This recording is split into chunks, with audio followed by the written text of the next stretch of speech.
Whew. Well. I finally made it today. I am under the weather. But again, I am also a huge Dallas Cowboy fan, and this is Let's Talk Cowboys, and so we are still going to make our way through the third day of this draft. We're going to make our way through the third day. And I had to release a couple of videos, coming on a little bit late, and the Cowboys didn't trade back into the fourth anyway. Very little action going on as it applies to us. But again, I'm back. Let's get it cracking. Getting ready for this Cowboys fifth round. And it looks like Dante Thornton has left the board. And it looks like, again, the Cowboys may be able to get Damian Martinez. I believe that if the Cowboys are going to get a running back, it is probably going to be Damian Martinez. But again, I hope the Cowboys address both wide receiver and running back during the fifth round. But the story of this draft is definitely going to be Shedeur Sanders is still on the board. Dallas Cowboy fans, if Shedeur Sanders continues to stay out there, it's getting to a point to where Jerry and Stephen Jones are probably going to start considering. They're going to start considering probably Shedeur Sanders. I mean, if you could get Shedeur Sanders in the 6th or the 7th round, I'm just saying, you could get Shedeur Sanders in the 6th or the 7th round. Man, you could trade Joe Milton the 3rd. And Shedeur Sanders may just have to understand that this is the path that God has chosen for him. And he may have to be a third string quarterback for 3 years. 3-4 years, whatever the case may be. It's going to be the story of the draft. Cowboys first and second round now after I've slept on them and kind of read around the internet and looked at a little bit of tape. I'm telling you, a lot of people are considering that the Dallas Cowboys knocked it out of the park in the first and the second day. A lot of people are saying that the Cowboys have knocked it out of the park. And I know some of us don't feel like that because the Cowboys didn't get the wide receiver. They didn't get the running back that we want. But again, if you look at this draft on face value, Cowboys are looking pretty good on defense. For sure, they're looking pretty good on defense. And I also think this is telling us what the Cowboys think about one Jonathan Mingo and what they think about Tolbert. But also keep this in your mind. It is not like the Cowboys didn't want the top 5 wide receivers. I think Ted McMillan is who they had as their first round grade. Matthew Golden for them was probably a second round grade. Burden was a second round grade. Emeka was a second round grade. Quinshawn Judkins, Travion Henderson, they were all second round grades.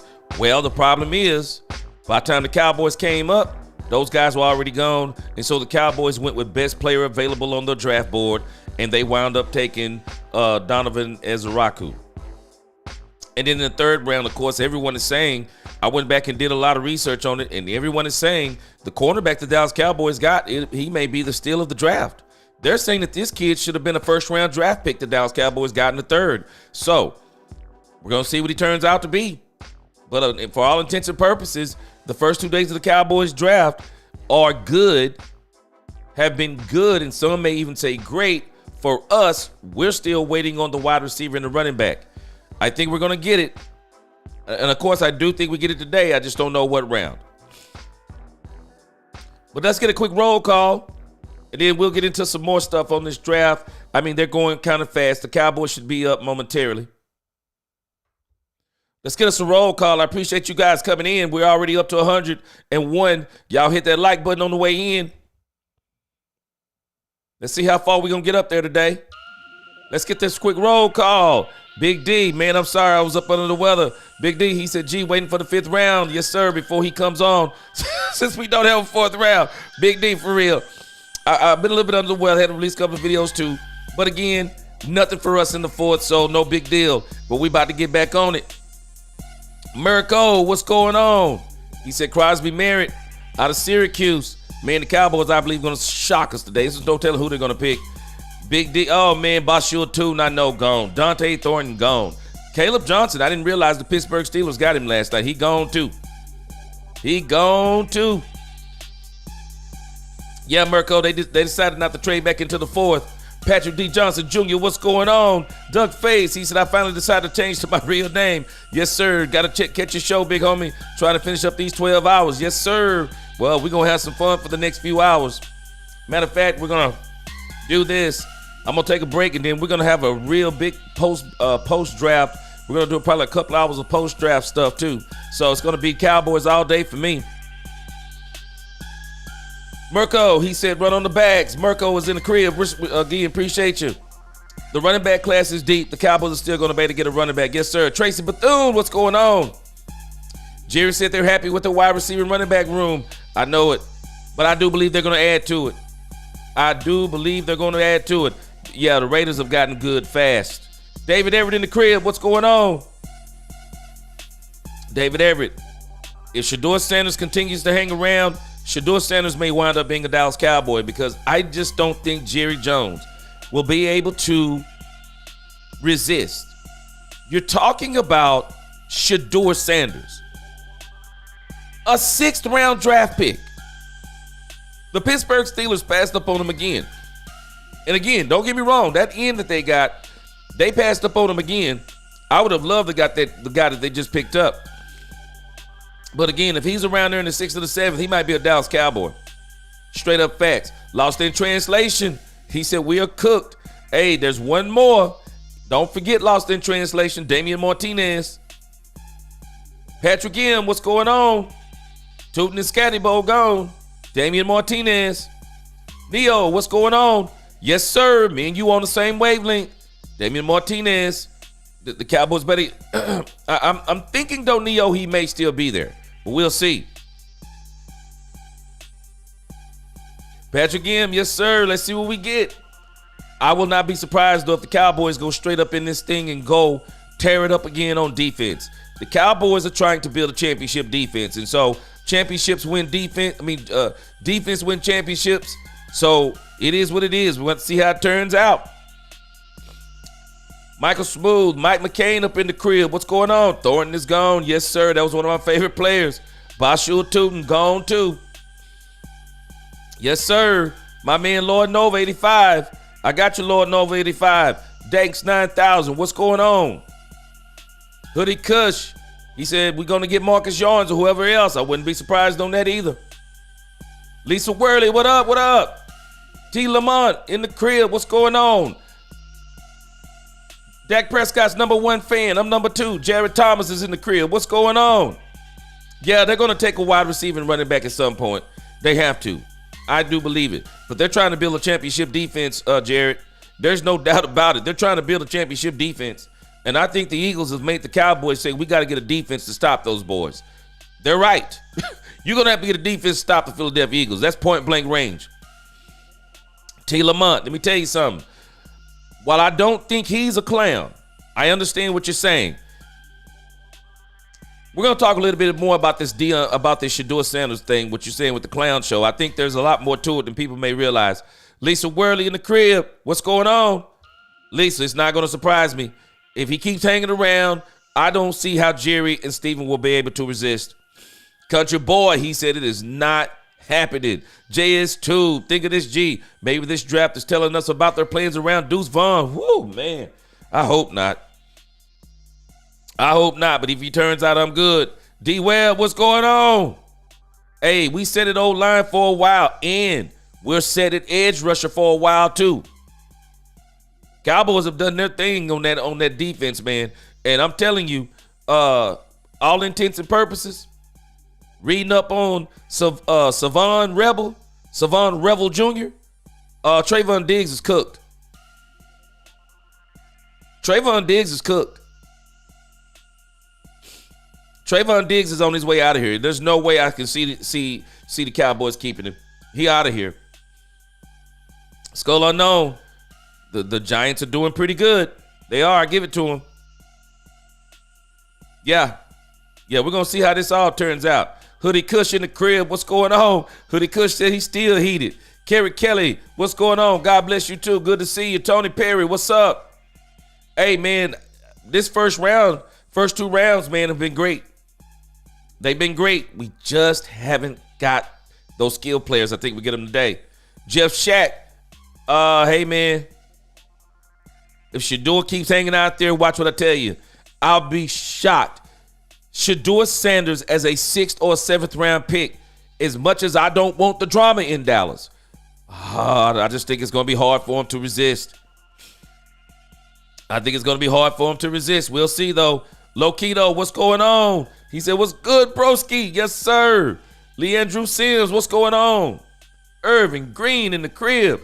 Howard Washington, what's going on? Love your content. He said, but you capping. He said, I understand we all fans, but let us be real. As long as they own this team, we study like Chuck. Howard Washington, I'm telling you, people outside of this organization are saying the Cowboys' first two days, hey, they saying they were the real deal, Howard Washington. I think it's going to turn out. Defense wins championships, guys. I'm telling us. Defense wins championships. DJ CL, what's going on with you? Lost in translation, what's going on?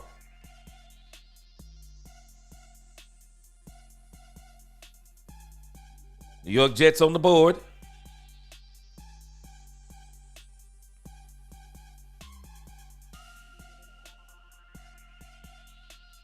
All right. Yes, sir. Lost in translation said when we stop looking at other teams, if we can stop other teams from scoring, how many field goals will it take to beat the other teams? Hey, man, defense. They're building a defense. Lost in translation. I'm telling you that's what they're doing. What's going on with you? I don't know how to pronounce it. I guess it's strong peace. Okay, I got you, though. What's going on? All right, Katharina Kiss, good to see you. My man, Skeptical Fan, what's going on? He said, I don't want to drive to receiver. That's just going to be another 3rd or 4th string. You know what? Stephen Jones said once you get below that threshold of number 2, Cowboys may not even get a wide receiver today. But I do believe running back at the very least. Gady Donnelly, he says that the Cowboys are about to draft Shador Sanders. Mark Holmes tripping. He said, well, DLB head coach and Schottenheimer assistant coach. Man, woo, hallelujah, salute. What's going on? Good to see you. All right, let's get this thing started.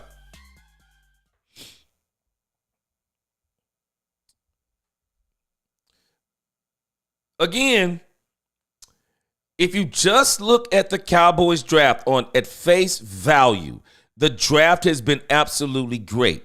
But when you look at it and you think about the needs that we've been talking about, wide receiver and running back, it takes the draft from being great to good.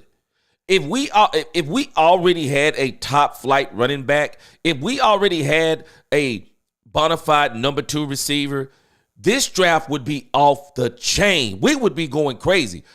But because we don't see it, we're saying to ourselves, this isn't quite right. But follow this line of thinking. I said it yesterday. I'm going to say it again. The Cowboys believe Jonathan Mingo. I think they believe Jonathan Mingo is that number 2 wide receiver from this year's draft because they gave up that 4th rounder, and that is going to be their defense, I believe.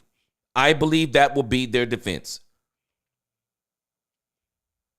So the wide receiver for the Cowboys may be out of the picture other than bringing in another guy with potential. Did I not tell y'all, if y'all remember what I told you a few weeks ago, people thought Paris Campbell was just a camp guy.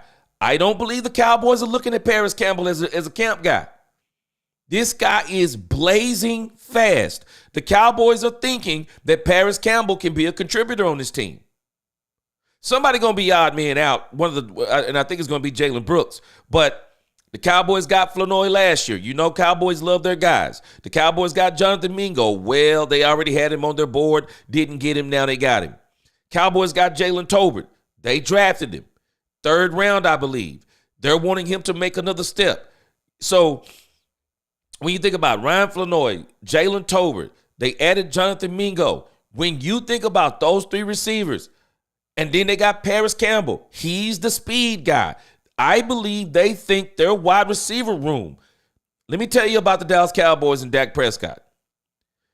They have confidence in Dak Prescott too. They believe Dak Prescott and Jonathan Mingo are going to look different than Cooper Rush and Jonathan Mingo. And they're thinking CeeDee Lamb, big body receiver, Jonathan Mingo, Jalen Tolbert, Kevontae Turpin as their fourth receiver, gadget guy. They're saying with Dak Prescott, I'm telling you the Cowboys are saying, they believe their wide receiver room is going to be different and off the chain with Dak Prescott. I don't like that thinking. I really don't like that thinking. I really do want them to go in this draft and get a wide receiver. But, now we got another issue. They said they have 2 trades in the works. So now could those 2 trades be wide receiver and running back? Could we now be looking at Courtland Sutton? I hope it's not the Breece Hall thing. I'm not going to hate on it. But I think the Breece Hall and the Courtland Sutton thing really gets you in a predicament that you probably don't want to be in. You're bringing in 2 players that are going to need contract extensions when you already have on your plate other players you got to work out contract extensions with. Brandon Aubrey, last year of the deal. Deron Bland, you have got to pay Deron Bland. Tyler Smith is going to be up on the docket also. So when you start thinking about other players, the Cowboys are going to have to pay. I would not want to be trying to think about the Breece Hall, the Breece Hall contract. Don't want him on a 1-year rental. Definitely don't want Courtland Sutton on a 1-year rental. So let's see and hope that in this 5th round, the Cowboys come in here and address the running back position in particular, and maybe, just maybe, wide receiver. Maybe they get one and they still think that this guy is a number 2.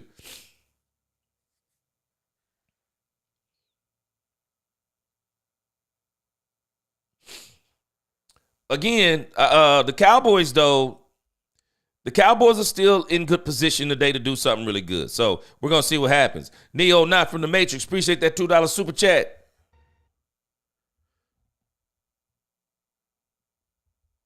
My man.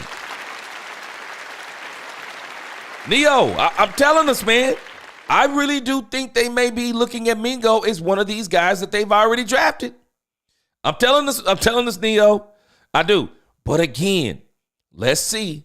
Maybe they still supplement something in here. Patrick Johnson, boy, you are on point. I'm in total agreement. The D line is looking good in these later rounds. I'm telling us. I see defensive tackle. I see linebacker. I will not be surprised if there's another cornerback. I think there's going to be a running back here. Won't shock me. It won't shock me if they also go back here and get the running back. The Cowboys, I'm telling us, guys, the Cowboys are in great position. The only place where I'm a little bit perturbed is they didn't get the wide receivers. But again, the only wide receiver they obviously had the 1st round grade on was Ted McMillan. The wide receivers they had the 2nd round grades on, they thought they were going to be able to get. They didn't get them.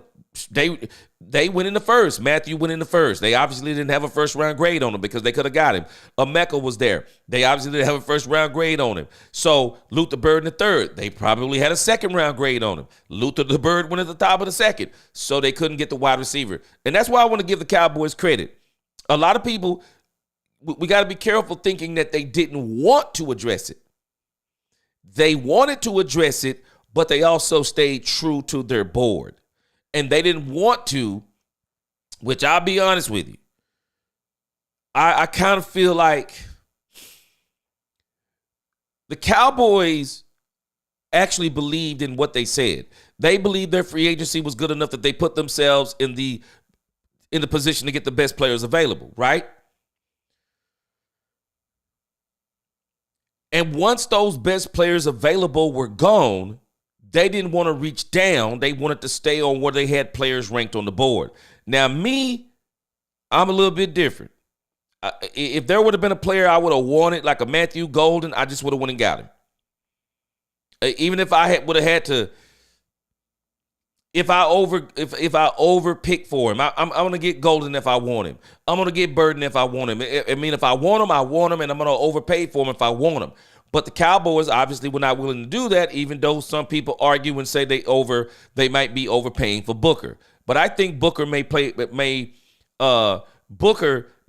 in spades for the Cowboys, because I'm telling you, the Cowboys' offensive line is looking pretty doggone good too, man. They got some players. The Cowboys have put some players together on that offensive line, so I'm pretty good with everything that's going on. The only thing I wish they would have done is I do wish they at least would have found a way to maybe get back in the fourth and get a wide receiver. But again, Dallas Cowboy fans, we still got 7 picks to go. 7 picks to go. I got to see the whole draft before I start tripping. There it is, Katharina Kiss. We got 7 picks to go. I am not going to fret. I'm not even going to fret even if they don't address these 2 positions, because free agency for the Cowboys is still ongoing, and maybe they'll come back in free agency and do something. Who knows? They could go and get Keenan Allen. So, but if the Cowboys can build a championship defense this year, hey, man, I'm happy. Defense wins championships. I'll roll with it. I will. Off the line TV. Now we have a quarterback. We're not worried about a quarterback. We got a quarterback. Mingo actually looked good on tape.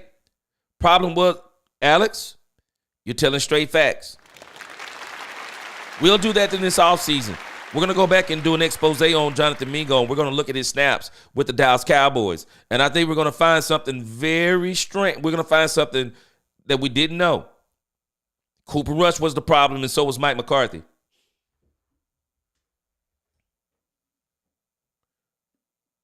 Let's see if the Chiefs go trenches again.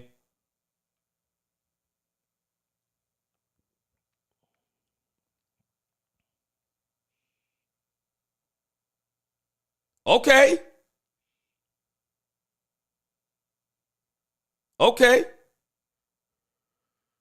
Jalen Royals is a good pickup for the Kansas City Chiefs. They have not been the same since Tyreek Hill. They have got to start building them a wide receiver core.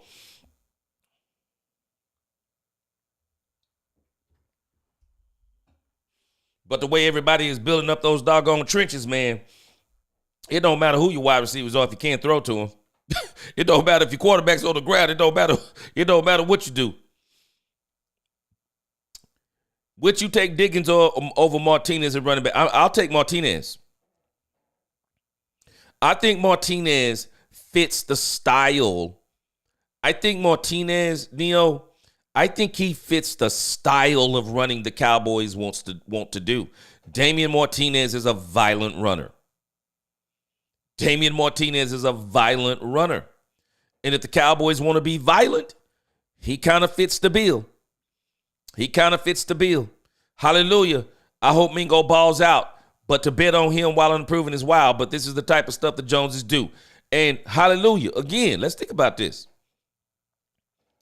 While I think they are betting on Jonathan Mingo, could it be also they're betting on Dak Prescott? Dak Prescott makes these wide receivers and tight ends look different. Dalton Schultz has not been the same since he left Dak Prescott. Noah Brown has not been the same since he left Dak Prescott. Cedric Wilson. I don't think Cedric Wilson has quite looked the same since he left Dak Prescott. Amari Cooper, while he's still been good, boy, them years he had with Dak Prescott, whoa, them things were crazy. Those years with Dak Prescott were crazy work. If you will give Dak Prescott receivers, you don't have to worry about it. Dak Prescott don't mind hitting 9 different receivers. He don't mind hitting 9 different receivers. And so I'm telling us, some of this is also confidence in Dak Prescott. Gady Donnelly, he said, I must be crazy or something. Jerry's still picking the players. What is Schottenheimer doing? I don't think Jerry's picking these players. I think he's a part of the players being picked, but I don't think he's picking the players, Gady, because, again, doing some research. What is this kid's name? Let me pull him up again. So the Cowboys, Mike Green from Marshall. When the Cowboys were saying that Brian Schottenheimer was beating on the table about character guys, the Cowboys had Mike Green, or they were attempting to put Mike Green on their draft board. It's obvious now. They were trying to put Mike Green on that board, and Brian Schottenheimer said no. Mike Green not only had off-the-field issues. Go look him up. You'll see. He had 2 issues off the field of the same nature. And while he was not guilty, or however they came about with their conclusion, there are some people that said that this thing was very questionable. So then you flip back around also, and they were saying that Mike Green was a locker room problem. I don't know. You know, these guys, they talk to people, and some of this stuff starts getting out.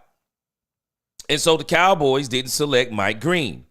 Mike Green, minus the off-the-field issues and the locker room issues, Mike Green might have been a better pick than Donovan. He might have been a better pick than Donovan Ezeraku. But when you figure in the locker room, everyone loved Donovan Ezeraku. When you figured in, even though he's undersized, when you figured in the technique and all of these things, they wound up picking him over him. That's some Brian Schottenheimer stuff. Because I'm telling you now, in the past, Jerry Jones would have took a chance on a guy that's got a few issues. Jerry Jones probably would have took a chance if he's that good of a player. So I think Brian Schottenheimer and that team and Will McClay, I think they all have something to do with what's been going on. Sabir Moten said, I'm disappointed except for the 12th pick. Then they take an undersized defensive end in the injured corner. Yeah, I can see where you're going with that, Sabir. But again, Sabir, if you look at the consensus on that pick, there are a lot of people who like that pick. There are a lot of people that like that pick. They do. They like that pick. And even Savon Revel, when you do the research on this guy, man, they're saying Savon Revel is one of the steals of the draft. They are. They're saying he's one of the steals of the draft. They're saying that this guy was supposed to be the number 1 corner in the draft. And it's not like he had a major knee injury to where you're going, wow, this guy is not going to be able to come back and play football. No, it was just, I don't want to call it run of the mill, but it wasn't an abnormal tearing of the knee. I think he's going to be fine. I do hope they don't rush him back, because I do think he's going to be the Trayvon Diggs replacement. They're talking about he's going to be there for training camp. But I'm telling y'all, they are saying that this dude is supposed to be the truth. Lost in translation, he said, flips over their board. That board ain't won no championship. I get you. Hey, lost in translation, I can see what they're doing. I just got to see the rest of the draft, because lost in translation, they're trying to build a defense. It is obvious what they're doing. They are trying to build a championship defense.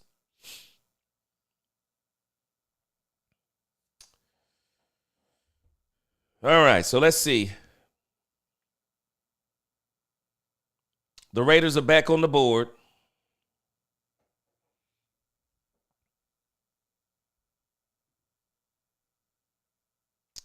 John Doe. If the Cowboys get Sanders, he's not going to be the one getting traded. If the Cowboys get Sanders, Joe Milton III is going to be the one getting traded. Gady Donnelly, I think they have overhauled the defense. I mean, they're overhauling the defense, man. Think about it. You think about what they brought in free agency. No, the Cowboys are overhauling the defense. Straight up facts. They're overhauling it. They let go of DeMarcus Lawrence. They got Nealon last year. He got injured. He'll be back this year. Sam Williams on the last year of his contract. He'll be back this year. They went and got Dante Fowler. He's on a 1-year rental. He don't even need to unpack his bags. The Cowboys, when you think about what they've done, they brought in Solomon Thomas. Solomon Thomas is probably going to play the defensive tackle position for us. He is going to be the one that's going to push Mozzie Smith. Not only is he going to push Mozzie Smith, Solomon Thomas can also play edge, but I don't think they're going to need him at edge. So Mozzie better be on his toes this year because Solomon is going to be in that rotation. Of course, you got Oso Digizua. They have really, when you think about it, man, they have overhauled this defense. And we're going to see what they do at safety. I'm still not convinced that both of the safeties that we had playing this year are going to be playing. They didn't pay Marquise Bell for nothing. Marquise Bell is going to be one of those safeties before it's all said and done. Trayvon Diggs is on his way out the door. Again, you think about what this team has done. They have overhauled this defense. The offensive line, they already thought the offensive line was there. They keep adding pieces. As far as the offensive line goes, the Cowboys have brought in enough depth. They went and got Tyler Booker, and I'm telling you, Brock Hoffman is a beast. It is going to be a ferocious battle in training camp this year for the Cowboys at the offensive line and defensive line position. I mean, when you really think about what the Cowboys have done, the only thing they need to do to complete what they're doing on offense is a wide receiver and a running back. And they definitely overhauled the entire coaching staff. We may not realize that this team has changed its identity.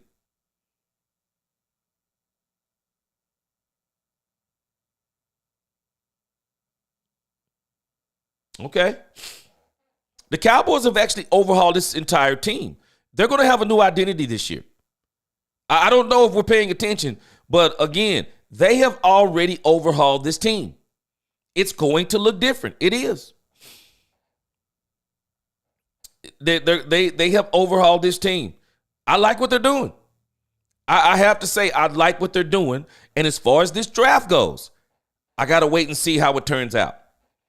I have to wait and see how it turns out before I poo-poo this draft. But so far, if you just look at this for what it is, the Cowboys have done a great job. I understand the knee injury, questionable. But think about this guy was probably getting ready to go. I don't think he was going to make it past the third round even if the Cowboys didn't get him because he was too good of a prospect. I didn't even realize on NFL Draft Buzz he was the number 4 rated cornerback in college football. They had him rated number 4, even without playing in the 2024 campaign barely. They had him ranked at number 4, and he was at the top of a lot of boards. Cowboys, I think, made a good pick on him. I do. I understand what y'all are saying, though. You would have rather had a wide receiver. I understand what you're saying there, too. But again, I don't think it's that the Cowboys didn't want the wide receivers. They were gone by the time they got there in the second round, and the Cowboys didn't have first-round greats when those are the wide receivers. It's obvious.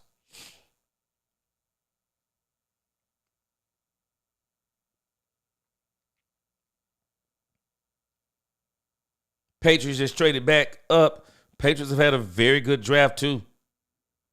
Big D, get a defensive tackle to help stop the run. Need all the help we can get to plug those holes, especially up the middle. They're going to get a defensive tackle, I believe, in the back part of this draft. Troy Dudley, what's going on? He said there are a lot of Goldens every draft. Troy Dudley, we always get that wide receiver that comes in here and runs a 2.240. Everybody say he's going to be the next thing since sliced bread. Never pans out. Never pans out. Understand what you're saying? John Dodo, I would definitely not mind signing Amari Cooper. I definitely wouldn't mind. Question is, I don't know if he'd come back to the Dallas Cowboys. He kind of left with a bad taste in his mouth. Skeptical fan, 7 picks. Hey, skeptical fan. This is why I got to see the rest of this draft today. We got to see the rest of this draft because by the time we see the end of this thing, we might be jumping for joy. Brand said Dak, CD, and Torrey Horton. Blue Star, hey, there it is. He said, there go G again. Yes, sir. He said, I thought my man was going to wait till the 5th round. What up, my man? Man, I decided I'm going to go ahead and come in as soon as possible. I'm a little under the weather, and I had to release a couple of videos to talk about the players from yesterday. But I'm in like Flynn. I appreciate your concerns, my brother. Yes, sir. Happy Saturday. That 70s fan, he said, gee, I know what you're saying, but remember, he said, I remember being so disappointed with last year's draft, not having a 4th round pick, seeing all those running backs go off the board. 70s fan, Damian Martinez. Damian Martinez. I believe he's the pick. And if Damian Martinez turns out to be the 5th round pick, guys jump for joy. Damian Martinez is a problem. He is. Damian Martinez is a monster. He is. He is the kind of running back that you definitely want on your team. Big, bruising, fast running back. Country boy, you make a great point. The problem is Dallas don't know how to use their players right. So let's see if Brian Schottenheimer bucks that trend, because you're exactly right. This is one of the issues that this was actually a knock not only on Mike McCarthy in Dallas. This was a knock on this was a knock on Mike McCarthy in Green Bay. This is why they ran him out of town. They said he didn't know how to use his players. And so now we're going to see, does Brian Schottenheimer and this new regime, do they know how to use their players?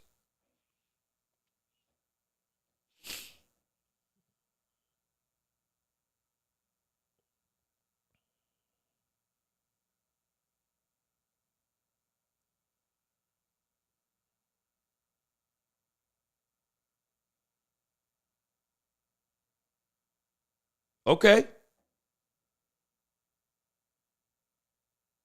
Boy, let me tell you something. If you are a defensive or offensive lineman this draft, whoo, man, you got to be feeling good.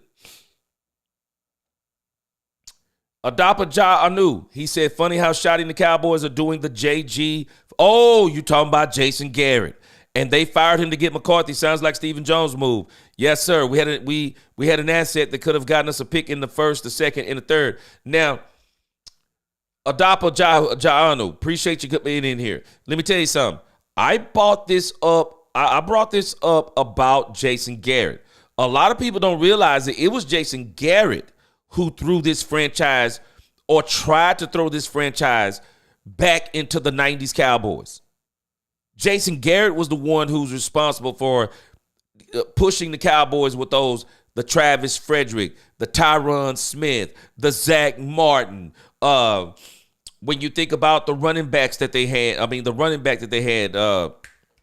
what was the guy's name? DeMarco Murray. When you think about those types of picks, that was Jason Garrett trying to get the run game back on track. But the mistake that they made during the Jason Garrett era, and the one they seem to be correcting, I want y'all to think about, what are the Cowboys doing that is actually similar to the 90s that we may be overlooking? What is the thing that we're overlooking? A lot of people, when they think about the 90s, this is the mistake people make. They only think of Troy, Emmett, Irvin. That's where people make the mistake. The thing that Jimmy Johnson does not get credit for, guess what Jimmy did? What side of the ball did Jimmy build up when he came here? Y'all tell me in the chat. What side of the ball do you think he built up? Because a lot of people, man, they talk about the triplets. I got news for you. Jimmy did something for this team that it looks like they're trying to achieve now. Let me pull something up for you.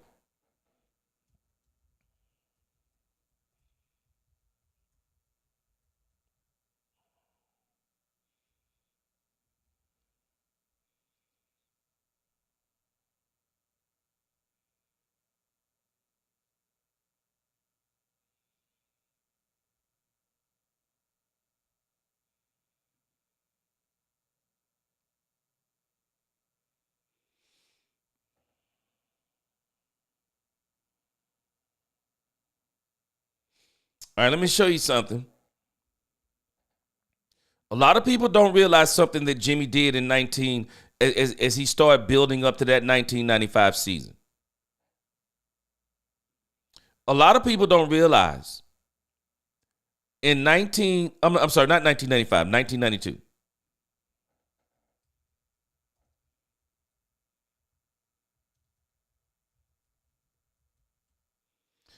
Let me show you what Jimmy did in 1992. People do not understand. See, again, we think about these triplets, and we think about Emmett, and I know what we're thinking. Let me show you something. Let me see if y'all got caught up with me. Let me see what y'all got down in the chat. My man Ty Church, what's going on with you? Kevin Howard, yes, sir. I think he's still out there.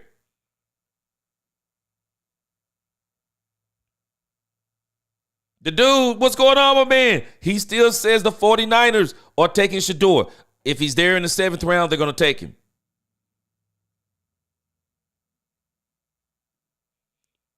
Yes, sir. There's a lot of talent left, man. Let me show y'all something the Cowboys did. Uh-oh, here it is. Let me see who got it first. Lost in translation. You and Newhouse fam hit it right on the head. You know what really changed life for the Cowboys? Don't get it twisted. Emmitt Smith changed life for the Cowboys. The offensive line changed life for the Cowboys. Troy Aikman was a turnover machine before they brought in Norv Turner to really get them going. I'm telling you, people don't understand, how did Jimmy turn this team around? One, the Herschel Walker trade. We are never going to discount the Herschel Walker trade. Number two, let me show you this.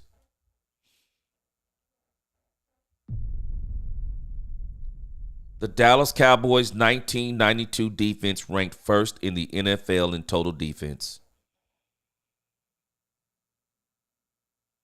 They were devastating. They allowed just 245.8 yards per game.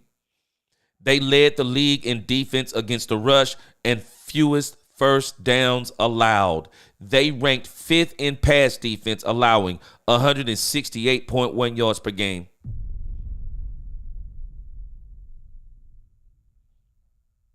The Cowboys were insane. They were insane on defense. Their total defense, they allowed the fewest yards per game. They were also the best against the run. They were 5th against the pass.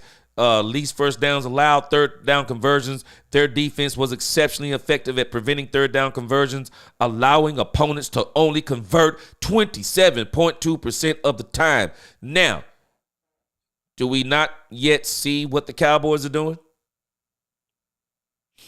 This is not just the Jason Garrett formula, because the mistake they made in the Jason Garrett era, they didn't build the defenses. They didn't. The Cowboys didn't build the defenses. With as much credit as we'll give them for Tyron, Zach, Travis, they didn't build the defense. They didn't. The defense was giving up too many points. The Cowboys are trying to put together a championship defense, because if Dak Prescott is your quarterback, if you can hold teams to 20 points or below with Dak Prescott as your quarterback, even with the weapons we currently have, you're going to probably win the majority of your games. And if you can keep those games close, you have the best kicker in the NFL. Brandon Aubrey can kick from the parking lot. Brandon Aubrey is going to probably kick a 70-yard field goal this year. Brandon Aubrey is that good. If you can keep teams below 20 points, you're going to win a whole lot of football games. You're going to win a whole lot of football games. Let me show you something here.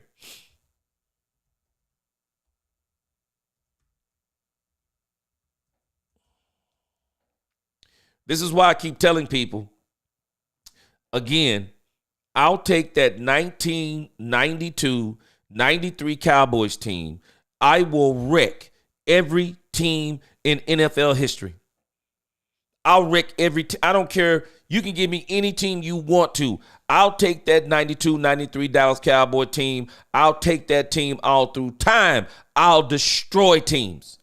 I'll literally destroy teams. I will. That defense, people do not understand how good the 92-93 defense was for the Dallas Cowboys.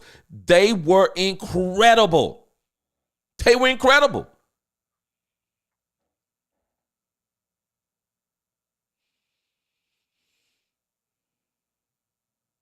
So let me show you something here. They was talking about quarterbacks again. Let me show you something. So again,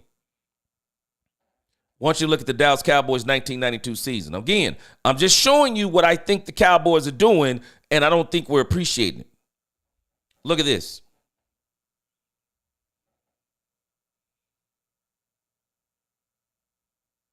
Look at these. This is the 1992 Cowboys. I want you to look at the points they gave up. First game, 10. Second game, 28. Third game, 20. Fourth game, 31. They got beat. They blanked the Seattle Seahawks in the fifth game. They gave up 10 points against the Kansas City Chiefs, 13 points to the Raiders, 10 points to the Philadelphia Eagles, 3 points to the Detroit Lions. Notice the loss. They gave up 27 points. Anybody notice the 2 losses? They gave up 27 points. Look at the win. 10, 3, 20, 27. Somewhat of a shootout with Denver. They gave up 20 against the Redskins. Atlanta 17. Chicago 14. When you can hold teams below 20 points, you're beating the majority of those teams. And with a quarterback like Dak Prescott, we've already seen it before. If we can hold Dak Prescott to about 2 or 3 shootouts, because Dak Prescott typically gets on any given season into about 6 or 7 shootouts, if not more. And he comes out victorious in quite a few of them, 12 wins over those 3 seasons. But when you look, and this is what I've told people, when you look at the Cowboys, and if you do even more digging in these numbers, when they're scoring 34, 31, 27, 28, 30 and 31, 41, digging in those numbers, watch what you'll see. You're not going to see Troy Aikman not throwing for 4 and 5, 3 and 400 yards. That's not how they got a lot of those points. They got a lot of those points because their run game was so efficient. Emmett would either run them in, maybe they get a couple in with Troy on play action, maybe they would score 1 on defense or whatever the case may be. They were a very complete team. But when you look at this team, the thing that people don't give the Cowboys enough credit for, those doggone defenses were crazy.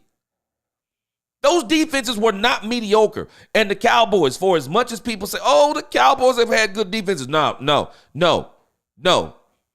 Not these Cowboys, not these Cowboy championship defenses up under Troy Aikman and Jimmy Johnson. They didn't have those type of defenses. Not those type. The Cowboys were different in 92 and 93. And after Jimmy got let go, they were still able to kind of ride that wave into 95. And then after that, they fell off a cliff pretty much. But when you look at that, what Jimmy did, when the Cowboys hired him, he reached that pinnacle in 92. The defense was finished. The defense was finished, and they still kept tweaking that thing in 93. They didn't even have Woodson on the team, I think, in I'm not even sure if Woodson was on the team yet in 92. I think he might have hit the team in 93? But their defense was crazy. And if you look at what the Cowboys are doing in this draft, I'm not going to be surprised if we see the trend continuing. The Cowboys are going to continue to build the defense. I'm not going to be surprised. They're going to continue to build the defense. It makes sense. The first words out of Jalen Hurts' mouth this year, when they said anything to him about the game, what was the first sentence he gave? Defense wins championships. The Philadelphia Eagles almost blanked Kansas City in 3 quarters. Almost blanked them. Defense wins championships. The Cowboys are trying to make the Cowboys are trying to build a defense. David J., I'm sorry, Sanders could go undrafted. Sanders could go undrafted, guys. And I'm telling you, I don't believe this is a Shedeur Sanders thing. I don't think these teams have anything personal against Shedeur Sanders. I think these teams have something personal against Deion Sanders. And I think Deion Sanders PO'd these NFL GMs and owners when Deion Sanders started prancing around talking about he's going to control where his son goes. And he's not going to let his son play for these. And y'all think about it. I'm just saying when we put this all together, because a lot of people want to say it's racism and this. No. Let's think about the words of one Deion Sanders. He doesn't want his son to play on any cold weather team. Deion said that. Deion said that. No one else said that. Deion said that. So let's think about this. And then I'm going to get back to this thing about the Cowboys building this defense. When you go back, and I don't think this is what Deion was paying attention to, family. I don't think he was paying attention to this Cowboys family. Look at this. Isn't it strange? The teams that needed quarterbacks were cold weather teams.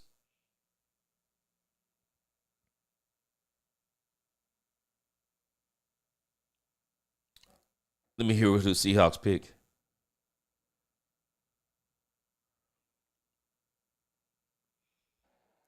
When you think about the teams that needed a quarterback, let's look. They're cold weather teams. Tennessee gets cold down there. If I'm not mistaken, they play outside. Cleveland Browns, cold weather team. New York Giants, cold weather team. Las Vegas Raiders went and got their quarterback in Geno Smith. I want y'all to think about this. Even Thomas Edward Brady, Tom Brady as he's known to most, even Tom Brady being a part of that ownership, Tom Brady allowed them to go out and get Geno Smith, a 35-year-old quarterback, and extend him 3 years. I want y'all to think about this. The New York Jets needed a quarterback. Where do they play? In the cold. When you think about the majority of these teams that needed who absolutely needed a quarterback, the Pittsburgh Steelers, where do they play? In the cold.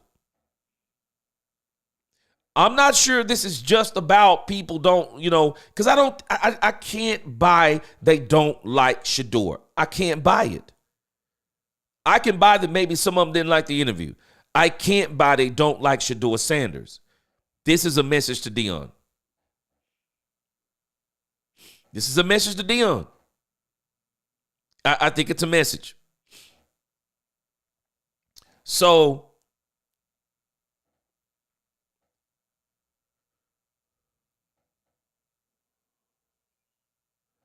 when you think about this thing with Shedeur Sanders, I'm just saying, it ain't over. I wouldn't be surprised if he goes undrafted because the teams that need quarterbacks the teams that need quarterbacks, they play in the cold for the most part. And I also think there's another part of this. I'm not sure those teams want Deion in their business.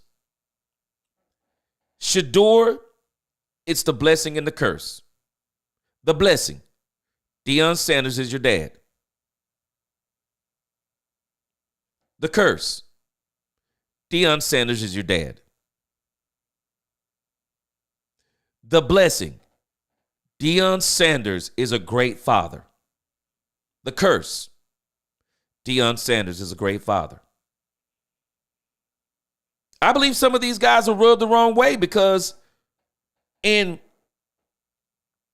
I'm struggling with this part. I'm just being 100% honest with y'all. I'm not going to make this into a whole Deion Sanders discussion. I'll probably make a video about this separately. But they allowed Arch Manning with nowhere near the success. Nowhere near the success, even though Arch Manning was a very good quarterback. Nowhere near the success of Deion Sanders. But also, let me be fair, nowhere near as flamboyant as Deion Sanders. And the thing about Arch Manning, and I want to be fair as I talk about this, the thing about Arch Manning versus his sons, one of his sons, arguably, you could say, was more talented than him. Eli Manning may have been just as talented, maybe a little bit below Arch, but he wound up getting 2 Super Bowls, even though he was on a team with a great defense. I think the issue, too, with Shedeur as it applies to Deion, it's the same problem that LeBron James has with his son Bronny. The drop-off from the talent. Bronny James' drop-off from the talent of his father is just a cliff. Shedeur Sanders' drop-off from the talent of his father. And Shedeur is talented. I think more talented than Bronny James is in his field. Shedeur is more talented. But his father was so talented that even if you're a great quarterback, your talent is still a drop off the cliff when we're talking about Deion Sanders. There are not many players in NFL history that can compare to Deion Sanders. So it's just a lot of blessing and curses. It's a sad situation, but I'm going to tell you again, man, let me tell you, I believe this is going to be a blessing for Shedeur Sanders. This is going to be a blessing for Shedeur Sanders. Get from up under your father. He'll still be your father. Deion still be his father, but you're going to have to pull back a little bit. As a father of 4 young men, boy, this is one of the hardest things for fathers sometimes. Fathers, we are different when it comes to our sons. We tell our sons something the world doesn't tell our children. Even moms, they can't tell their sons this. Only fathers can tell their sons this. I want you to be better than me. Only fathers can tell their sons that. I'm not saying that moms can't tell their sons that, but a mom really can't tell her son that from this perspective. She's a woman. He's a man. The way men and women go about things, accomplish things, the roles they play in their families, in their society, they're different. It's not about equality. We mess this stuff up. It's not about equality. Men and women have roles. God made it like that. They have roles in what they play in the lives of their sons and daughters. A mom can tell her daughter, I want you to be better than me. Don't want you to make the mistakes that I make. She can tell her daughter that. She can't tell her son that, because the one thing a woman can never be, she can't tell her son what it feels like to be a man. And so when you think about fathers, they tell their sons, I want you to be better than me. We want them to be better than us. And sometimes the way we have to achieve that, as fathers, we have to pull back. We have to pull back. And it's tough. I feel where Deion Sanders is. Deion Sanders has got to pull back. Because if Deion Sanders don't pull back, his son is going to go undrafted. He's got to pull back. He's got to get out of this, and he's got to get more behind the scenes with his son and let him be his own man. It's tough. It's tough. I'm telling you.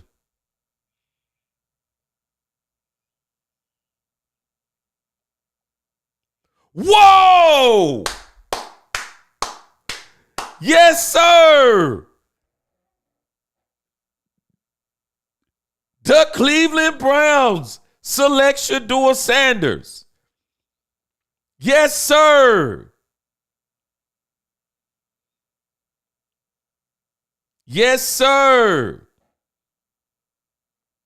There we go. He off the board.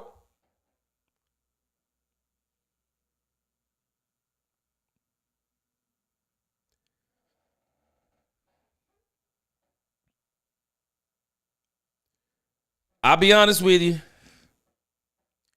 He probably didn't want to play for Cleveland. But at the end of the day, with the way things have been going, man, this is a man move. Bro, you got to get in where you fit in. You have to get in where you fit in, gang. You do. Hey, I like it. You got to get in where you fit in. Now you got to go out there, put your head down, and you make everybody in this league feel bad. You make everybody in this league feel bad for not picking you as the quarterback. You got to make them feel bad. And the only way you're going to do that, man, you got to go out there and put in that work. Go put in that work. Great pickup. Great pickup for the Cleveland Browns, especially when you're talking about getting them in the 5th round. Kenny Pickett, pack your bags. It's over. Deshaun Watson, you done. Katie Donnelly says, talk your talk, G. We missed that Jimmy treatment. Yeah, Jimmy star player. Son walked home. Lose if you want. Lose if you want to. Yes, sir. Sabir, they were ranked number 1 in those back-to-backs in top 10 after he left. Yes, sir. People don't give Jimmy credit. He built a defense. He really did. He built a defense. Mike McCain, that's it. Defense for sure. We got Ken Norton, Charles Haley, Leon Lett. They built a defense.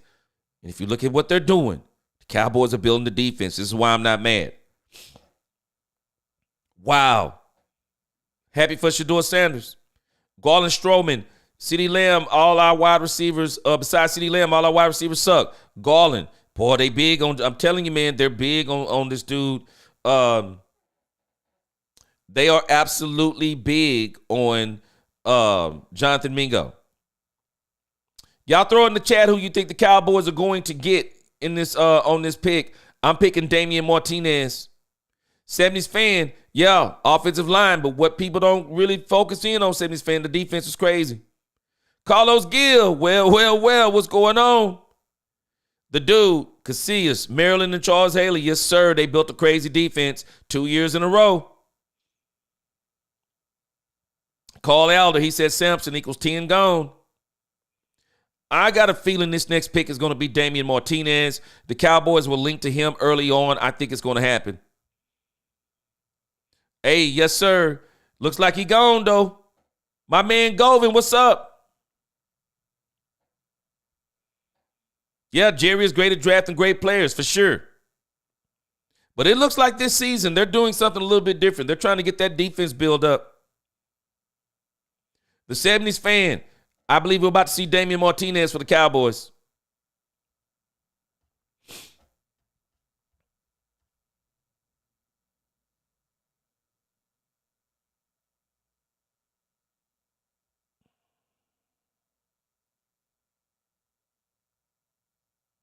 Wow.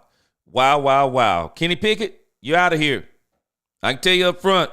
Yes, sir, the real Daryl, what's going on? Took Shador.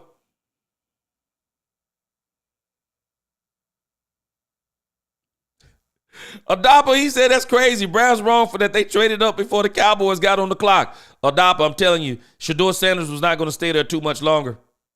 They would have got him. I do. Big D, yeah, he got to play in the cold, no doubt. And I think this is maybe one of the reasons why I'm telling y'all maybe he didn't get drafted early, because this is what Deion said. He didn't want him to play with a cold weather team. So I wonder if somebody got on the phone and said, okay, we'll play in the cold. We'll play in the cold, because I'm telling you, this was one of the knocks. Newhouse fam, he going to be the starting quarterback there. It's over. It's over, Catherine the Kids. He going to be the starting quarterback for sure. Yeah, the dude, and this may be a move where he stepped back, because I'm telling you, Cleveland is one of those teams he did not want his son playing for. I guarantee you. Demetrius Adams, what's going on? Lisa, I'm glad he went to Cleveland.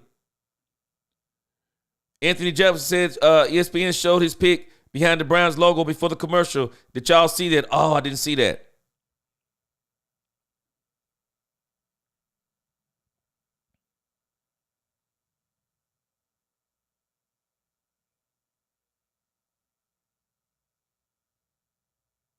Cleveland got him on the cheap.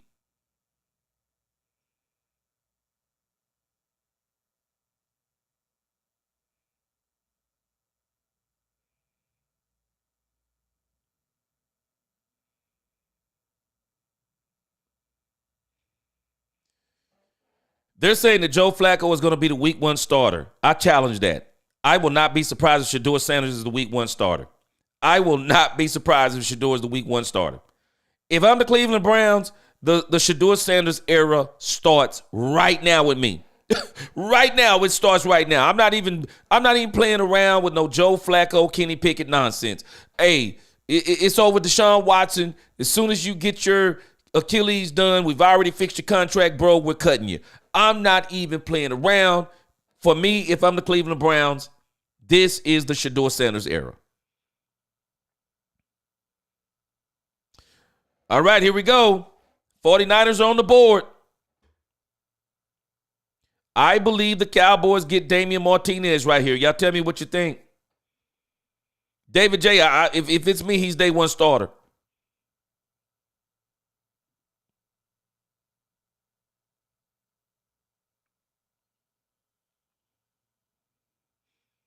Yes, sir. Yes, sir. They're saying, man, just go in there and be quiet and do your thing. Go in there and be quiet and do your thing.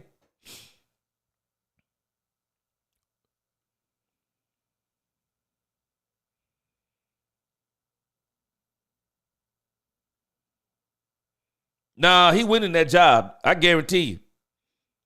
Iceberg Slim, that's it. And Iceberg Slim, I'm telling you, this Cleveland Browns move may be a Deion pulling back move. Because I'm telling you, this is one of the teams that Deion didn't want him playing for. Let me tell you something. Man, you got to be careful when you're playing around with this stuff. The very place you'll say you don't want to go, that's the very place God will put you. Man, you got to be careful saying what you won't do. It'll be the very thing God will have you doing.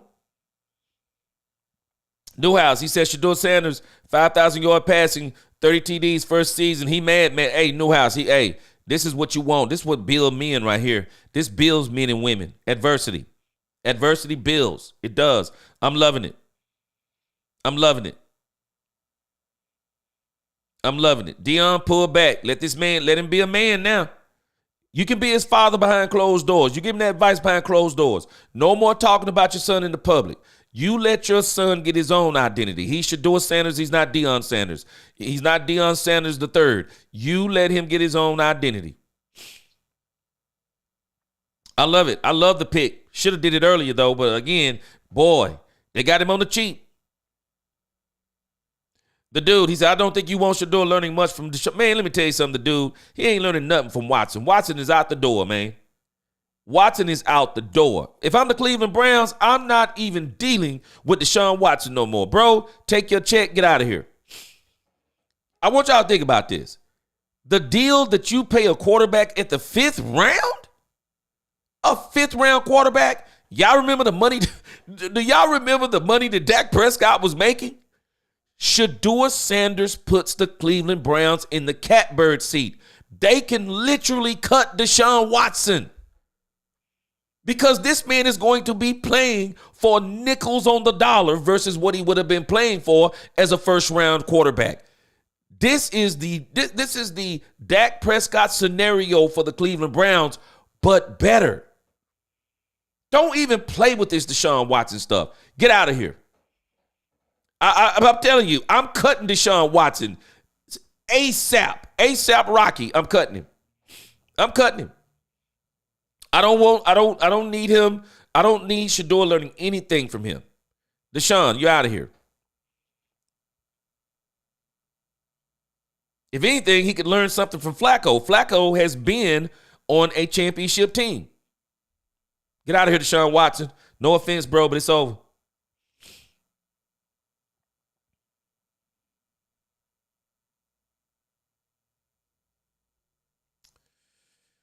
All right. These two next picks for the Dallas Cowboys are going to be pivotal.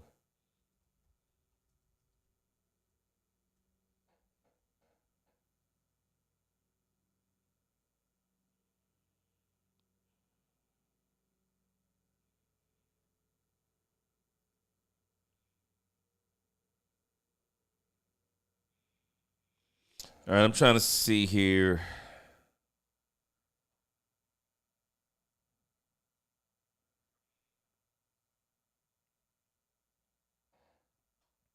Just trying to see the Cowboys draft order here. Man, I'm absolutely loving this. Let's go, Cowboys. Damian Martinez. Damian Martinez. Do it for the culture, Katharina. Katharina Kiss. We got to do this for the culture, Jerry. Get Damian Martinez.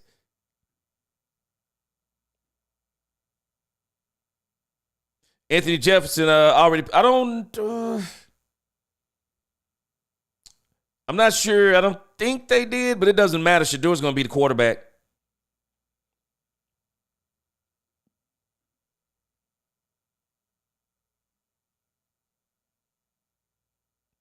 JS Tube, I feel you. He said, think of this, G. Oh, wait a minute. Hold on. Marshawn Lynch. JS Tube 36. Marshawn Lynch. Marshawn Lynch was pivotal in the Super Bowl years for the Seattle Seahawks, man.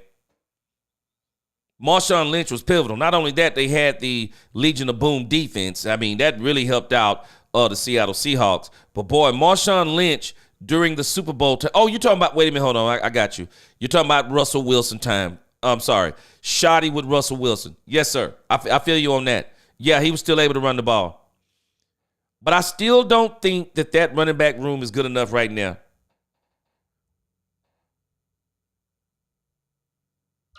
Let's go, Cowboys. The pick is in. I'm hoping against hope it's Damian Martinez.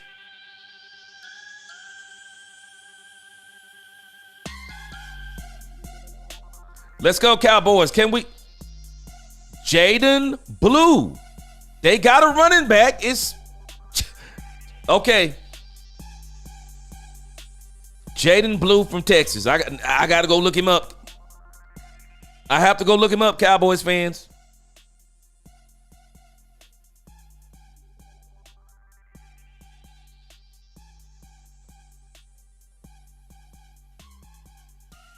Y'all tell me what your immediate reaction is.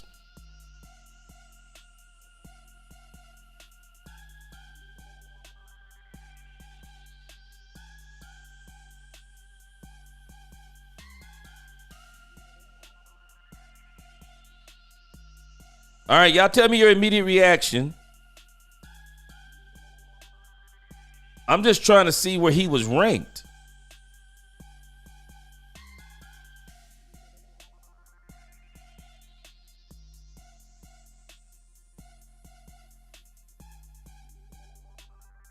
Okay, I could be mistaken. I don't see Jordan Blue on the top 50 running backs. Yeah, y'all help me out. I do not see Jordan Blue in the top 50 running backs unless I overlooked him. Let me go back.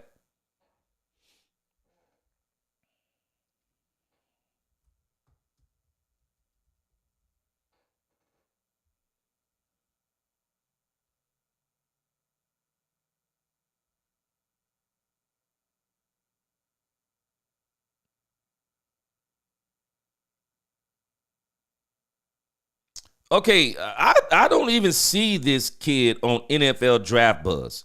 Let me go to some of your comments on Jordan Blue. Y'all tell me what y'all thinking on Jordan Blue. Let me see here.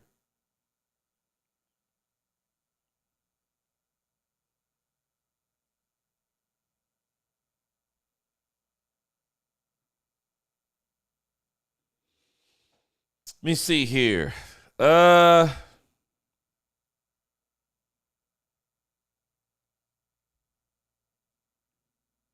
I think this guy name was Jordan Blue. Y'all tell me what you think on this running back.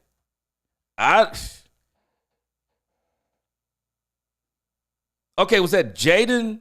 Oh, is that Jado Bly? Okay, I thought it said Jordan Blue. I'm sorry, my eyes is messing with me. Jaden Blue. Is it Jaden Blue or Blue?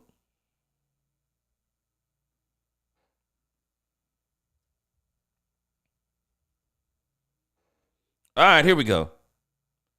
All right, here we go. All righty.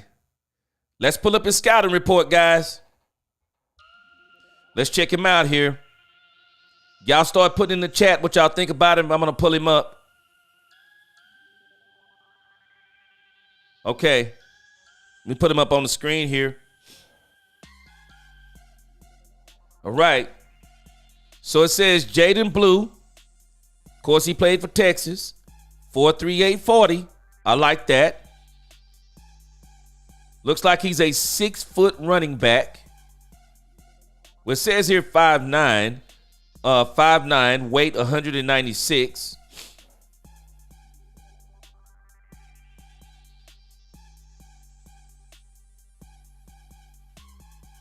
It says rushing 81%, break tackles 84%, receiving yards 68%, pass blocking 45%, run blocking 60%. He was projected to go in the 6th round. Okay, maybe the Cowboys get a couple of running backs. Guys, don't discount the fact, too, the Cowboys are going to bring in players as undrafted free agents. We're going to cover that also after this thing. Let me see here.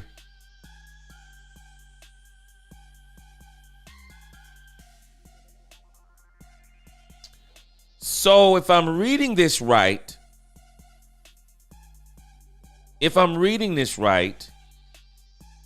he is probably going to be one of these. Let me see. It says, despite splitting backfield duties through his Texas career, Blue's explosiveness earned him increasing opportunities in the passing game, culminating in a 59-yard, 2-touchdown receiving performance against Ohio State in the CFP semifinal. Though he never became the featured workhorse, Blue's big playability and improved receiving skills made him a valuable weapon in the Longhorns' SEC championship and college football playoff run before declaring early for the 2025 NFL draft. All right. He says he has legitimate 4.3 speed, shows springy bounce cuts that allow him to flash, possesses angle flexion, natural hands catcher, demonstrates twitchy footwork, exhibited improved patience running between the tackles, thrives in wide zone schemes, shows flashes as a pass blocker when locked in. All right, it says alarming ball security issues with 4 fumbles, lacks consistent processing speed, runs with narrow base and average contact balance, shows inconsistent vision on interior runs, limited college workload, 145 career carries. This may be by design by the Cowboys. Let me see. Blue has home run hitting potential that offensive coordinators will salivate over, but his limited college production and rough edges mean he'll likely begin his NFL career as a change of pace back in a committee approach. His elite acceleration and improving receiving skills make him an intriguing chess piece for creative play callers looking to generate explosive plays. Okay.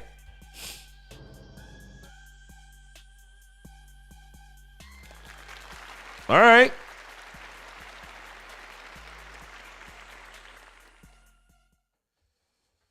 All right. Y'all tell me what y'all think on this pick. What do y'all think on this pick?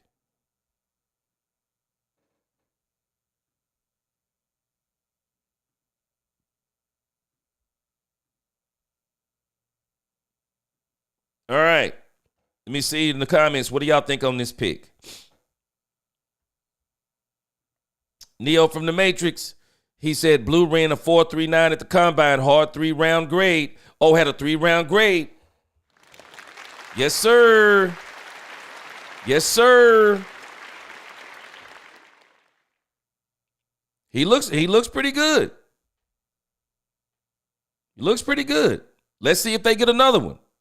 David J., he said on his pro day he ran a 4.25. Okay, let's see what he do. Mike McCain, he's not on the top running backs because he's not a top running back. That was a wasted pick. Mike McCain, I think they're going to see if he has the potential Let me see something here.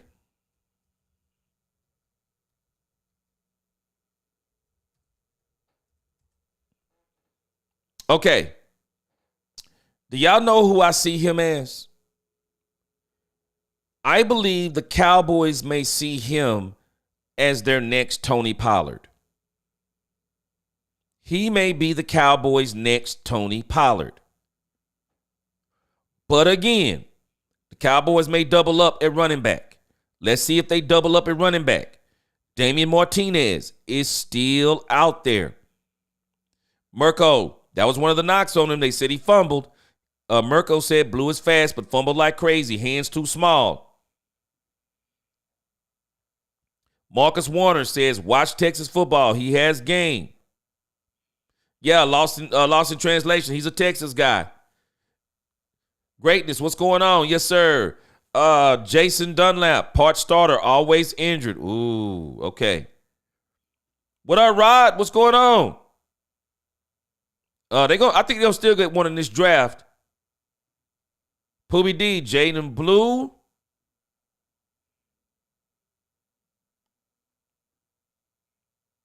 Lost in translation. He said he saw it coming a mile away. Newhouse fam, he said that wasn't a wasted pick. David Everett, wow, he'll see up and down, runs a 4.38. Yeah, grade was a 54. He was ranked 19th on NFL Draft Buzz. That's what I'm looking at right now, Big D. True Flavor, great pick. Look him up, projected to the 3rd round. Okay. Greatness said whoever said he was always injured is lying. Yeah, I didn't see that on the profile.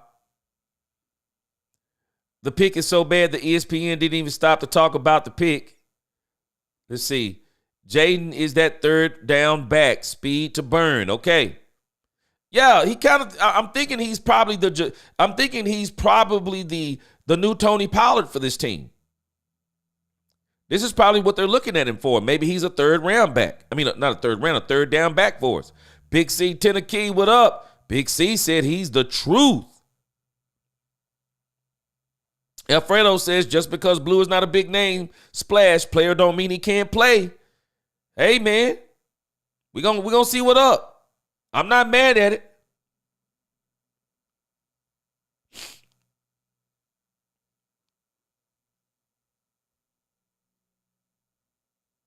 Let's see what they continue to do.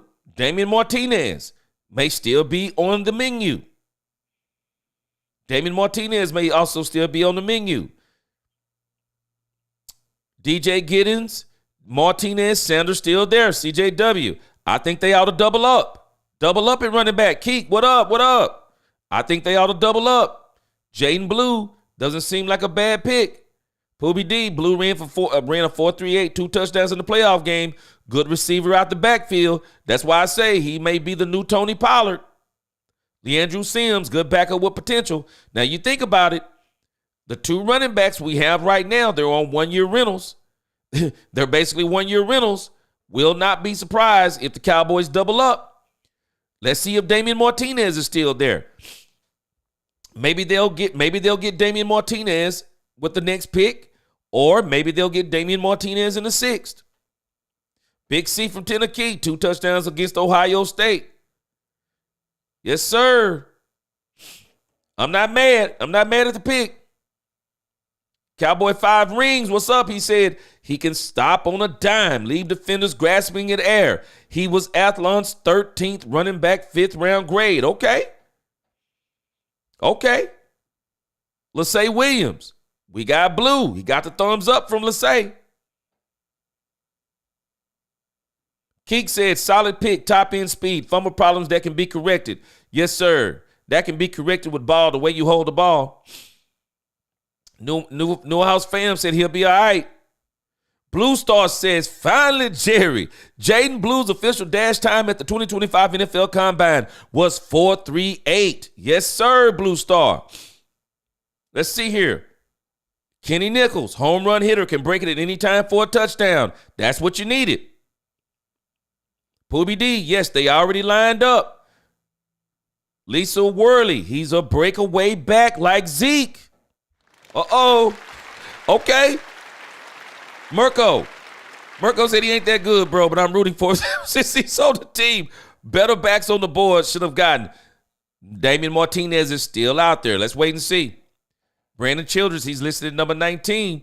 So I see some of y'all kind of mixed. Ice Cold, he's crafty, 5'9", 195 pounds.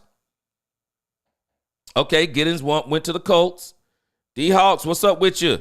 Cowboys just traded back into the next pick in the 5th. Whoa, for real? Really? Just traded back into next pick in the 5th. Okay, I'm not seeing the update just yet. I see the Dolphins at 155. Pitt at 156. Tampa Bay at 157. I wonder if they'll go for Damian Martinez. Maybe they'll get 2 running backs right here. Maybe they'll get Damian Martinez.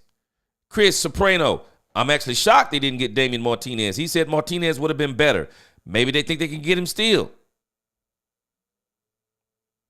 Birdwatch 1. He said 5'9", 196 pounds. 5'9", 196 pounds with 4.38 40 speed. Eclipsed 1,000 yards in 2024. 5 running backs behind Martinez's ranking. Major reach. Probably was going undrafted, but the Cowboys are always in competition with themselves. Let's not, hey, they might still get Martinez. Let's see what happens. Katharina Kiss, she said Dallas trade. Okay, y'all got to excuse me. I think I'm watching ESPN. Let's see if this is another offensive pick. CL, he says Blue has some serious game speed. Yes, sir, 70s fan, I'm with you. Got a running back. The dude, these are some scary weaknesses to be coming in with that running back for this level. The dude, I got a feeling you don't like it. Mills 36, to be optimistic, though, Kyron Williams was 5th round pick. The same issues, though, fumbling. Solomon Jernigan, what's up? He said Cowboy upright. All right, let's see what happens here next.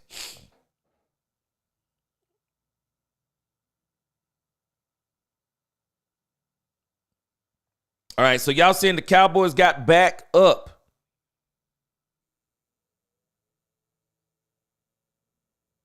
Anthony B. Maybe they still get Damian Martinez. Let's see what happens.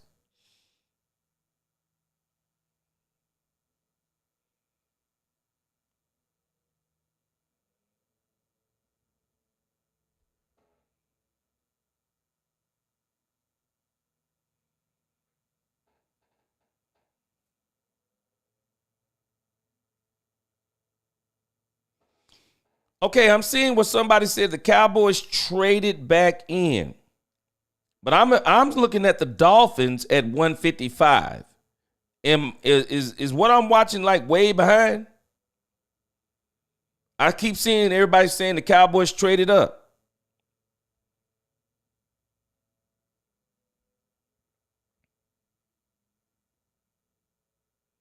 Alfredo, he says that Blue can take it to the crib.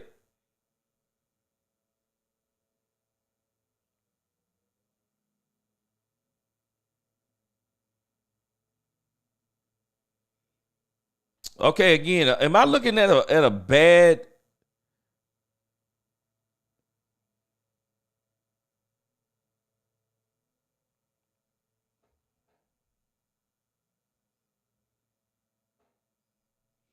I don't see the Cowboys trade y'all talking about.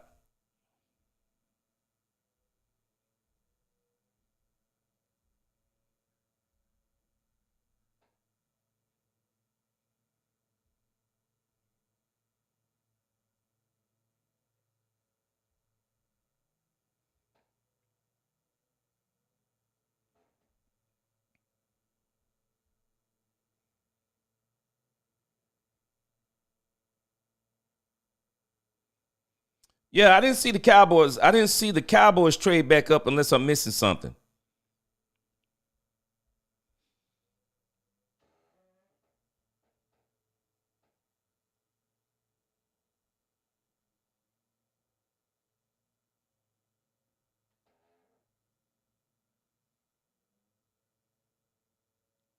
Okay, so the 152 pick, though, that is Blue, right? Okay, that's what you're talking about. Because 152 is blue. Am I correct? Okay, and they picked a linebacker. What the world? Okay, how did I miss that? Let me go back.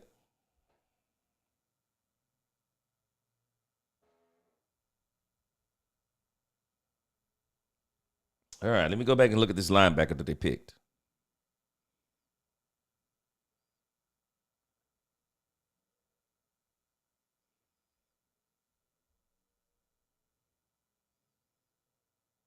Okay, so the linebacker they got was Shamar James.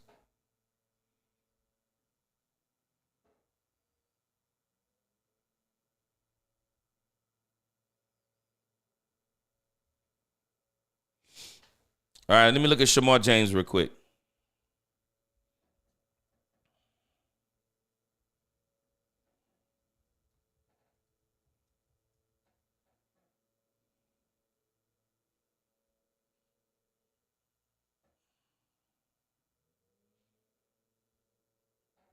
All right, let's look at Shamar James. Okay, so we went back and got Shamar James. Okay. His draft projection was the 7th round. So we decided to get him in the 5th. Okay. His position ranking was number 21.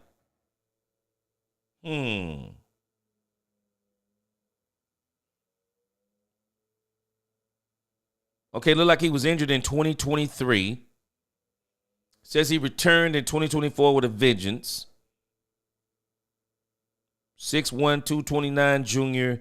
Captain showcased his versatility with 64 tackles, 4 tackles for loss, 2 sacks, and an interception, and forced a fumble. His performance against LSU, 11 tackles and 2 sacks, earned SEC Defensive Player of the Week honors, cementing his decision to declare early for the NFL draft. James capped his collegiate career close to home, participating in both Reese's Senior Bowl and NFL Combine. Okay. That looks like they're saying that he's pretty good here.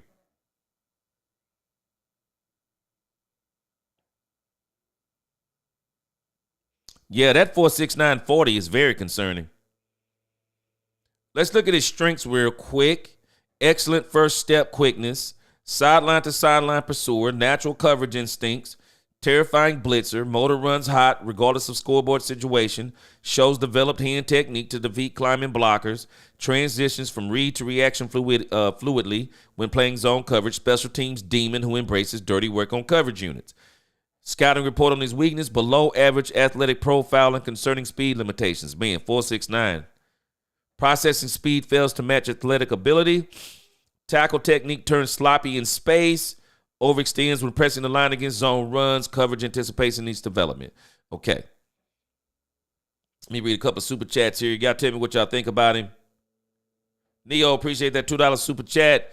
Yes, Shamar James, linebacker from Florida. Appreciate that. Katharina Kiss. She said change to the NFL. That's it. You're right. I'm on ESPN. You are exactly right. Appreciate that $4.99 super chat. That is exactly where I am. Okay, let's see.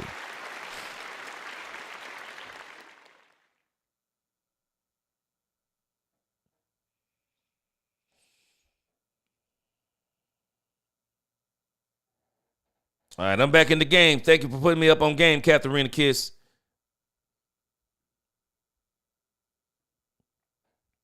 Eddie Lowe said, "Why can't we have a lead running back? Lead running back. The committee stuff doesn't work. I don't like it either." Mike McCain said, "You talking about the linebacker?" Mike McCain said he's good. He's no joke.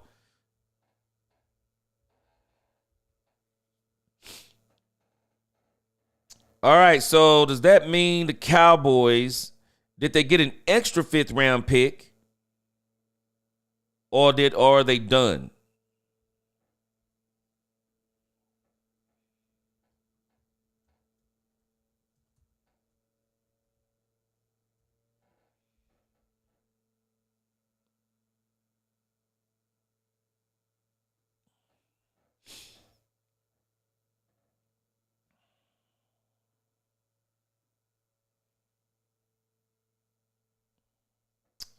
All right, let's see here.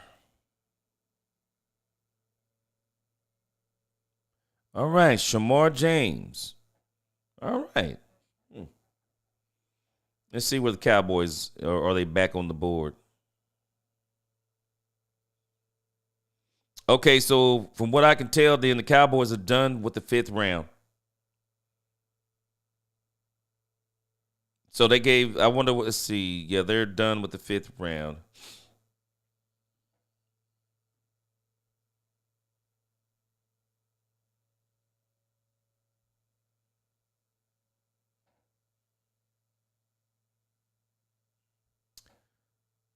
So the Cowboys will be back on the board at 28 in the 6th.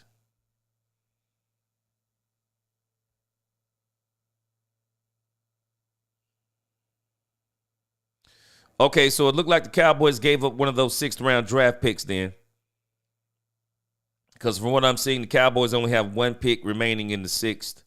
So they must have gave up a pick to go up one early. They must have really wanted that linebacker, didn't they? Okay, and then in the 7th, the Cowboys pick first. Okay, they got 3 picks in the 7th now. Okay, I see. Okay, so the question remains, will Damian Martinez be gone before the Cowboys come back around at number 28 in the 6th round, which would be pick number 204? I'm actually shocked that Damian Martinez is actually still out there. That's crazy work. Absolute crazy work that he's still out there. The dude, he said James will be a good addition to the linebacker room. He definitely will add solid depth in case anyone goes down during the season. Something that they desperately needed. Pure Gaming, yes, sir. I see they got that extra 7th round pick, so they're picking 3 times. The Cowboys have a 6th round pick and 3 7s, so maybe Damian Martinez will be their pick in the 6th or the 7th.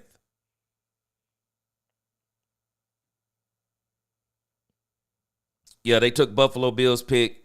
Yeah, they really. I'm hoping that they get Damian Martinez.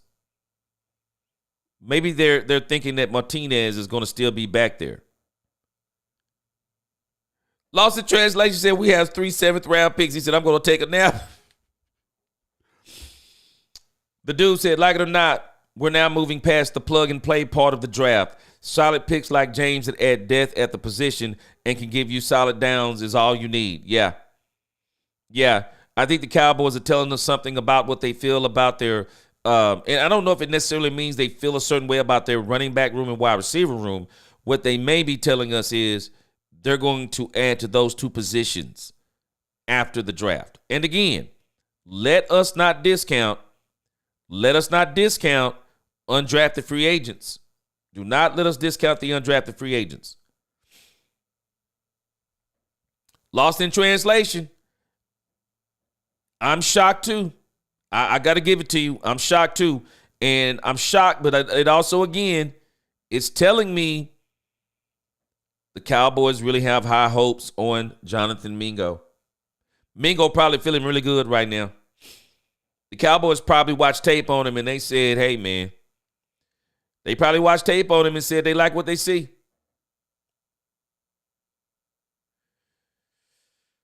So we're going to see what it is. Adapo, he said, what about Blue? I see him as a comp to Jamal Charles. Okay, I mean, identical. I see you.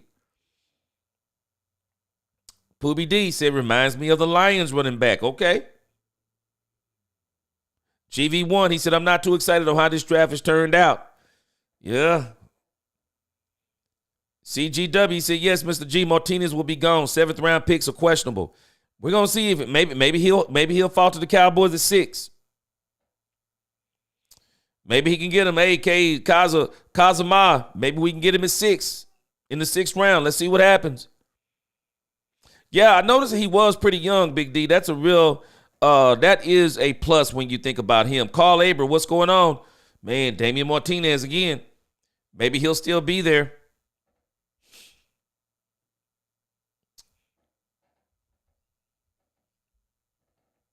Just kind of look around the net and see what maybe some people are saying.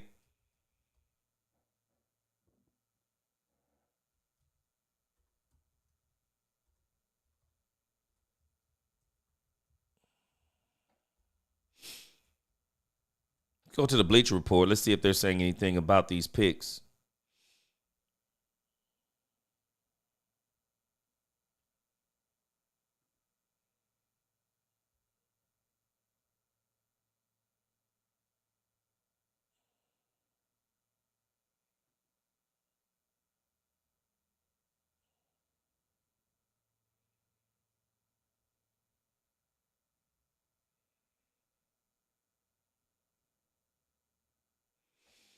Okay, we'll wait and see.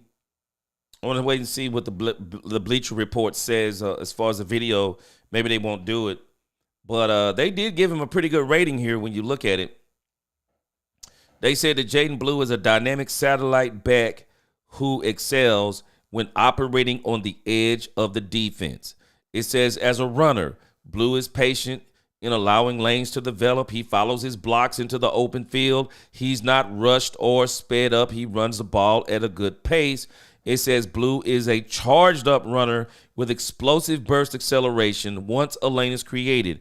With his burst, he outruns pursuing defenders to the edges and is an angle beater once he breaks contain. It says Blue is a fast track ball carrier with great top end speed. It says he will rip off long runs at max speed, generating explosive plays frequently. That is the one thing. That was the one knock I had on Rico Dowdle. You never saw the long runs with Rico Dowdle. You saw the chain movers. You never saw the long runs. And for as much as you want to have those long drives, that's all fine and dandy. But you still want to have the threat of someone other than CeeDee Lamb hitting their head on the goalpost. Okay, I like what they're saying about him. We'll talk more about him in the coming weeks. We will talk more about him in the coming weeks. But again, okay.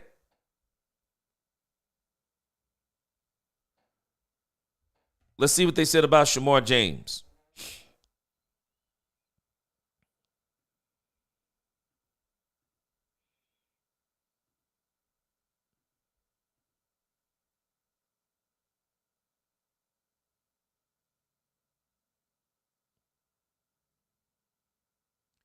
Man, I love this picture they're showing on the NFL Network about Shedeur Sanders going to the Cleveland Browns. And again, man, I'm telling you, Shedeur to the Cleveland Browns is a great move by Cleveland. Man, they're one of those teams I'd be afraid to go to, but Cleveland is a great place for him to go. They got a great defense. They have an absolute great defense. So Shedeur is going to be the starting quarterback there. There's no doubt about it to me. Alfredo Morales, he said, one Shedeur situation should teach every future draftees to take a course of being humble before trying to come into the big boy league. For sure. This is going to build him as a man, though. I'm glad. I'm happy to see the excitement they just showed on the screen for him going to the Cleveland Browns. I absolutely love it. He's going to go there and ball out. I'm actually happy for him. I am happy for him. Mike McCain, he said, I can 100% predict with certainty that Jerry Jones is going to pick Isaiah Bond in the 7th round. Jerry likes those diamond in the rough problem child players. That's one of the things that Brian Schottenheimer's been staying away from. And if I'm not mistaken, some people are saying that some people are actually saying that this Isaiah Bond kid is pretty good. Let's see here. See if we can pull up the report.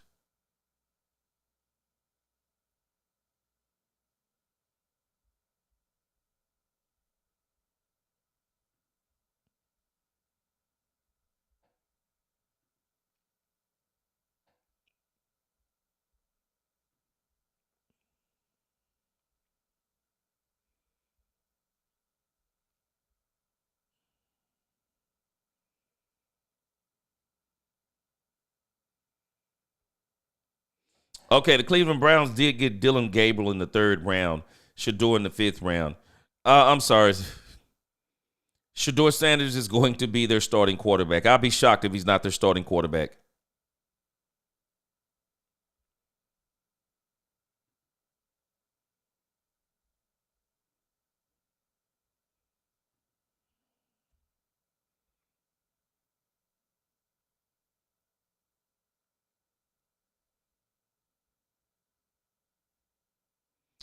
All right, let me see what they said. I want to see what they said about the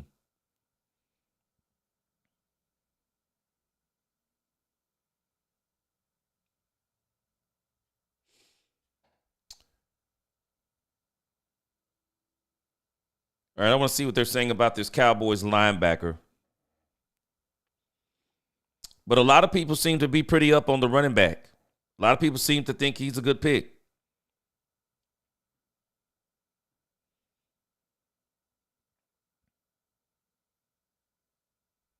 Dallas Sports 1977. Yes, sir. He said America's Nation G to get everybody worth drafting like good wide receivers. We didn't get the wide receiver yet, but I think the running back, from what everybody's saying, he looks pretty good. I'm going to have to look at some tape on him.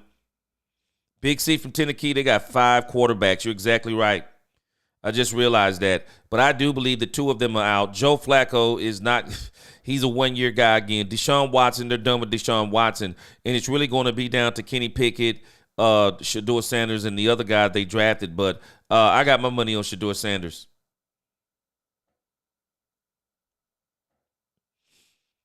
Mike McCain on Isaiah Bond. He said there's not a single team in the NFL that has more knowledge of what is going on with Isaiah Bond and his police report than Jerry Jones. Inside knowledge, okay.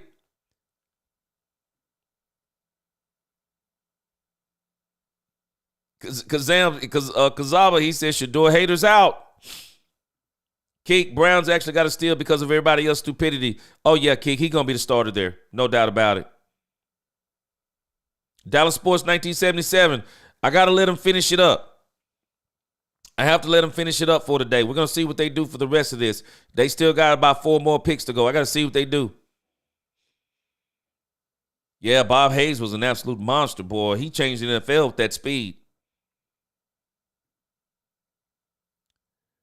Cowboys 5 strings. Not pretty good, G. He said Bond is one of those most explosive. Woo! Okay. Off the field stuff. Okay, let me pull that up on this guy.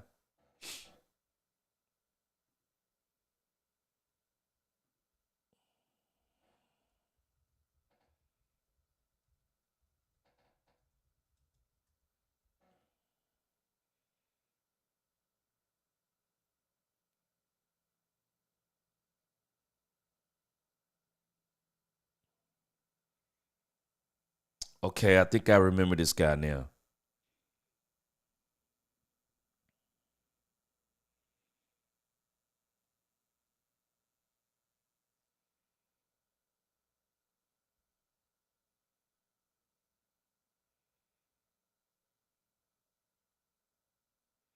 Oh, here it is. All right. We're going to see who wins out on this, guys. Brian Schottenheimer or Jerry Jones. So this guy is going to be there for the taking more than likely for the Cowboys. Let me make sure this is him.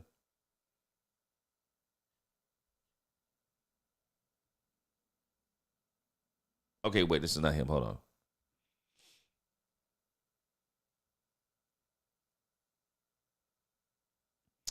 Yeah, it looks like he's been getting in trouble with the police here. Let's see.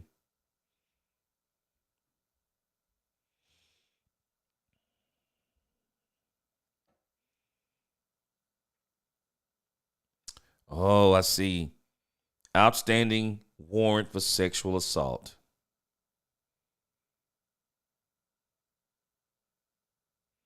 Says he will maintain his innocence during this process.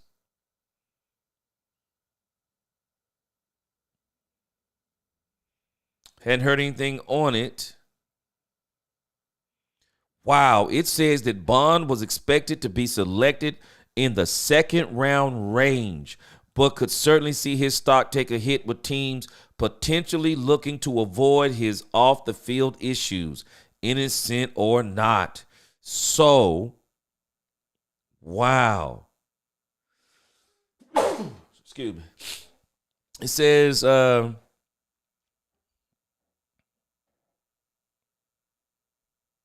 some things that are being said against him: generic, boilerplate, selfish, and a diva.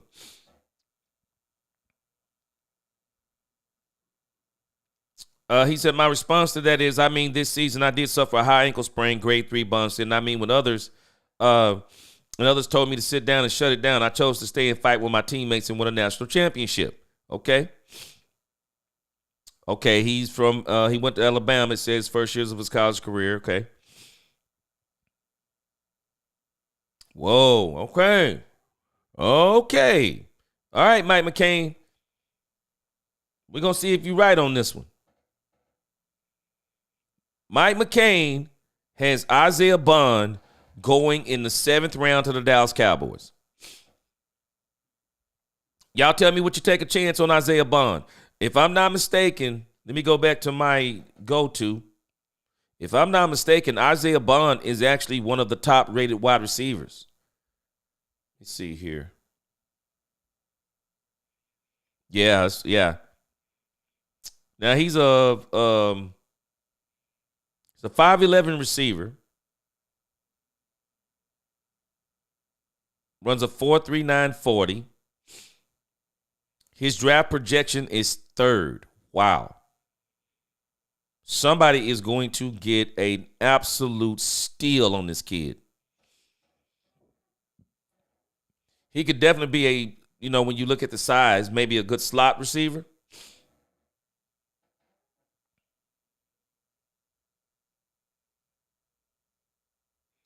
Let's look at the scouting report on him, man. The scouting report on him is crazy. It says explosive acceleration, allows him to eat up cushion instantly, consistently forces corners to bail early, creating opportunities underneath, as seen repeatedly against Michigan. Natural hands catcher who plucks the ball away from his frame with confidence. Devastating change of direction, ability to make him yards after the catch nightmare. Turned a slant into a 51-yard score. Elite deep speed. Stacks corners with ease and shows up natural tracking on vertical routes. Crafty route runner, sells his breaks with subtle head fakes. Positional versatility to line up outside of or in the slot. Shows surprising toughness working over the middle despite size. Special team experience and return ability adds value. Okay. Undersized at 180 pounds. Production never quite matched his athletic potential.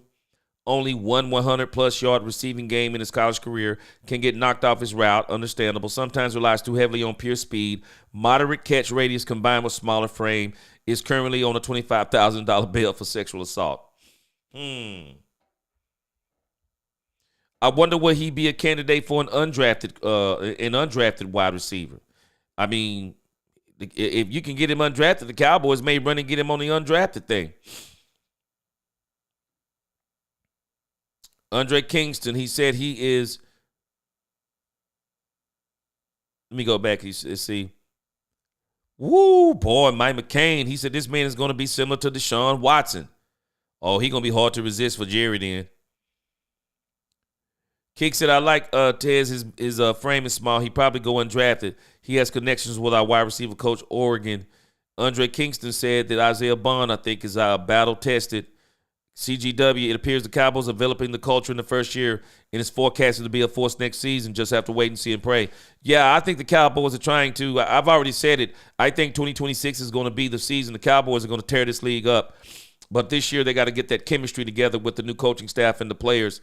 Dallas Sports 1977, he said, I got a chance to meet Jack Gather, FAMU Rattlers great coach, and Rudy Hubbard, national championship coaches. Okay, cool. Michael Smooth said he'll take a chance on Bond. My man Blue Star, he said Isaiah Bond was a baller against Ohio State game last season. Other than what he is fighting about, he will be worth it for sure. I believe it will be Bond or Horton. Okay.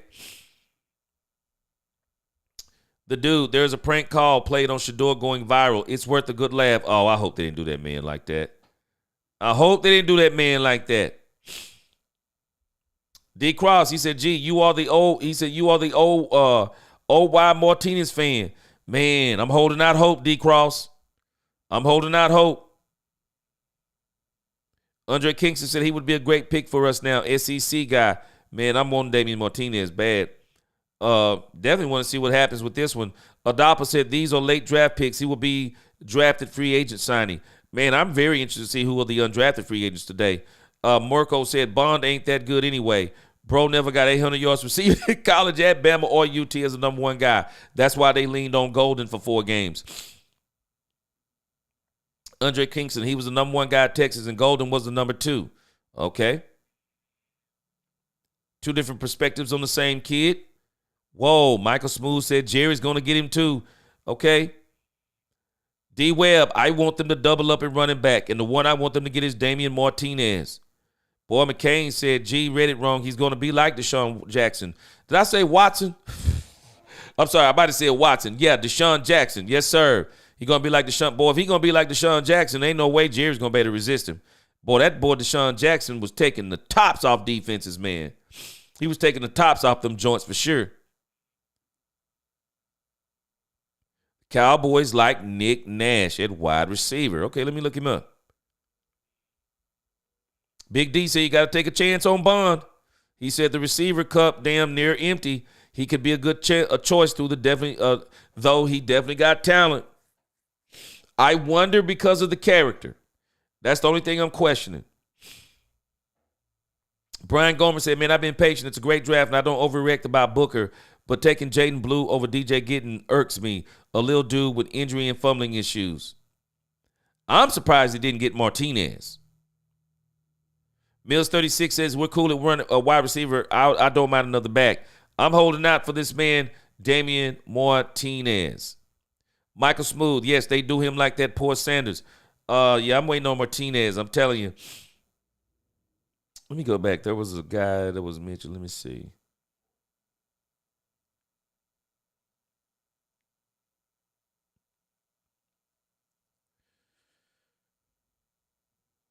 Let me see here. The Cowboys are still going to have an opportunity. They're still going to have an opportunity here to add a couple of weapons. But again, do not discount these undrafted players, man. I think the Cowboys may be able to find something in here. Everybody can't get drafted. Everybody just can't get drafted. It's just the way it goes. All right, we're at 167. We have got to get them boys back on. We're almost out of the 5th round. We got about 10 more picks to go. We'll be out of the 5th round. On to the 6th.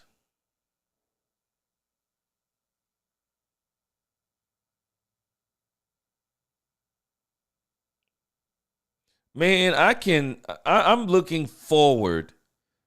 I'm looking so forward to the interview with the Pittsburgh Steelers.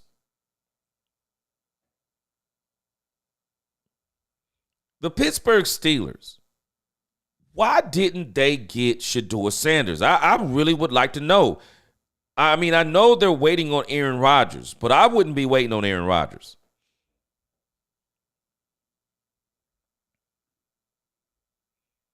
I really would not be waiting on Aaron Rodgers. I just couldn't do it. And even if I was waiting on Aaron Rodgers, man, if I were them, I still would have got Shedeur Sanders. How long can Aaron Rodgers play? At the rate Aaron Rodgers going, this has got to be Aaron Rodgers last season. There is no way I would have passed on Shedeur Sanders if I was the Pittsburgh Steelers. I mean, unless some kind of way I got an inkling that he didn't want to play for us, but I just can't understand. You need a quarterback that bad and you don't get Shedeur Sanders. I mean, that's crazy to me.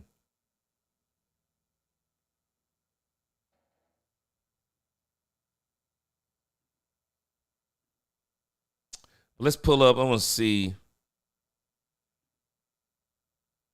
Did anybody catch the Cowboys interview last night?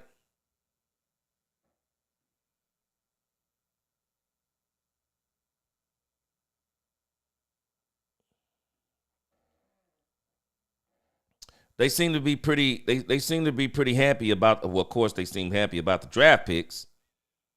Let's see here.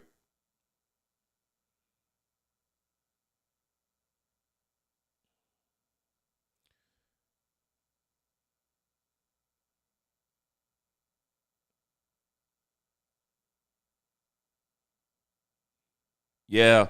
Hey, where do y'all think Shiloh is going? Because I truly believe that Shiloh. I truly believe that Shiloh is going to be I think he's going to be an undrafted free agent.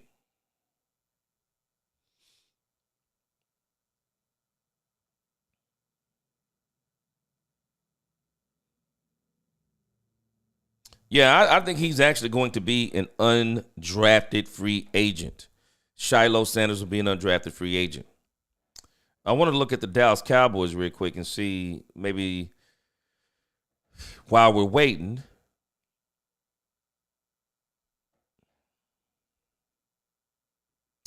While we're waiting, maybe we can listen to some of the interviews from yesterday because we got quite a bit of time to get back on that clock. Let's see. We got quite a bit of time to get back on the clock as far as the Cowboys go. Let's see here.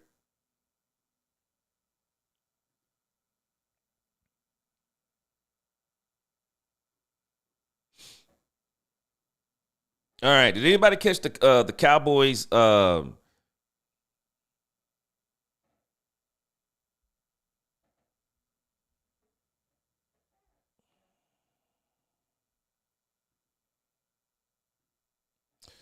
right. Did anybody watch the Cowboys interview from yesterday?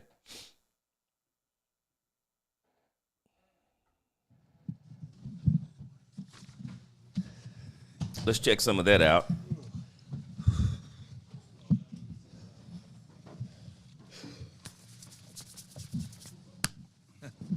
Fast clears at that time. Yes, sir. Gary, David Moore, Dallas Morning News. Did you go into this evening anticipating or expecting to come away with two defensive players, or is this just a matter of how what unfolded in front of you and how it came out? I did not, to the first part, come in expecting, and it was how it unfolded. And we were well prepared, and so that we could work orderly through, the decisions and the choices. And this AI is something else. AI will, but seriously, factually, it is something else, and we are not getting any surprises with our decisions that we're kind of presented with at the time, and so. So let's catch on to something that Jerry just said that I think is very interesting. Very interesting that Jerry just said. This is yesterday's interview talking about the two players that they picked. And it sounds like, again, like I said, I talked about it in the two videos I'm going to release. One I already released and one's coming up later today. But I don't think the Cowboys went in thinking that they were going to come out with Donovan or Savon. I think that's how it failed. I think what wound up happening is the players that they had on their board were gone. But he's also saying something interesting from the perspective of one of our chatters yesterday was talking about, or maybe it was day one, he was talking about that you could go on Google and you could ask who the Cowboys picked. Hold on a second. You could ask who the Cowboys picked, and he said, I think it was yesterday, he said it gave you all the picks the Cowboys were going to pick through the first 7 rounds. And I never checked to see, exactly what they were going to do, but I think Jerry's talking about something. I think what some of these teams may be doing is maybe they're using AI to project what other teams are going to do. I think they may be now acclimating that into their draft process, to figure out who they're going to get. And maybe this is one of the reasons why, when you think about, have you noticed the Cowboys, their picks have been boom. Even when they're not getting the guys who they want, their picks are immediately in. So I just wonder about this, because he mentions this whole thing about AI. And so I guarantee you that these teams are probably implementing this into some of the into the way they're looking at some of these draft boards.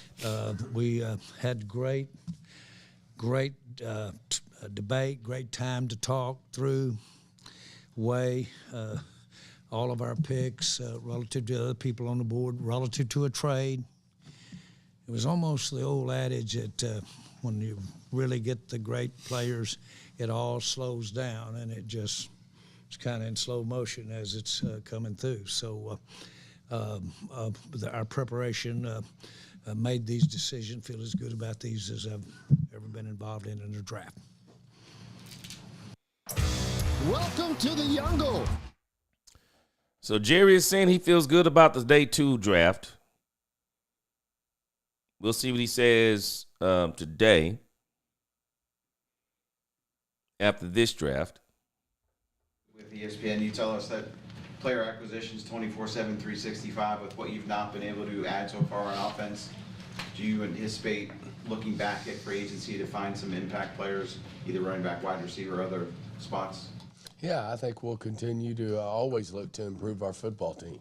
I mean, at the end of the day, it is 365, and you always are looking for opportunities as the draft comes at you. But where we've had our best success, we were talking in there, is when a Micah Parsons, a Zach Martin, a C.D. Williams, they weren't even a twinkle in our eye when the draft opened up, and they just happened to be sitting there at the top, and that's what you take. And so, I do feel like we'll continue to look for opportunities after this draft, but we still have 7 picks left. And I know as you go down, they're not as, obvious that you're going to check a box and fill a need because they're more, they have more holes in them as you go deeper in the draft, or they wouldn't still be on the board. But we've made a lot of.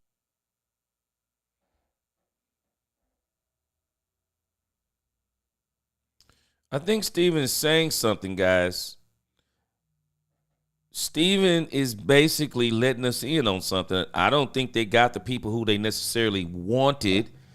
Top end 4th round picks at those positions. Picks, 6th round, 7th round over the years that have gone on to be good players for us. So we'll continue to see where that takes us, and feel good about what we're doing so far, and look forward to finishing the draft and doing a hell of a job with our remaining picks, and then we'll see what we do after that.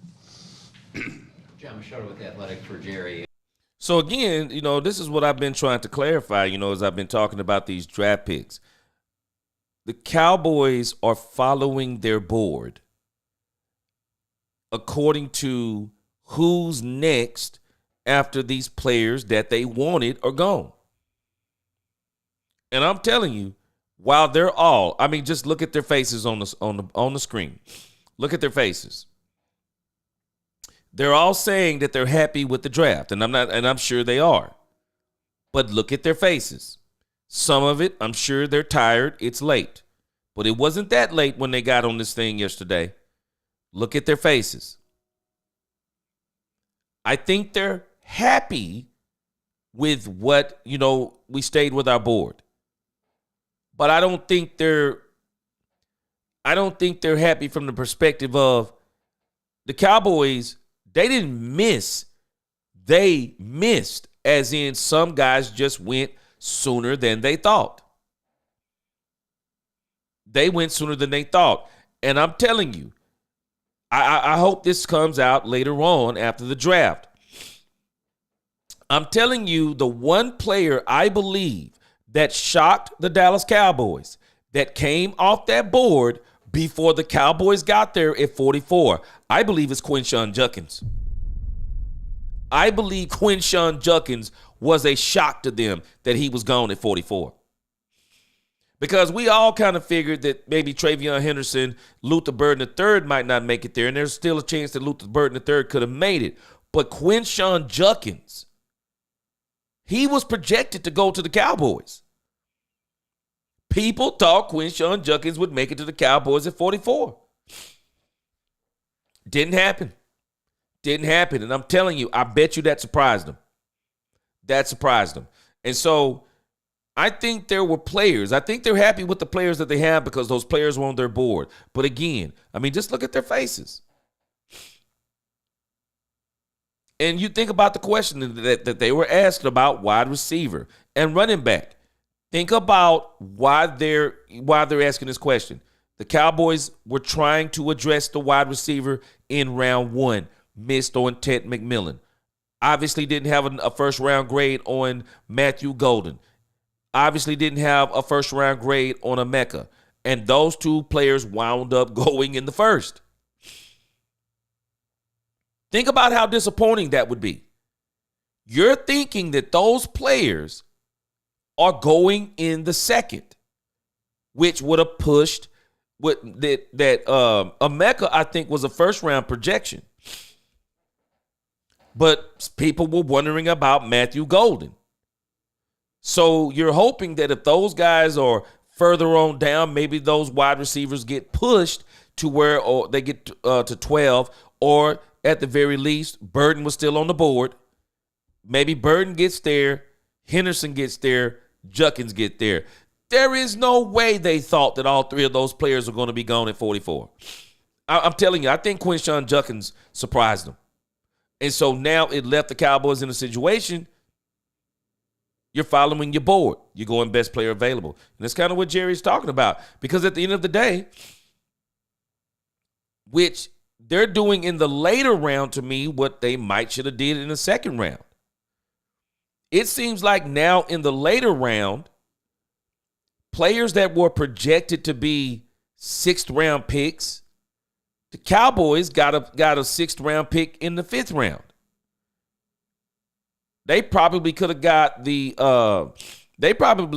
running back in the sixth round, but maybe they felt like if they would have waited to the sixth round, they wouldn't have got him. So maybe that's the attitude you should have had about these other players in the first round.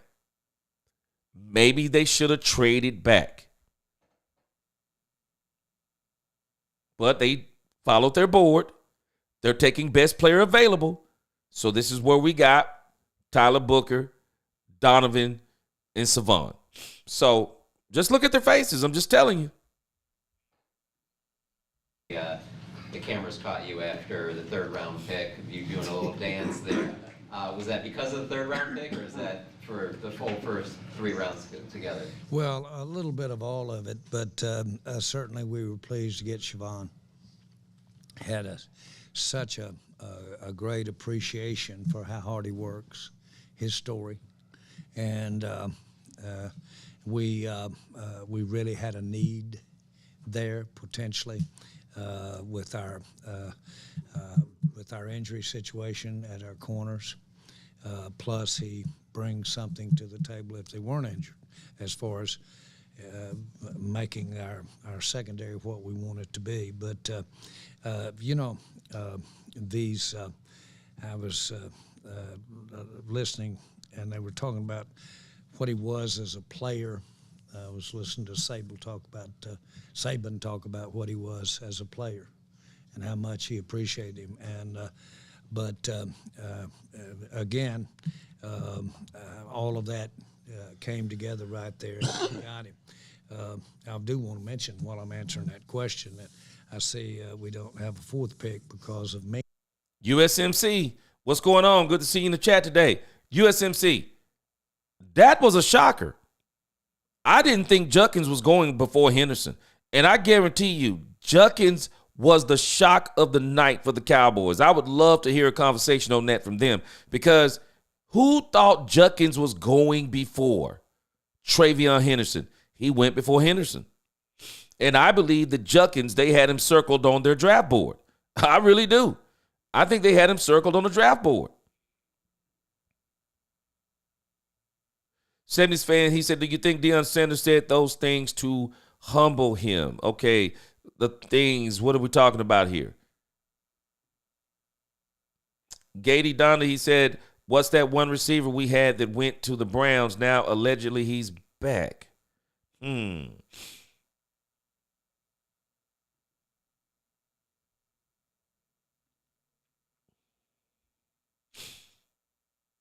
Michael Smooth, he said Jimmy Johnson is on the advisory board. I'm kind of wondering about that. I've heard people say that.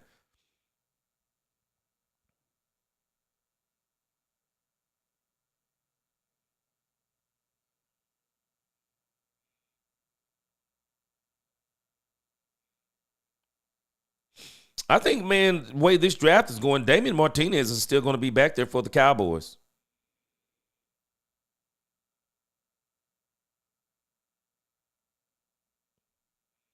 Yeah, I think Damian Martinez is going to be out here for the Cowboys if they want him. Mike McCain, Revel is a really good pickup. He reminds me of Byron Jones. And again, they're following their board, McCain. They couldn't get who they wanted, so they're following their board. So, makes sense. It makes sense what they're doing. Mingo. That is the Mingo pick. Well, Mingo's to 439. Mingo was our second pick in the draft. We had him rated, came together. Okay.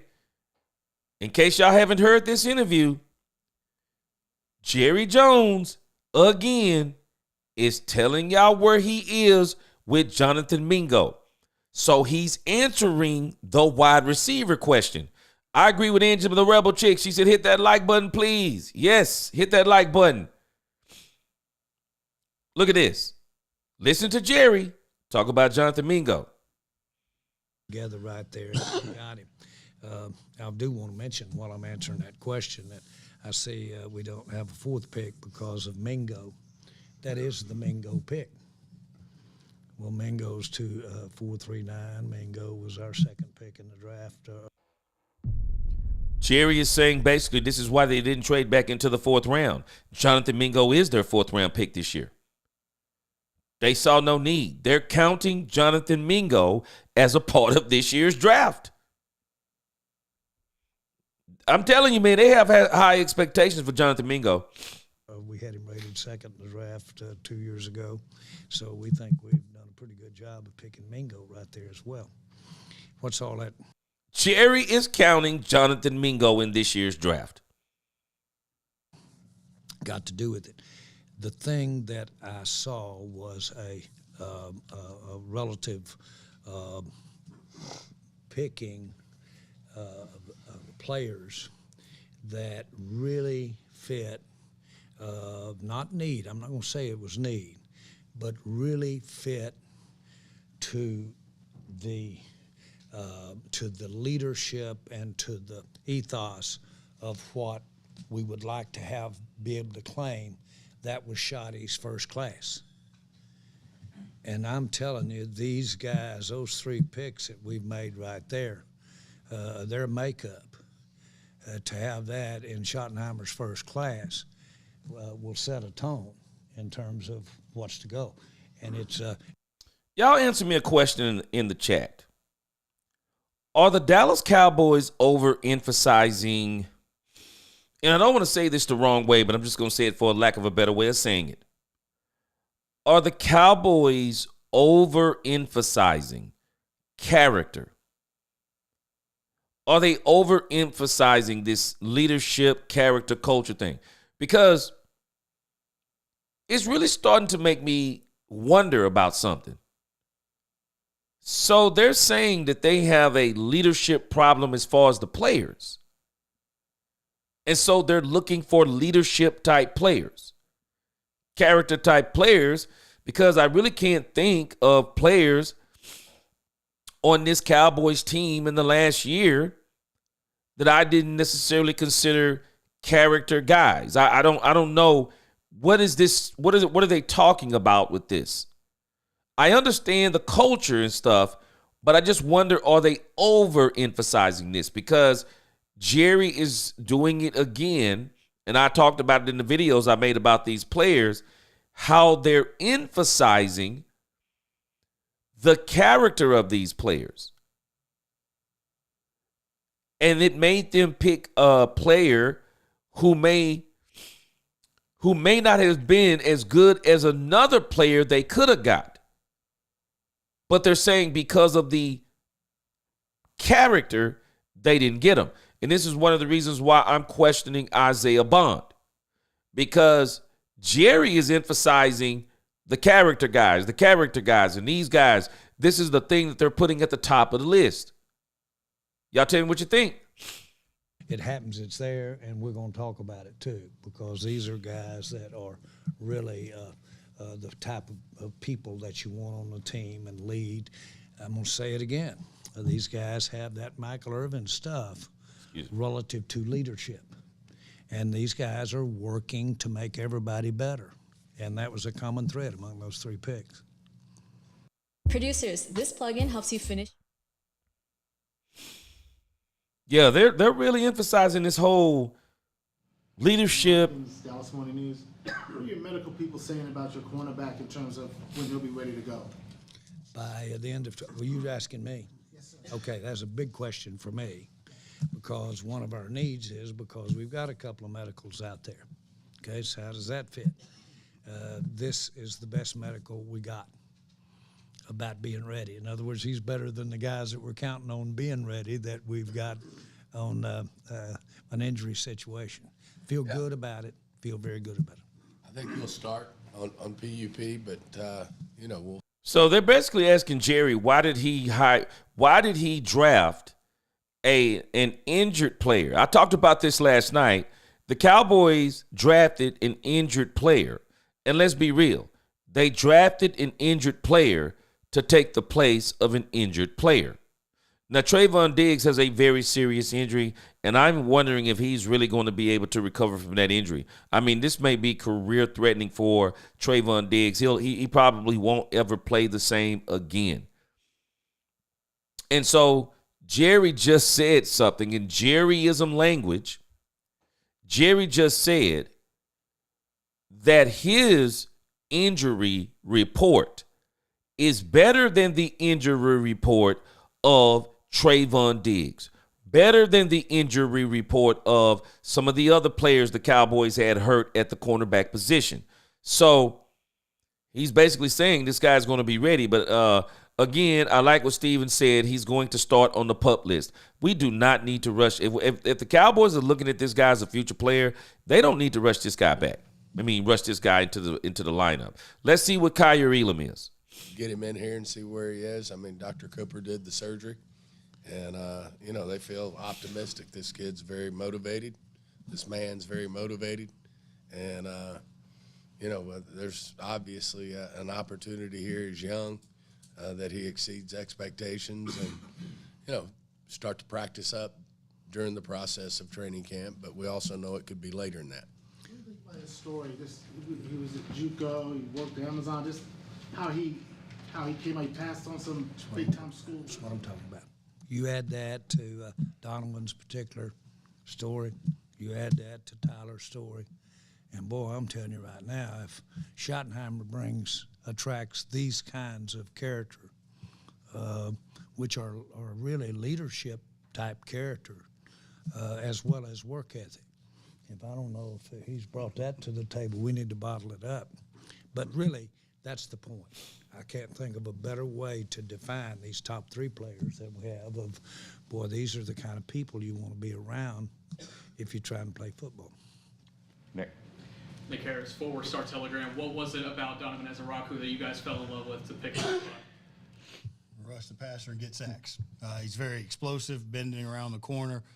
He's got length, to be able to engage with tackles, but his array of moves and his determination, leadership, and again, who he is, we're going to maximize that. He's going to maximize it because of all of our digging. Jerry was just talking about the people. He wants to be the best of the best, and he's going to do that, and he's going to bring others with him. So he's got skill plus that drive. Did Steve Shimko help out at all in that process with him? Yeah, he knew him. That was an additional layer of knowing the person. Yeah, he had to block him every day in practice. Yeah. And he talked about how difficult that was. Now, that's very helpful, actually. And then just looking at the board, the running back position, second year in a row, you guys are going into day 3. Without that, why are you comfortable doing that right now? I'll say because of those three we got. They beat out the backs that were there. And I mean that. They did. Now, did y'all catch what Jerry just said? I'm telling you what happened. A lot of people are mad that the Cowboys didn't address running back. The Cowboys, you can tell clearly the running backs that were on their board. Genty was the dream. Wasn't happening. Caleb Johnson, the Cowboys obviously didn't have rated as a second-round running back. And isn't it strange where Caleb Johnson wound up going? Caleb Johnson went to the Pittsburgh Steelers in the 3rd round. So the Cowboys didn't want to reach and bring Caleb Johnson. The Cowboys obviously had Genty, Amarion Hampton, Quinshawn Judkins, Travion Henderson. They obviously had them all rated as second-round backs. And I'm telling you, I believe the one running back that shocked them, Quinshawn Judkins, I don't think they saw him coming off so quick. I think they thought at the very least they were going to be able to get Quinshawn Judkins. And so Jerry just said it. He's basically saying we went by the board. The players we drafted were rated higher than the remaining running backs left on our board. They didn't want to go up and get the guys like the Dylan Sampsons they didn't want to do it. Even Caleb Johnson, they didn't have him ranked at a second-round pick. So they stayed with their board, and they got who was the highest rated on their picks. And so, again, the Cowboys went into day 3 without a running back, and now we see the running back the Cowboys have had, and a lot of people are questionable on that running back. But let's wait and see how it turns out. And we had either or decisions to make there. And so that's why that I'm comfortable, is I'd rather have those 3 than the backs that we went through. The thing I would add, too, is, we're very pleased with what we did in free agency. It's 2 backs that we signed. And so it allows you to be a little more aggressive in terms of not just feeling like you need to push forward to take one. And so like the 2 we have, but this draft class is deep, so we're not done yet. So here we go again. He's basically saying that the 2 guys that they brought in free agency, I'm still questioning that the fact that they're actually that comfortable. They're saying that they're comfortable up in the running back room, that they can go at the back part of the draft and add to this running back room. So we've already seen 1 running back. Will we see 2? Will we see Damian Martinez make his way into Dallas? Because Damian Martinez will be an absolute great addition to this Cowboys football team.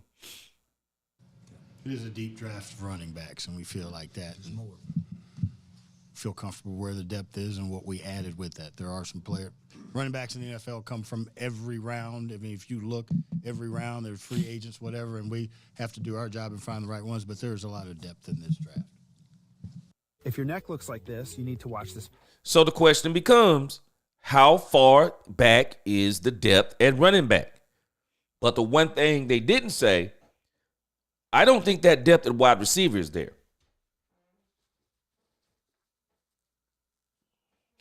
I don't think that depth at wide receiver is there. So who knows? Mike McCain could be absolutely right. They took that chance on Isaiah Bond back there, because Isaiah Bond would actually be a second-round pick. You're obviously known as someone who communicates what you want. How did you go about communicating that this thread that ties all these guys together is what you wanted in your first draft class? Well, I don't think it was just me. I think, we've talked about these guys for the last 3 weeks. I think when we started the conversation out, it was important for us to all make sure we were on the same page, which we were. That the football character, the football instincts, the competitive spirit were things that we were all looking for. But again, I think we've got outstanding football players that just happen to have incredible intangibles and leadership, and it goes a long way.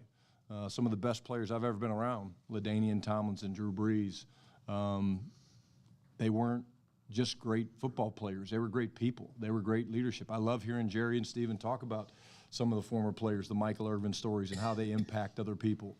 And so it was one part of the process, but we started this with the football character piece and listened to the scouts that have been in the school and talking to the coaches and the people that have been around them, and all 3 of these guys check a box in. I forgot about that, the dude. There was some Zeke. They were saying that there was talk about Zeke. I forgot about that. They said Zeke was stirring up bad things in the locker room. I forgot about that.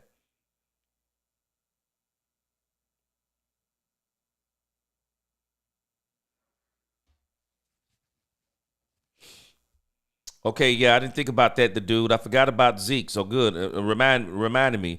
If there's any other players, y'all bring those up too.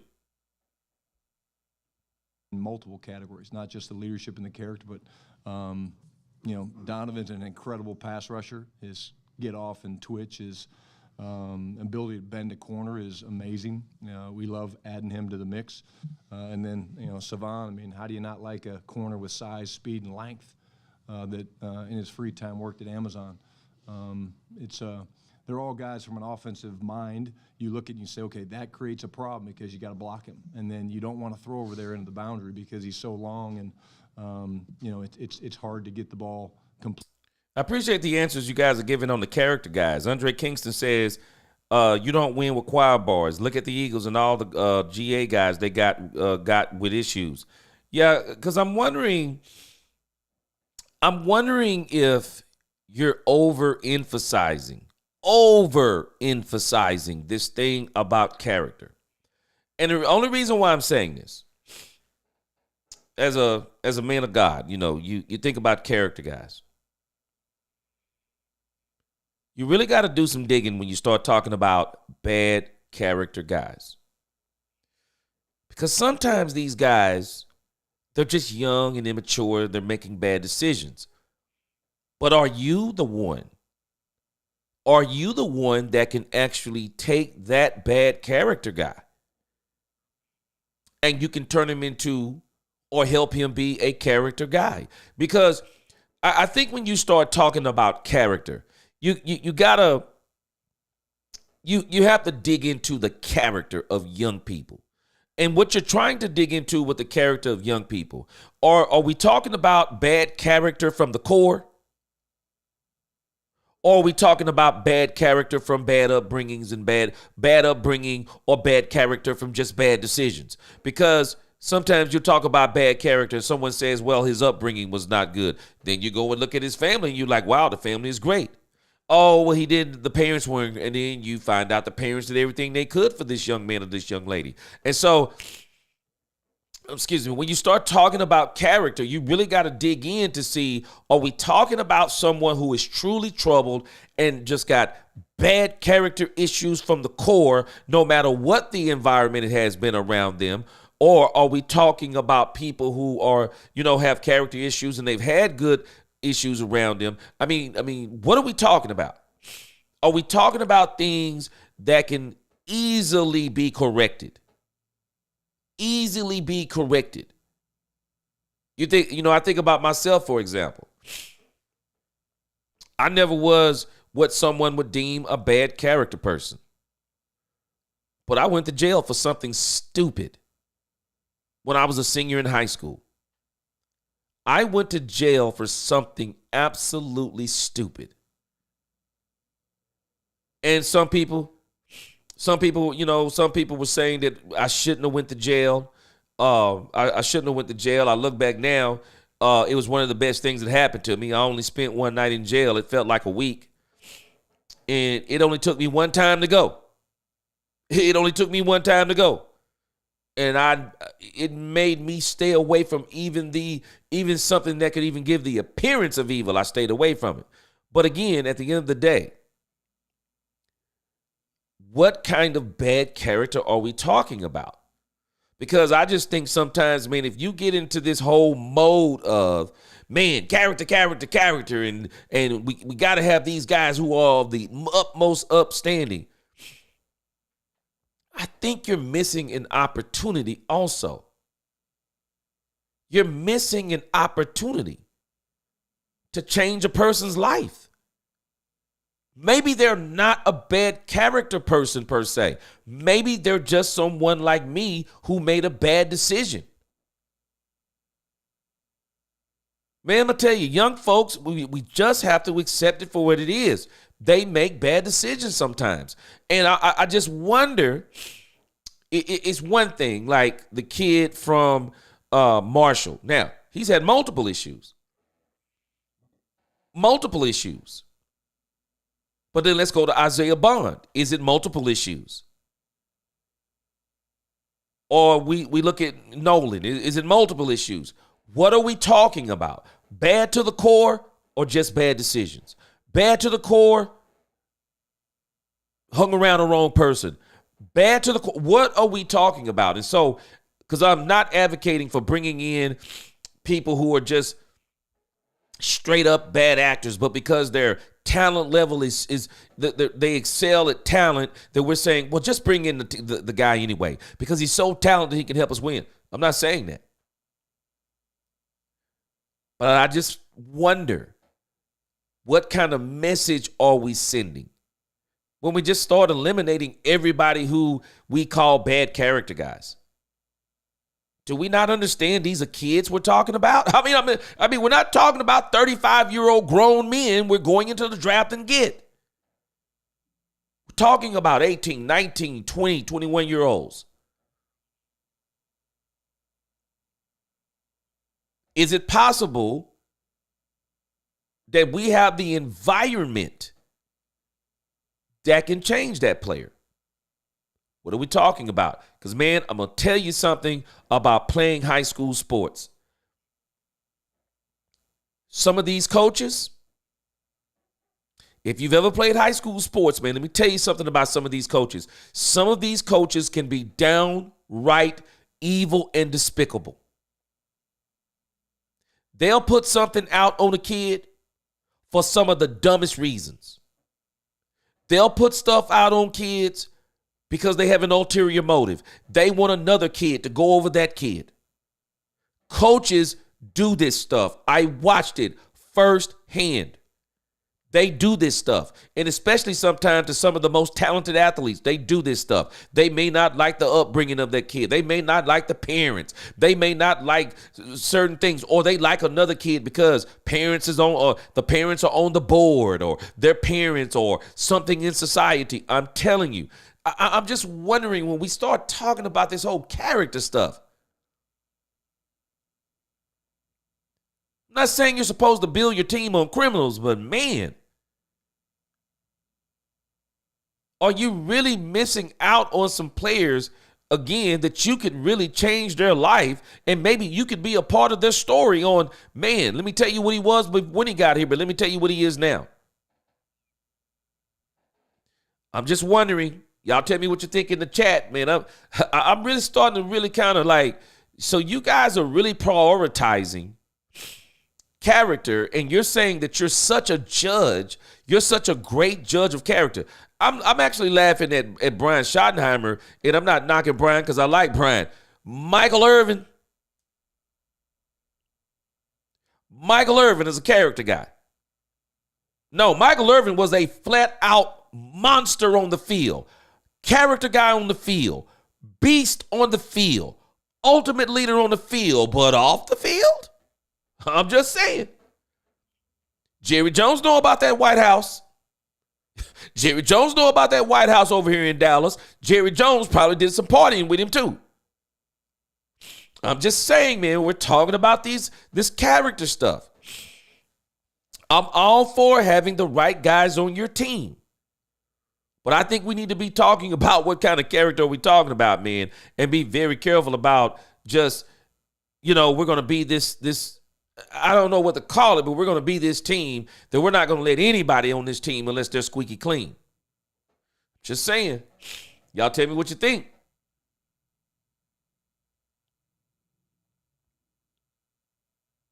JS Tube, I can agree with you to a degree, but I'm telling us, man, there are guys, and I'm telling you, Michael Irvin is one of them. Michael Irvin has football intelligence between the ears. But Michael Irvin, even during his tenure in Dallas, Michael Irvin, I'm sorry, Michael Irvin was not a character guy. And Michael Irvin is one of my top 3 favorite wide receivers of all time, if not number 1. Michael Irvin had it between the ears. But Michael Irvin, character guy? Yes, on the field. Work ethic, all those things. Off the field? Come on, man. Come on, man. I'm just saying.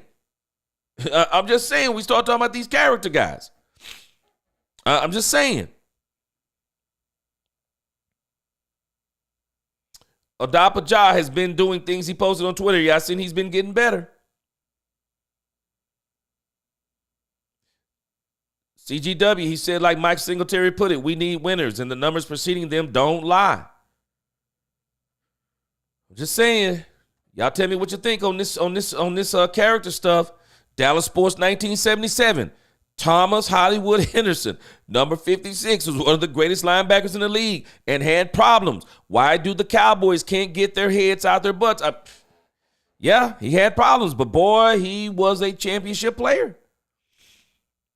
Adapa, he said, bro, they're talking about they will to win at all costs. Players that show they love the game.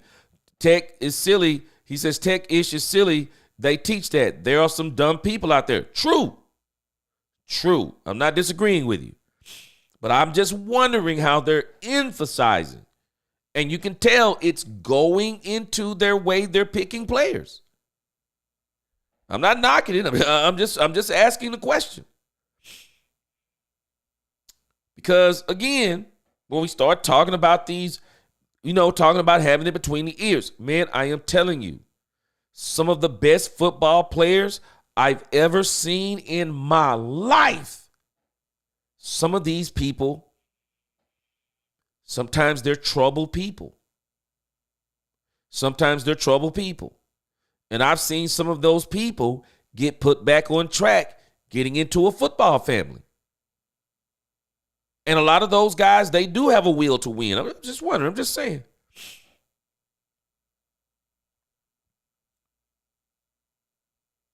Gady, he said, I'm not trying to hear this nonsense. Remember the running back flew to Dallas, got a room called Jerry. Jerry didn't pick him up. Play for Ravens now. Bad. Nope. Not trying to hear. Not trying to hear it.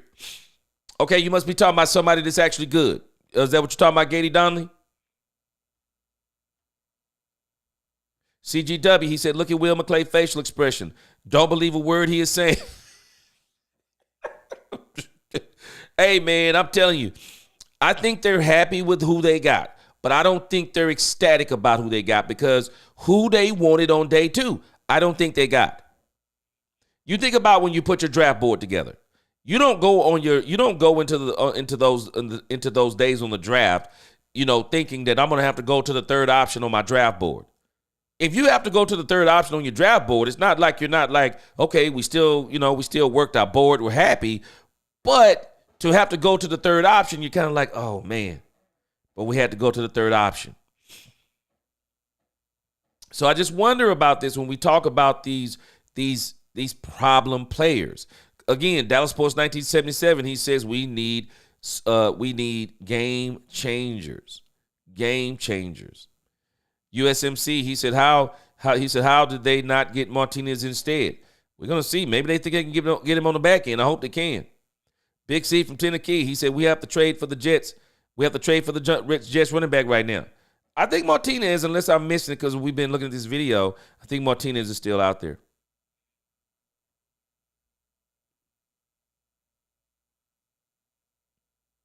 Yeah, Mirko is saying, why is Martinez sliding? Yeah, Cowboys may be able to still get him.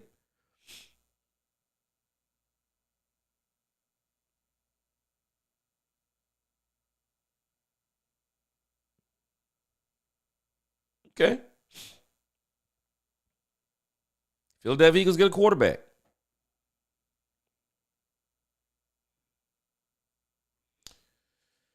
Let's see here. I'm gonna play some more of this video while we're waiting on the Cowboys to get back up here. I'm just wondering though. Big C says, remember, there will be cuts after the draft. Yes, sir. There will not only be cuts after the draft, the undrafted free agents. Let's see who's out there. The Cowboys may load up on running backs. Yeah, Brashard Smith, I think, is a very versatile running back because of his size. I agree with you.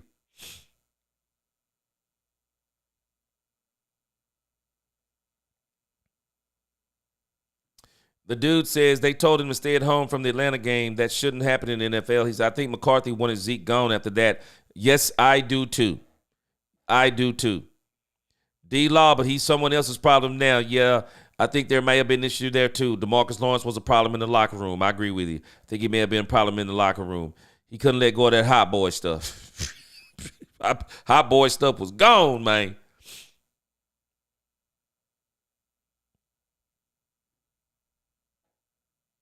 Now, I do think that they're thinking that this kid, the cornerback, Savon, is going to be a game changer. I'm not doubting what I'm saying when I talk about these character guys. I do think they think Tyler Booker is going to be a game changer. I think they think Donovan is going to be a game changer too, and I think they might well be. Yep, quack, quack. This is what got him mad at Amari Cooper, amongst other things. He refused to get vaccinated. Yes, sir. Yes, sir. It's exactly what happened. Or at least one of the things that happened as far as I know. Adapa, he said, problem is locker room is Micah off-season workout shows you which players sacrificed for the team and he didn't. He like Dak selling y'all fools go. Let's see here.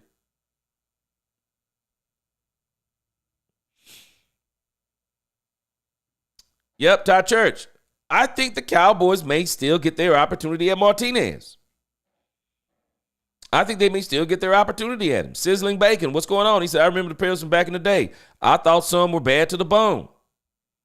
Don't all be the best. He said they didn't reach in the second and the third. Donovan was a 28th ranked player. Got him at 44. Yeah. I don't think the players that they got are bad. Don't all be the best. But I'm telling you, you can tell how they're talking. Jerry even said it. They didn't go into that day thinking or expecting to get those two players. They were on the board. And I'm telling you, I think the one that shocked him, I think the one that shocked him was Quinshon Judkins, because this shocked me. Quinshon went before Henderson. I didn't expect that. Quinshon Judkins went before Henderson. And if you look at some of the drafts, some of the draft predictions, Quinshon Judkins was literally supposed to be sitting there for the Dallas Cowboys at 44. And they got surprised. That's one of the reasons. But the Cowboys, again, they're trying to stick to their board, and they don't want to if they don't have to. They didn't want to go. They didn't want to go up too far. Hallelujah is tripping in there. He said, come on, Coop, I could have mailed you a Vax card. He said, I had 5 of them. Boy, you crazy. Let's see here. But again, man, I just wonder if they're overemphasizing. But I get what you're saying, you guys too. Completed over there. No, Shotty's a young coach. First-time coach, not a young coach. And, of course, he's been in there for 30 years. These 3 guys are going to help him coach. They will be helping him. They can help see around, help impact the team and do the coaching for him. And he'll have them right now, right as they walk in. And he can show them how much they mean to him for helping him coach. I've seen that work before. I've seen Michael get thanked by coaches for how much he helped motivate and focus other players. And I've seen coaches thank him for that. So these guys are influencers with their work ethic and with their understanding of what's the word for it today? Woke. Gathering the kids, I feel you. Seriously. What is I that? feel you on that. It's having some good I instinct. feel It's you looking ahead. on That's that. understanding. That's caring when maybe others don't. Boy, Katharina, I'd have to start I'd have to start another channel talking about this whole They thing. demonstrated that. But I know exactly where they've you got are. The ability to not only feel it but use it to help their team. Tommy. Tommy Arsh, Dallas Cowboys. Yeah, I like the culture they're building, CGW. I just wonder on some of these players. How other teams finished out the rounds the board sets up for you on a day where you and your staff have found a lot of success in the past. I think that it's the exciting part about the draft. I mean, when you start talking about tomorrow, the day 3, not only with the rounds coming up, but free agency, it's where you see the work of the scouts, the extra stuff, the time that they put in, the passion about guys, knowing the guys, and relaying that feeling so we feel good about it. So this is where we do our best work on this day. Tomorrow, excuse me. Uh-oh. Garrett. Garrett Podell, CBS Sports. Uh-oh, Will McClay said they do their best work on day 3. And didn't end up trading up. Are you going to take that same approach? Are you going in looking to make a deal to get back up in the 4th round? How important is that to you, one way or the other, to have or not have a 4th round pick to start day 3? You know that there's many ways to get a pick, and you can go trade next year's, and that happens a lot of times. Not that 4th round's a little hard to do that. 5th, 6th, 7th, it's not too hard to get trading your pick next year for a pick in that area. So, a lot of ways to do. Alfredo said, Jimmy knew about that White House also and chose to look the other way as long as they won. Jimmy said it himself, as long as they produced on the field, I don't give a dang on what they do on their time off. Man, let me tell you something. Alfredo Morales, I'm telling you, you're man, people do not understand. We're in this social media era, and I understand this character stuff. But man, you got to be real. You got to be real careful with this type of stuff. Because while you may pride yourself on having this pristine, clean team, man, let me tell you something. There are some of these people out there who they're just playing for something different. I don't know how else to tell us. There are some people out there playing for their life, man. People who come from some of these backgrounds that sometimes we don't like. And I'm not saying, we're trying to I'm not saying bring in criminals. But I am saying, man, some of these guys are playing for something different. They're playing for something different, man. And that's another part you have to be able to be on the lookout for, too. Because let me tell you something. Deion Sanders. Deion Sanders is what you call a character guy in this sense. You're not going to have to worry about Deion doing dumb stuff off the field. You're never going to have to worry about that stuff with Deion Sanders. But when you think about Deion Sanders, and Deion Sanders is my favorite football player of all time, would you call him a character guy? I would call him a character guy with some of the things that he says. He's a great father. Some of his spiritual things that he says, I would call him a character guy from that perspective. But there are some people who don't call Deion Sanders a character guy. They think he's too flamboyant. They think he's too arrogant. They think he brags too much. But let me tell you about Deion, the reason why I appreciated Deion. Deion didn't believe that the arrogance, Deion didn't believe that the arrogance came with the talent only. Deion believed in order to be who he is, you have to win. Deion was a different type of player. I'm just telling us Deion Sanders was a different type of player. Let's think about another character guy the Cowboys had during that Super Bowl era in the 90s, Charles Haley. How do we think we got Charles Haley? Do we think that Charles Haley, that we made some mega deal with the San Francisco 49ers to get Charles Haley? Is that what we're thinking? Because they felt like he was a character issue with the San Francisco 49ers. But he was an absolute monster. He was an absolute monster. I'm just saying. When you start talking about these character guys, man, some of these guys, I'm not talking about criminals. I'm not talking about criminals. Guys who are committing crimes, no. No, we're not putting up with crimes. But I just wonder, what are we talking about with criminals? Because, with character, because some of the character guys, they do have it up here as far as in between the years, as far as playing football go.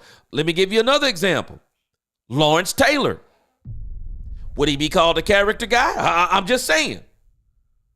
Is Lawrence Taylor a character guy? I'm just saying, when we start talking this stuff, I'm just wondering, are we overemphasizing this thing with the character? Because even with the Philadelphia Eagles, they had a few character issues on that team. And look at what some of those players got them. You mess around and put some of those players, and I'm not saying you want to build your team on guys with bad character, but man, you got to also be able to evaluate the talent. And say, okay, can this guy thrive?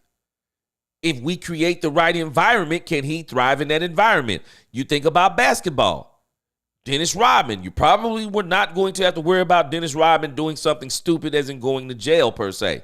But was Dennis Rodman a character guy? I'm just wondering, we start talking about this stuff, man, what are you leaving on the table with certain players? What are you leaving on the table? But again, it's a discussion for another day. Mike McCain, he said those Jimmy Johnson Dallas Cowboy teams did so many crazy things on their airplanes and on the road trips. They had prostitutes, drinking, smoking drugs. Long as they were winning, Jimmy did not care. Mike McCain.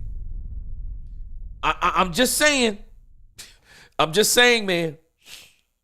I'm just saying. I start kind of tripping when we start. Let me see who the Steelers pick. Hold on a second.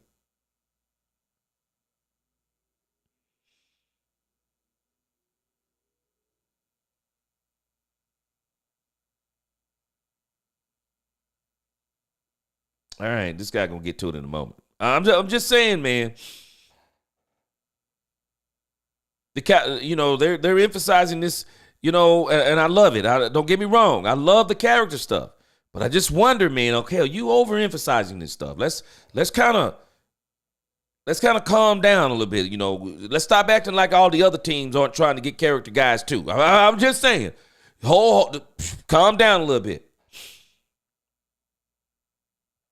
So the Pittsburgh Steelers pass up on Shedeur Sanders, and then they come back way back here in the 6th round, and they pick up Will Howard as their quarterback. Boy, they ought to be ashamed of themselves. They ought to be ashamed of themselves, man. That's all I can say, man. They ought to be ashamed of themselves. Shameful, man. Whoo, shameful. Shameful, man. The dude, he said with NIL, many players coming out with bank accounts bigger than the assistant coaches and scouts interviewing them. So I think they were looking for character because they're seeing less of it in interviews. Yeah, I understand that part. JS2, I don't think they're just talking about work ethic, brother. I appreciate what you're saying because I hear some of that stuff being mentioned. But when you look at the players, that they turned down, did those players have work ethic issues or did those players have character issues? There's a difference. Because again, if you're talking about work ethic, there was none better than Michael Irvin. If you're talking about character issues, come on, man, you got to get out of here with that stuff. Because, man, them 90 Cowboys, them dudes partied hard. But the difference is between them and a lot of teams, they not only partied hard, they played hard, and they won big. That was the difference. And again, Jimmy had a great attitude. I'm not going to say he had a great attitude about this. But Jimmy's attitude was this: as long as you're winning. As long as you're winning and not committing crimes per se. As long as you're winning, I'm not even sweating none of that stuff. And I get what you're saying, JS2. I get what you're saying, JS2. I'm just saying it's not matching per se to me because, again, let's take Isaiah Bond. Is Isaiah Bond a character issue or is he a work ethic issue? Which one is he? Is he a character issue or is he a work ethic issue? That's the part I would be wondering. Okay, what are we talking about with Isaiah Bond? Are we talking about a work ethic issue or are we talking about a character issue? Because work ethic is, I get it. And this is one of the reasons why I was saying what I was saying. We got to really dig into what we're talking about when we're talking about character issues. Are we talking about a work ethic issue? Are we talking about a bad to the core issue? Or are we talking about a kid who made a bad mistake one time and maybe he's learned from his mistake or whatever the case may be? What are we talking about? What are we talking about? Because when you think about they passed on Nolan from Ole Miss, and we know they passed on the kid from Marshall, which I think he has some real serious issues going on. But again, I just wonder when you start talking all this stuff about character, and blah, blah, blah. I'm just, like I'm just saying, man, some of these guys, we really got to understand what we're dealing with when we're talking about character. Really have to understand what we're dealing with. Because again, there are other teams. They're winning championships with guys that the Cowboys, and I just want y'all to really get the underlying thing that I'm saying. This can also become an excuse. This can become an excuse for not being aggressive in getting a certain player. This can be an excuse for losing, because I've heard losers say, we just want to make sure we do it the right way. We want to make sure we have this, and this, and the right players, and we want to do it the right way. Well, we all want to do it the right way. And again, I'm not advocating for criminals. I'm advocating for clarity on sometimes when we start talking about bad character guys, because those things can become crutches for losing. As long as we lose doing it the right way. Have you ever heard people say stuff like this?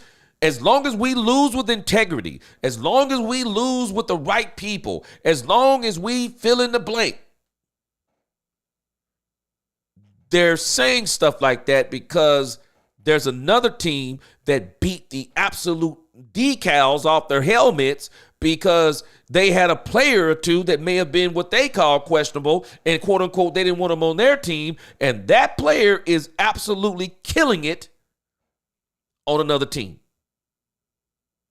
I'm just saying, got to be careful running around saying some of this kind of stuff, man. It sounds, because I'm telling you, man, when it comes to football, there are some of these people that people be talking about are character people. Man, let me tell you something. They'll work circles around you. They'll work circles around you. They may even understand the game better than you do. I'm just saying.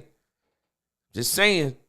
People can use these things as an excuse not to be aggressive, not to get certain players, and also as an excuse to lose.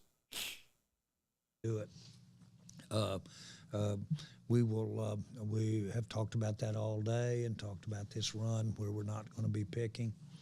But you usually will have some ways that if you see a player there that you really want to get, you could go do it. And I'm not going to get specific because there are just too many ways to do it. You can obviously trade a next year's pick. You can trade a down-the-line player that we have that somebody has been talking to us about for a long time to get a pick, or those kinds of things. A lot of ways to move if all of a sudden you feel like you really want to be there. I dropped from 198 to 147 in just a few weeks, and all I did was make the... So, again, you're kind of listening to Jerry. And Jerry is really just emphasizing some of the things that I kind of already said. I think the Cowboys are following their board. And Jerry is basically telling us they didn't want to reach. And some say that they reached. But this is why, I'm bringing up this whole character thing. Because it's playing into also some of the things they're doing. It's a part of the draft, clearly. And the reason why it's a part of the draft is the Cowboys have made it a part of the draft. They're the ones emphasizing it, not me. I'm just questioning what they're emphasizing. But Jerry is also, if you listen to him, just listen. He's saying they were not going to go back and reach for those players. They were not going to trade away draft capital from the previous season. For the next season, they were just going to say best player available. And he's saying we got the best player available. But the best player available doesn't mean it was the best player. It doesn't mean it was the best player on your board. And it doesn't mean it was the player that you wanted. And I think what some of us are questioning, and the reason why some of us are looking at this draft kind of sideways, is because we're questioning.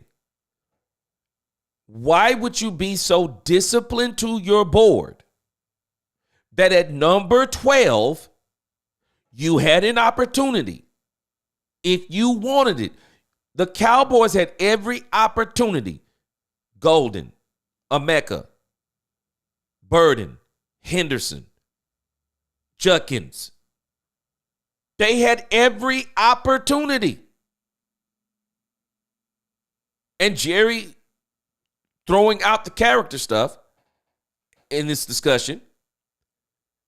Jerry is saying and making and I don't know if you call it an excuse. I guess he's just sticking to his philosophy. They were not going to reach for those players. Boy, I'm just saying. Y'all tell me what you think.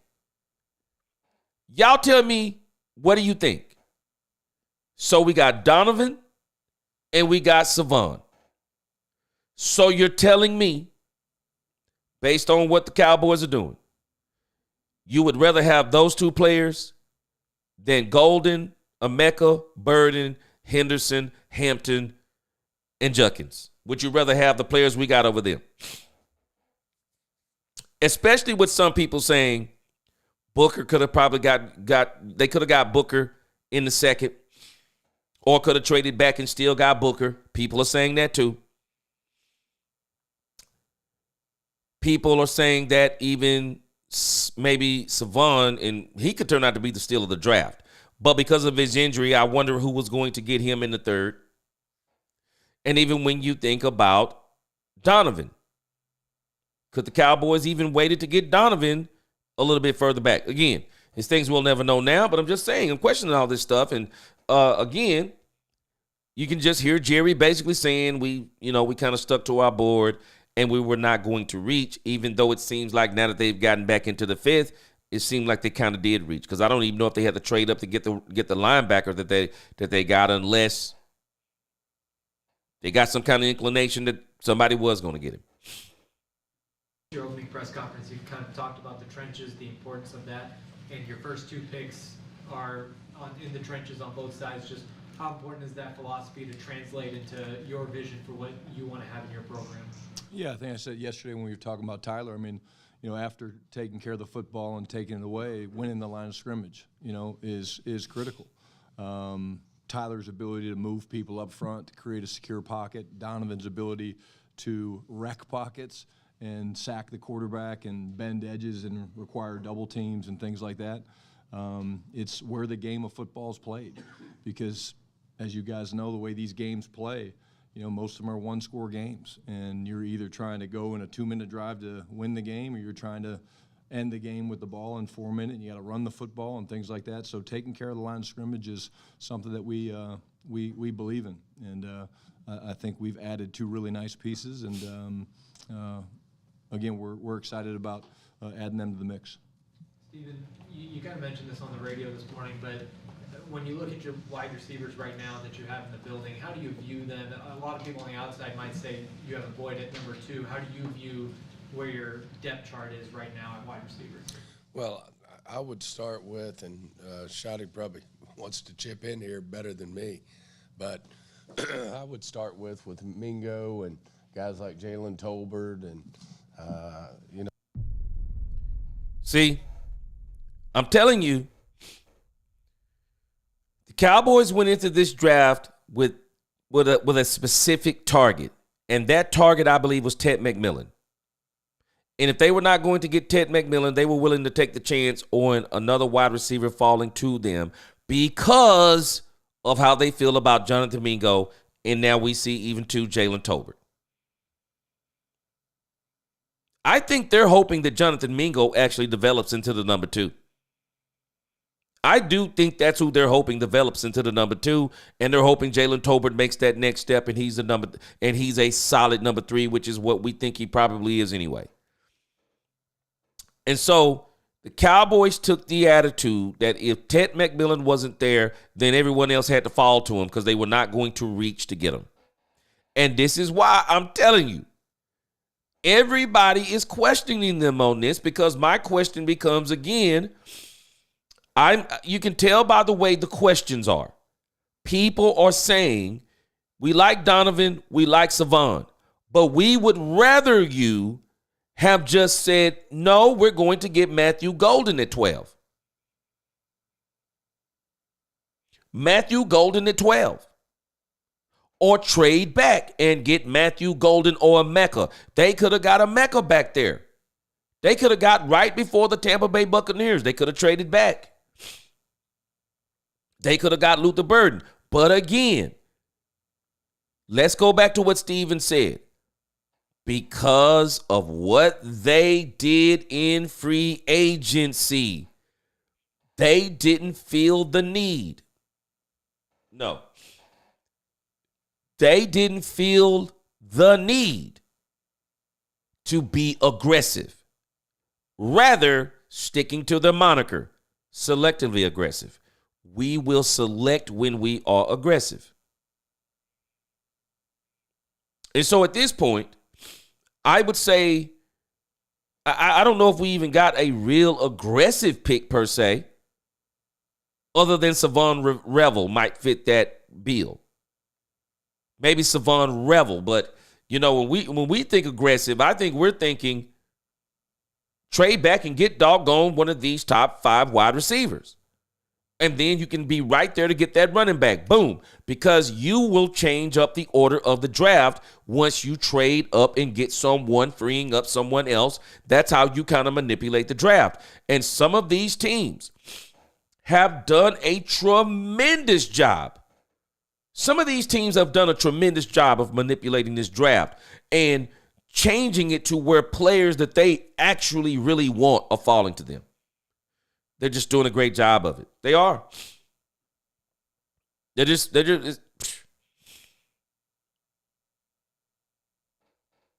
they are. They absolutely are. Burko said Jerry Jones isn't a good character guy either, technically.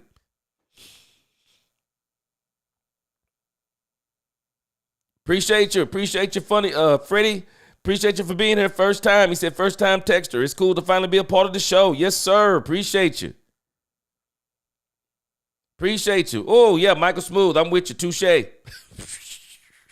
Woo. CGW, he said we had 8 and 8 seasons, first round exits, and everything else not translating championships. After a 29-year drought, us fans have had enough. I understand CGW. And a big part of this has been the way Jerry has been doing things. The dude, boy, I know.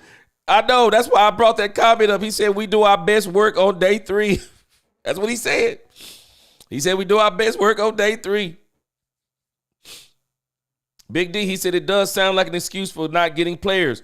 Probably the reason why we're not drafting certain players too. Big D, I'm telling you. I'm all for the character stuff. But I can hear an undertone in this thing. I can hear an undertone that the Cowboys are using to say, and this is why we might not have got a player who was better right here than the player that we got, because character. And then Jerry is saying something. Man, Jerry, I just wonder sometimes, should they even be allowing Jerry to do a lot of talking? Man, are we hearing Jerry? Jerry is literally saying that the players that they have brought in, Donovan, Savon, and Tyler, are going to help Brian Schottenheimer coach? What? Jerry, stop it, man. Stop it. Absolute crazy talk, man. Sometimes I just wonder if Jerry, I just wonder if Jerry should even be saying, Big D, if you'll notice, have you noticed? Some of these teams are reaching. And I do believe that when you're talking about this game, you have to reach every now and then.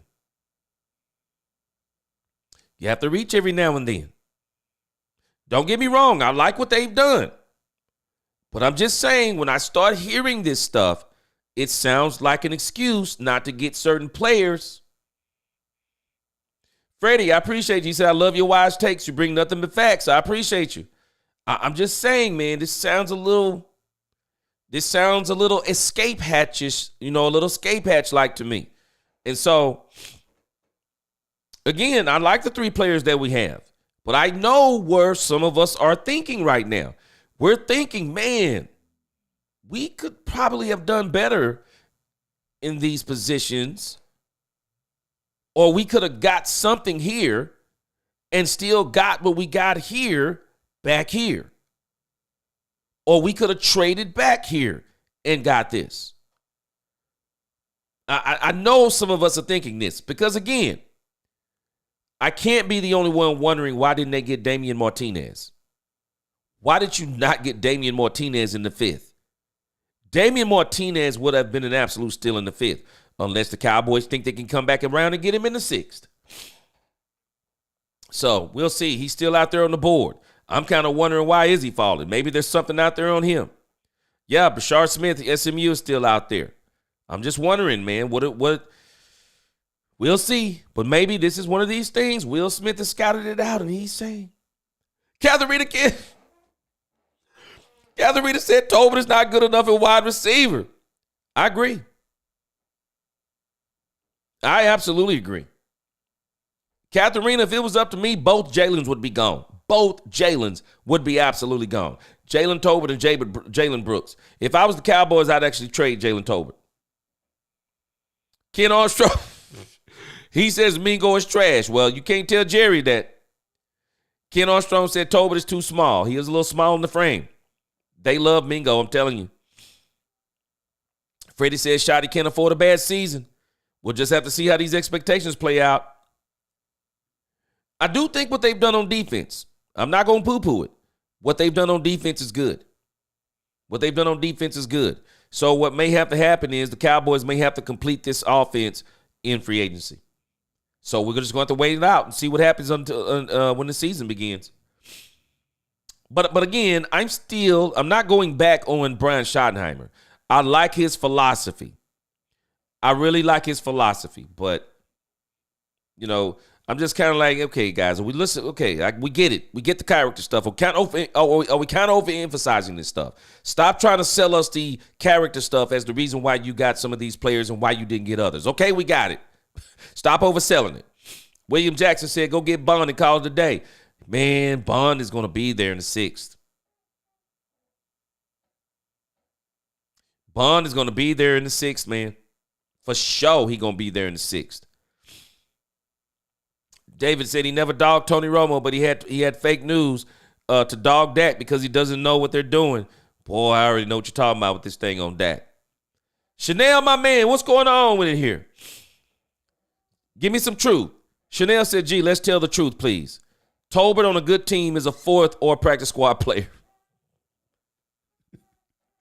I said it last night, Chanel, he's inconsistent. Tolbert is inconsistent and not a quality wide receiver, period. And I will stand by that. Well, I'm going to stand with you. Because I'm telling you, me and Katharina Kiss and some others, we're going to stand with you too. Because I'm going to just tell you up front, Jalen Tolbert, for me, I would either be trading him or cutting him. I'd be trading him or cutting him.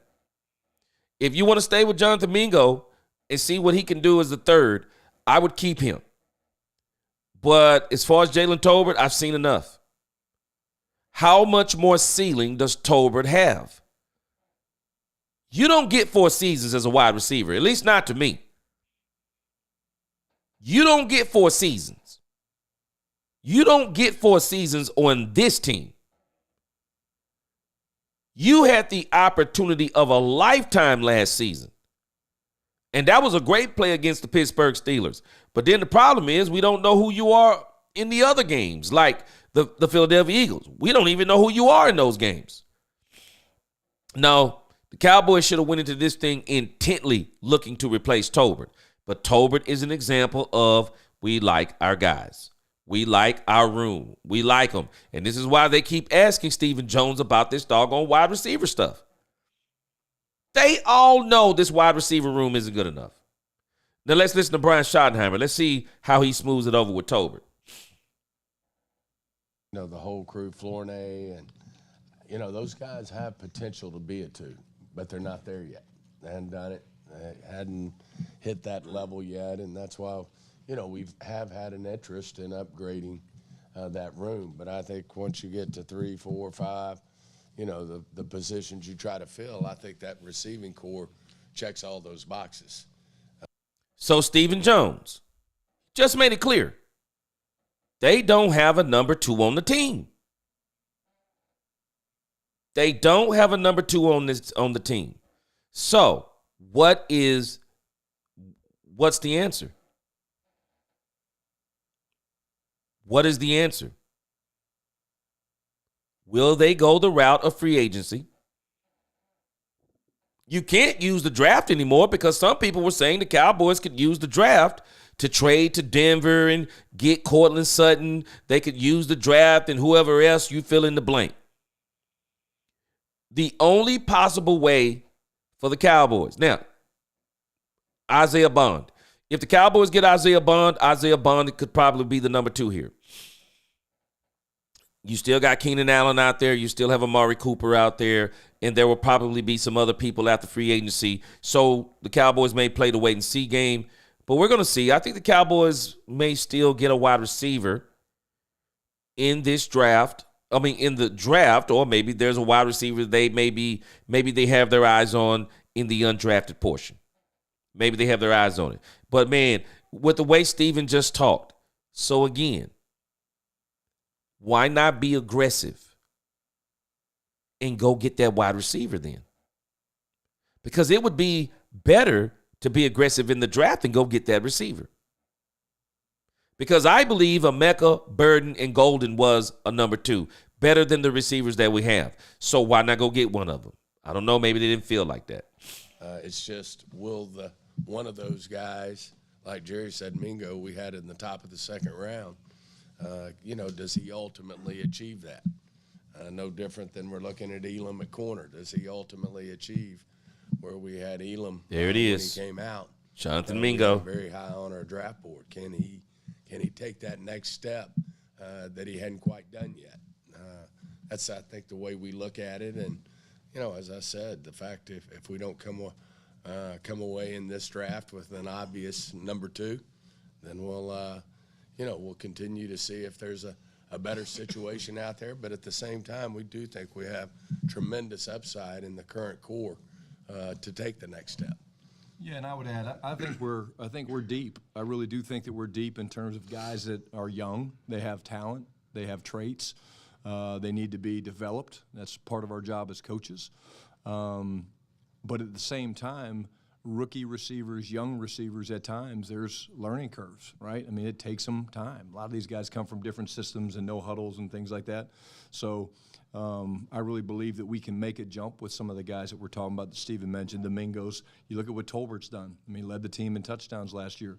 Mingo, Flournoy, Jalen Brooks. You get a guy like Paris Campbell, adds speed. Like, there's guys that, again, we're excited about the ability for them to work with our quarterbacks and develop the timing. And it's not as easy always to just plug and place a guy as a rookie receiver. He comes in, he's going to have a monster year.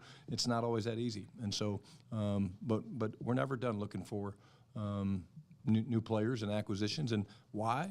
Create competition. This is what Ivy League. Yeah, I get that part about that. So we'll see what the Cowboys, how they come out with this wide receiver thing. True Flavor Cowboy, what's going on with you? He said the Texans tried to trade with Dallas for Booker. Let it play out. Yeah, we're gonna see how it plays out. I mean, we don't have no choice but to let it play out. And again, we'll see if they in that 6th round, Isaiah Bond. I'm pretty sure there's still some other players on there. But the problem is, Stephen Jones said something that we looked at on Thursday. Stephen Jones said there is a point to where you are in the draft that you get to the point to where the receivers that you have that are in the draft, they drop below the threshold of the receivers that you already have on your team. And what kind of role has that played in your draft process here this year? Well, the concept that we have used. Pat Doney, NBC DFW. Jerry, you opened the press conference saying that this AI is something. Is that new? And what kind of role has that played in your draft process here this year? Well, the concept that we have used today's technology to really expand our combinations of what happens, and we're at an all-time high. And it was amazing with the technology that Will and our group have developed. But we basically are getting no surprises on some of the most wildest speculation of what if you did this, what if you did that, where you would be. Well, when we get there, there are those guys that are there. In other words, if you pass on this guy, who's going to be there if you took the extra pick, who's going to be down there 1 round later, who's going to be there 2 rounds later.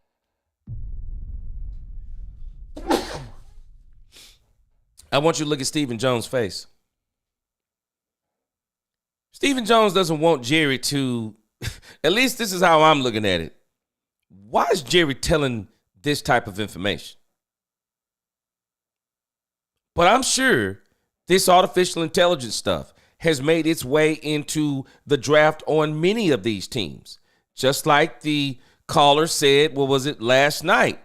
He said he asked Google the Dallas Cowboys picks, and he said it shot him right out. Shot him right out. So they're saying they have developed some kind of artificial intelligence, I guess, to kind of help them with draft scenarios. It's crazy. I don't know if he should be telling them, but I guess it is what it is. Later.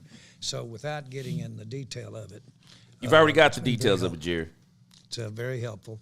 I'm not so sure that it falls under the definition of AI. I'm really not. But I will tell you this. It is a far cry from where it was 30 years ago in terms of really seeing a lot of data and a lot of really important information. I will say this, along the lines, I found myself in this draft really looking at, when we look at whether it's a running back, receiver, whether it's a corner, I do look at the risks that you have there, and then I look at where we are with the risks of a Mingo, what his risks are there. And Mingo's 4'3", he's a big receiver. We had him in the second round and what have you. Well, the chances of him, because we're new to Mingo and he's new to us with Mingo. I'm just using him as an example. Well, frankly, the odds of that receiver and Mingo being what we want them to be, or Mingo's are better, then maybe we ought to go over here and get this corner, because we don't like that odds up against what we've got in-house there. So now, do you see where Jerry is spilling some serious beans here? Jerry is saying, I'm telling you guys, I'm beating a dead horse now. These dudes are big on Jonathan Mingo. They're absolutely big. He's basically saying, in a sense, they have a system developed to where they have Jonathan Mingo. They input the receiver that they might get at that spot. Is that receiver better than Jonathan Mingo? What? This is basically what he's saying in a nutshell. And they're the system that they've developed. So you're saying you're using that, or using the input of that. This becomes the danger to me when you start talking about this AI stuff. Because you totally, or you mostly disregard human reasoning. You mostly disregard human reasoning. We're putting the thinking on something else. Think about how crazy what Jerry is saying is. He just said that so when you input this data, and if Mingo is potentially better than the receiver that you get, so rather than you taking a receiver right there, you take Savon Revel.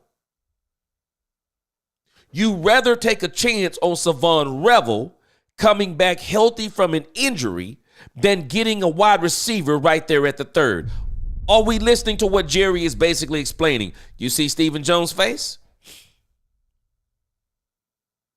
Jerry just said he doesn't want to get into detail.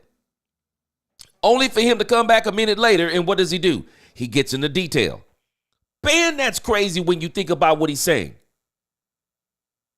And I know you do this on a human level too. You go, okay, so, and I know what they're saying. How good is Mingo? Did you catch what Jerry said? He's new to us, we're new to him. So the question they're asking themselves, how good is Mingo? How good is he? Big body, 4-3 receiver. We haven't seen him with Dak Prescott. How good is Jonathan Mingo? This may explain also why the Cowboys have chose not to be as aggressive as maybe some people have thought they should have been at the wide receiver spot. They have a system that they've developed. Now, I'm just wondering, what does that system look like when you put a Mecca, when you put Golden, when you put Burden, when you put them into that equation? What do you spit out? Do you say that Mingo can be better than Burden, or he's better than Burden, better than Golden, better than Emeka? What are you saying here? Man, this is fascinating. I hadn't listened to this yet. This is fascinating what Jerry is saying. This is fascinating. They are using some form of AI, some system they put together that is helping them to determine. This is fascinating. That combination of thing goes on all the time. And I would have thought there might be a receiver there rather than a corner. If you had talked to me this morning, a receiver rather than the corner. I would have thought rather than the defensive end, there might have been a receiver when we walked in this morning. But boy, when you stepped there and the opportunity came and you saw it and you waited, it's just the way it's the way the decision was made. And really, that's the way that it ought to be. And the reason I'm going into that, I don't know why I'm so defensive. Old Tim, he's beaten my ass up so many years over it that I don't know what to do. But I'm not in there throwing darts is what we're really talking about, these decisions. Yeah, Jerry, you're saying something simple. You're going by your board, and you're going by whatever system that you're using to determine whether you should move up, whether you should move back, or whether you should stand pat and say, we'll just wait and see what falls to us. I understand exactly what he's saying. Crazy, though. Crazy, because obviously some of this stuff is telling them that they'll be fine. They'll be fine with Jonathan Mingo. It's in a nutshell, it's kind of what he's saying. Shedeur Sanders still on the board, but Sean Payton just said he is shocked that Shedeur is still available now. With your history with Dion, are you surprised to see Shedeur still available in the draft? Well, first of all, I don't want to make an evaluation, but we thought and evaluated him extremely high in this draft. Now, obviously, we have Dak at the highest paid player in the league. That right there. But we thought that I have an edge. I know what winners or what winner that he's got in his bloodline. I do know that. And consequently, with my first-hand knowledge of my relationships over the years with Dion, and I know I've watched 2 or 3 ball games with his son. And so with my knowledge of him and what have you, I know where the character is there. And boy, it is great character. It is an unbelievable, competitive, winning character for sports. Okay? And so I can tell you that. I don't know how many scouts have visited with me about the character of the Sanders group, but they should, because it is absolutely up with the very best that's ever been in sport.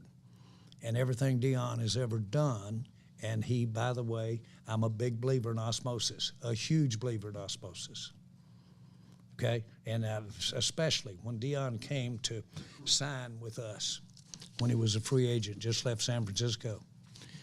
We were at the stadium. Okay, so Jerry is letting me in on something now. Jerry is letting us in on something. So it sounds like to me that the issue with Shedeur Sanders may have been something to do with character. And I don't think it was a character issue as much as he's a bad guy. Maybe it's something character to do with maybe the fact that people didn't like him saying stuff like he was going to change the franchise and stuff like that, which that kind of talk wouldn't have bothered me because that's exactly what I want to hear the quarterback say. I want to hear him say he's going to come in and change the franchise. But maybe that didn't sit right with some of these people. But again, I don't think this was a Shedeur Sanders thing. I think this was a Deion Sanders thing. I think some of these teams got rubbed the wrong way by Deion Sanders trying to enforce where his son was going. I think that's kind of the bottom line on it. I don't think for a second this was a Shedeur Sanders thing. All right, let's see. The Cowboys pick is in. Let's see who they got.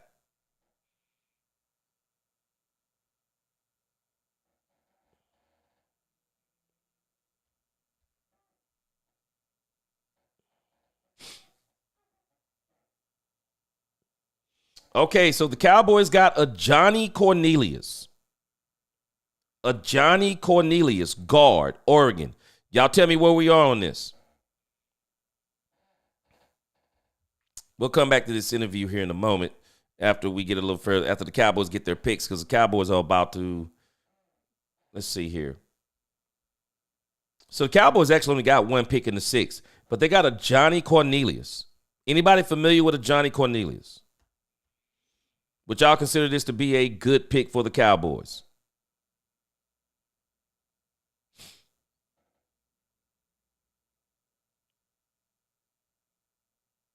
What do y'all think about this, Johnny Lewis?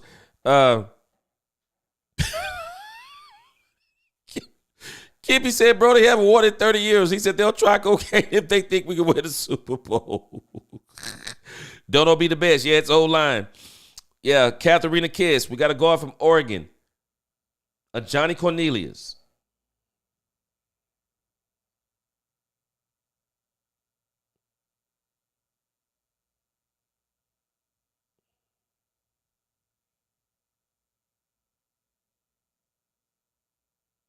Okay, a Johnny Cornelius. Let me look up some stuff on him here. Let's see what the deal is on him.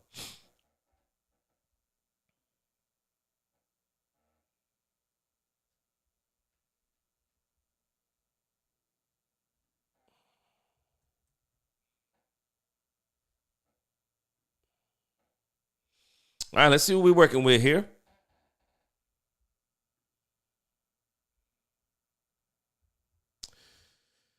All right, Johnny Cornelius, Oregon. Let's see.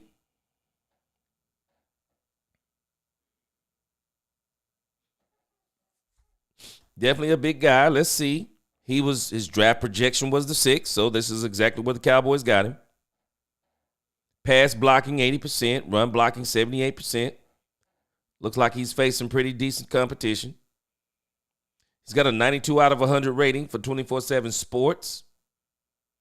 Say they compare him to Wanye Morris, Cade Mays, and Caden Wallace. Excuse me, let's see. Says his performance at Rhode Island caught the attention of big programs, leading him to transfer to Oregon, where he immediately stepped in as the starting right tackle. It says in Eugene, he continued his ascension, earning honorable mention All Pac-12 in 2023 and third team All Big Ten recognition in 2024. During this time with the Ducks, Cornelius was part of one of the nation's elite offensive lines, helping Oregon lead the country in fewest sacks allowed since 2022 with just 22. His consistency was remarkable, starting all 28 teams at right tackle over his 2 seasons with the program. So he seems to be a depth pick. Because Tyler Booker, it seems like he is the future for the right tackle. I mean, no, that was a right guard. Okay, wait a minute. It says he's a tackle. Okay, right tackle. So that would be Terrence Steele. Says the 6'5", 315-pound tackle amassed 3,297 offensive snaps throughout his college career. Okay, Terrence Steele. Putting Terrence Steele on notice, which is good. Terrence Steele was kind of tripping a little bit there at the beginning of the season. So let's look at his strengths real quick. Brings an impressive frame with broad waist and powerful lower half. Delivers a jolt on contact when timing is right. Showcase vice grip strength once he secures inside position. arm length serves as natural deterrent, forcing rushers to take wider pass, runs his feet through contact and looks to bury defenders, excels at angle, drives blocks and double teams, displays good control on skip pulls, maintaining balance while working on the second level with surprising precision, battle-tested across 51 career games at both FCS and Power 5 levels, won't be overwhelmed by NFL competition and schemes. Okay. So next time we're going to see the Cowboys will be 3 times in the 7th round. Weaknesses: consistently sacrifices leverage with tall pad level, lacks the twitch and redirect ability to mirror counters, strike timing runs chronically late, struggles to maintain balance through contact, red flags with penalty production. Okay. Tape reveals a bruiser in the run game who wins with raw power, but shows concerning technical deficiencies in pass protection situations. Cornelius brings the lunch pail mentality teams covet, but his limitations handling speed off the edge and recovering against counters will restrict his immediate impact. He's shown more comfort creating movement in tight spaces than handling the challenges of pass protection on an island. Says finding the right fit will be crucial for Cornelius' development. Systems that emphasize downhill running with heavy tight end usage will maximize his strengths while masking his current limitations. Okay, Cowboys, it sounds like the Cowboys going to run the ball anyway. Teams picking in the 4th round should see him as an appealing developmental piece rather than an immediate contributor. His physical tools screen potential, but patience will be required for any coaching staff that selects him. Okay, developmental. Okay. Just wondering, could they have gotten this guy at a later part of the draft? All right, y'all tell me what y'all think on him. I mean, you're really getting to the point in the draft. I mean, honestly. I mean, you're really getting to the point in the draft to where this is pretty much what you're getting is depth players. I mean, you're at that point now in the 6th. I mean, pretty much depth players. So y'all tell me what y'all think about him in the comments here. Yeah, tackle from Oregon. We on the clock. Another lineman. Yep. Oh, yeah, Gabriel, I just mentioned that. Boy, Terrence Steele was tripping. So, whoo. Maybe, but this guy's developmental right now at the most. Poobie D said, I don't know what they're doing now. The dude, he said NFL has Cornelius listed as a tackle. Maybe he can play both guard and tackle. Brian Gomer says it will probably end up being another 4th, but I think he'd be better than Mingo. Let's see here. Lord Nova says, what the F? As tackle, he said, I guess no more running backs on Cowboys' radar. Damian Martinez, if I'm not mistaken, is still out there. Poobie D, man, let me tell you something. There's going to be ferocious competition for the line in the Dallas Cowboys. So they're definitely trying to see what they can do with these trenches. Dallas Sports, I believe it. Doggone it, Jerry, we need a dedicated new addition to wide receiver. Well, let's see. Damian Martinez and Isaiah Bonds. You know, what if they could get Isaiah Bonds as an undrafted? Maybe they get him undrafted. Mike McCain says, rumor is Chad Sports, he's probably going to be moved over to tackle. Terrence Steele, he may be the thing in the future for replacing Terrence Steele. Ken Armstrong said, I'm losing my mind, dog. Man. We got to, man. Man. That's all I can tell you at this point.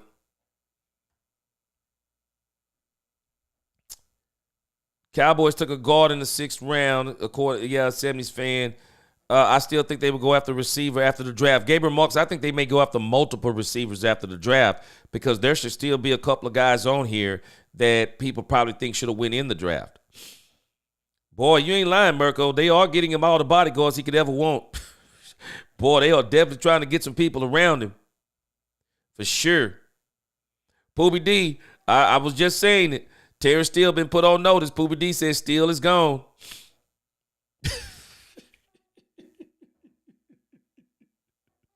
CGW said that was the 6th round. He said we have snake charmers for football. Said we have snake charmers for football managers. Darius, the CEO, he said the Cowboys most definitely are using Jonathan Mingo as their number 2 wide receiver. There's no other way to look at it. Exactly, Darius. There's no other way to look at it. And again, if you listen to Jerry Jones, when you put these other receivers in the magic machine that the Cowboys have developed, it keeps spitting out that Jonathan Mingo, I guess, can be as good or not better than those receivers. Brian Gomez says he's a right tackle. It seems like he's pretty good and was graded as a 5th-round prospect. Great run blocker, great competition for Terrence Steele. I love to see him win the job. Yeah, for sure, because Terrence Steele was tripping last year. For sure. Freddie says, like the way you sling that computer for those facts, G. Go get them. Appreciate you. Man, might be looking for Steele's replacement. Oh, yeah, for sure. For sure. My girl, Neezy, what's going on? She said, I just got on in time to hear G translate that Jerryism. Man, Neezy, I'm telling you, Jerry is up in here tripping, man. He talking about artificial intelligence, some system they put together to determine whether or not they should go to be aggressive or not. And again, Nisi, this is probably what they're using. This is what they're using. And it's like they didn't want to reach in the early part of the draft. But I think looking back here in the back part of the draft, I think some of us might think they are reaching. I think we would probably say they are reaching if we look at this early part of the draft. So this is very interesting. So now with the Cowboys, we're going to have to see what happens in undrafted free agency. They got one more round. They got 3 picks in the 7th round. So this will be the Dallas Cowboys round. We'll see what will they get back here. I am praying and hoping they get a wide receiver and a running back. A wide receiver and a running back. I'm a little bit surprised they didn't get a safety. But I do want to see if they get a wide receiver and a running back here.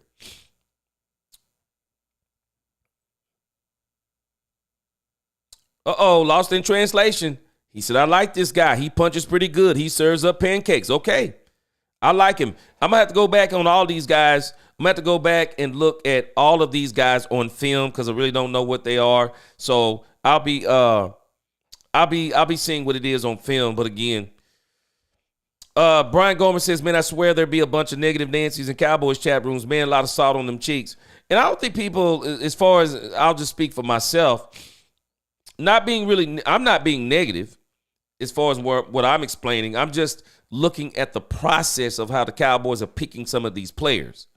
And I think this is what got a lot of people kind of like, because I think the process needs to be examined. What made them not go for Martinez? And now I'm wondering what's making a lot of people not go for Martinez. And the Cowboys had opportunities in these rounds to get some of these other people who may not have been in the number 2 grades, but I think some of these guys would be better than some of the guys that we've picked. But again, I've already said I'm pretty resolute on the fact the Cowboys are considering Jonathan Mingo as the number 2 receiver as of now, unless they go and do something in free agency. But we'll see what happens here at the back. Chanel, Bonds is an Alabama receiver, is an Alabama transfer who underwhelmed and missed 2 games with ankle injuries in his only season in Texas. But he still averaged 15.9 yards per catch. He ran a 4.39 40 dash at the combine. Isaiah Bonds is going to be a steal for anybody probably. Isaiah Bond is going to be a steal for anybody probably in the 7th round if they decide to go get him.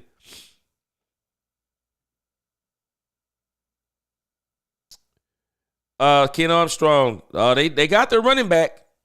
They got a running back. Let me see here. Yeah, they went and got them a running back.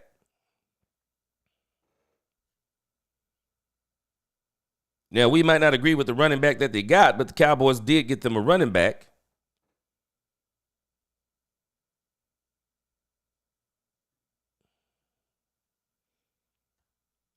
All right, let's see. The Cowboys running back. So they got the linebacker Shamar James in the 5th.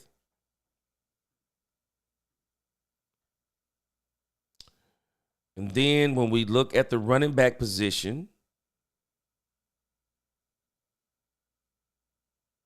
all right, let me make sure here.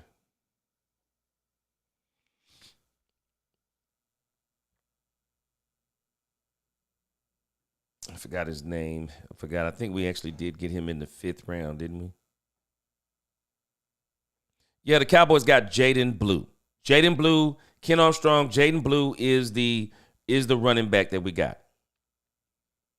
He is the running back that we got. So, saw some good things on him, though. I heard some people say some good things on him. Heard some people say some bad things on him. But nevertheless, people say he's...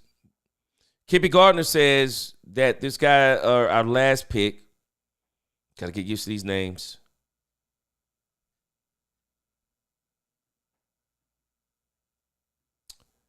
He says our last pick was very good in the run. Let's see. Wait. Johnny Cornelius. Okay. So, we're going to see how all this shakes down. 7th round. 7th round. We got a great opportunity.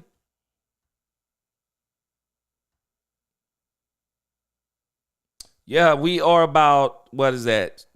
We are about 6 picks away. Let's see. We're about 6 picks away.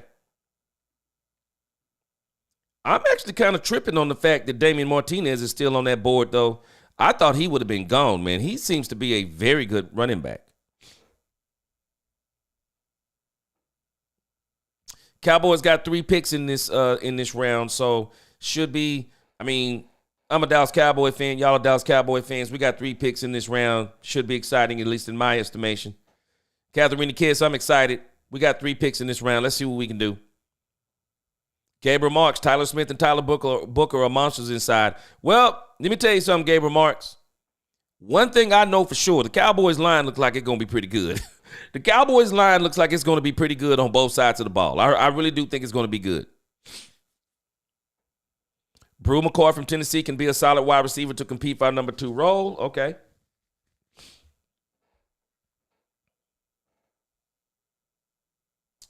Let me see if I can pull up players that are available real quick.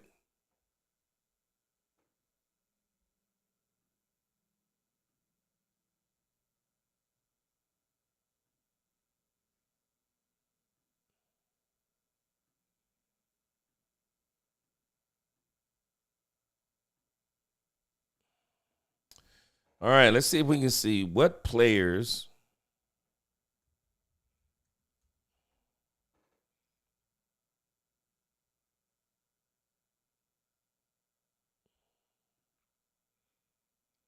All right, let's see if this is up to date.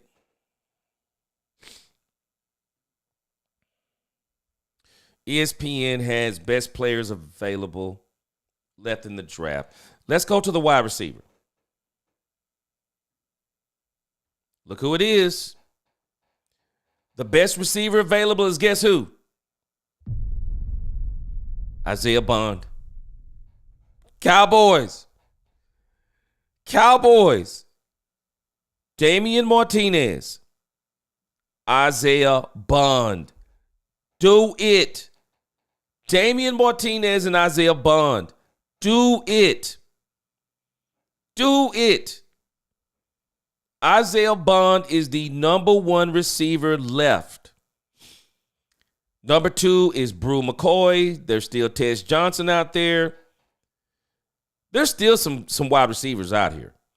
And the problem is the draft is just too small. I mean, you can't draft everybody. So some of these players will be undrafted. You can go right in. Man, you could bring in a slew of wide receivers. You could bring in a slew of wide receivers undrafted. But I would, if I was the Cowboys, I may take the chance on Isaiah Bond first. And then see if I can get Damian Martinez second. Damian Martinez, look who it is. Damian Martinez is the number 1 back remaining in this draft. But again, local homeboy here, our local man, Brashard Smith from SMU, he's no punk either. He's at number 2. Look who else is on here. Marcus Yarns from Delaware is still on the board. The Cowboys still got some options in here to improve this team. They really do. Brashard Smith. I like Marcus Yarns. Quinn Allen is here. Kyle Manan guy is here. They got players. Running back and wide receiver, there are still players in the 7th. There are still players. Let's see here. Defensive tackle, let's see. Jay Toya, still here. Junior Tafuna is still here. Sorry, Tafuna. Nazir Stackhouse from Georgia, still here. They still got some options and some good players. If I was the Cowboys, I definitely would not go back edge. The Cowboys have too much edge. I mean, at this point, the Cowboys have too much edge. Safety, the top safety remaining is R.J. Mickens.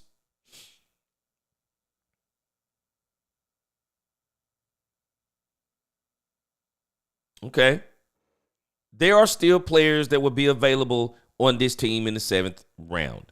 Cornerback, if they want to go there, Tommy Hill from Nebraska. LSU, Zy Alexander is still there. There are still players here. Even in the 7th, there's still players. Let's keep this screen going. Let's finish up this presser with Jerry. I mean, let's finish up this presser with Stephen Jones, and I'll be reading some of your comments. His signing. He was a free agent, Deion Sanders of the Cowboys. And we went down to the Cowboys locker room, and, man, there were 20 or 30 suit types of people in there and what have you. And there was Deion, and he had this boy. And I'm not sure which son it was. It could easily have been him. And the whole time, 30 minutes before we did the press conference to announce Deion was going to be playing for the Dallas Cowboys, all he did was play with that boy back there in those lockers and spend his time with that boy. He wasn't up there talking to a bunch of the guys around, whatever. That's all he did. It was just mesmerizing, and it was so genuine. And I remember thinking, now, hey, there's some real telltale there about where it goes.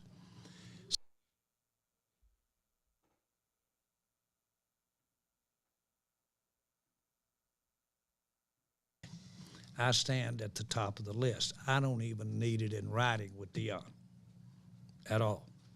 And I know that's not far from the tree there with him. And so I know what his stature is. You say, well, where are you, Jerry?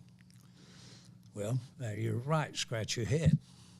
Well, it's obvious. Dak, we're there. So that's there. But those calls light up. If they happen to be coming my way, they're going to talk first-hand knowledge. Now, Jerry has to understand something that he's saying, though. I mean, Jerry is got to understand, and thankfully now he is off the board. He's going to be in Cleveland. He's going to have to work his way up from the bottom to the top. But again, I don't think he's going to have a problem doing that. Jerry has to understand, though, he's talking about the character of Deion Sanders. He's not talking about the character of Shedeur Sanders. And I do think that some of this nonsense that went on with Shedeur Sanders is more about Deion Sanders than Shedeur Sanders. But, yeah, I get what Jerry's saying. My experiences with him and my life with him over the last 20, 30 years. Because a lot of people will tell you that Deion Sanders is a very high-character guy. I think he's a character guy. I mean, he's flamboyant. But when you're that talented and you can back it up, hey, man. Hey, I don't know what else to say on that. But there is only one Deion Sanders. And now it's time for Shedeur to be Shedeur Sanders. Tim Kalishaw, Dallas Morning News.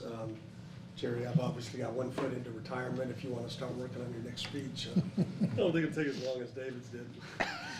But that aside, there's only been 3 or 4 times where you've had the Super Bowl champion in your division, and I know it's a new year and everything, but how much does the task of Philadelphia being up there, and even Washington having gone to the championship game, how much, when you look at building this team, how much are you looking at the daunting nature of that task? Well, you knew this would come from me, Tim, but we won the division the year before, so we beat them.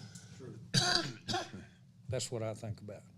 and I expected to beat them when we started off this year, and didn't expect them to be the champions. And I happen to know where we fell short.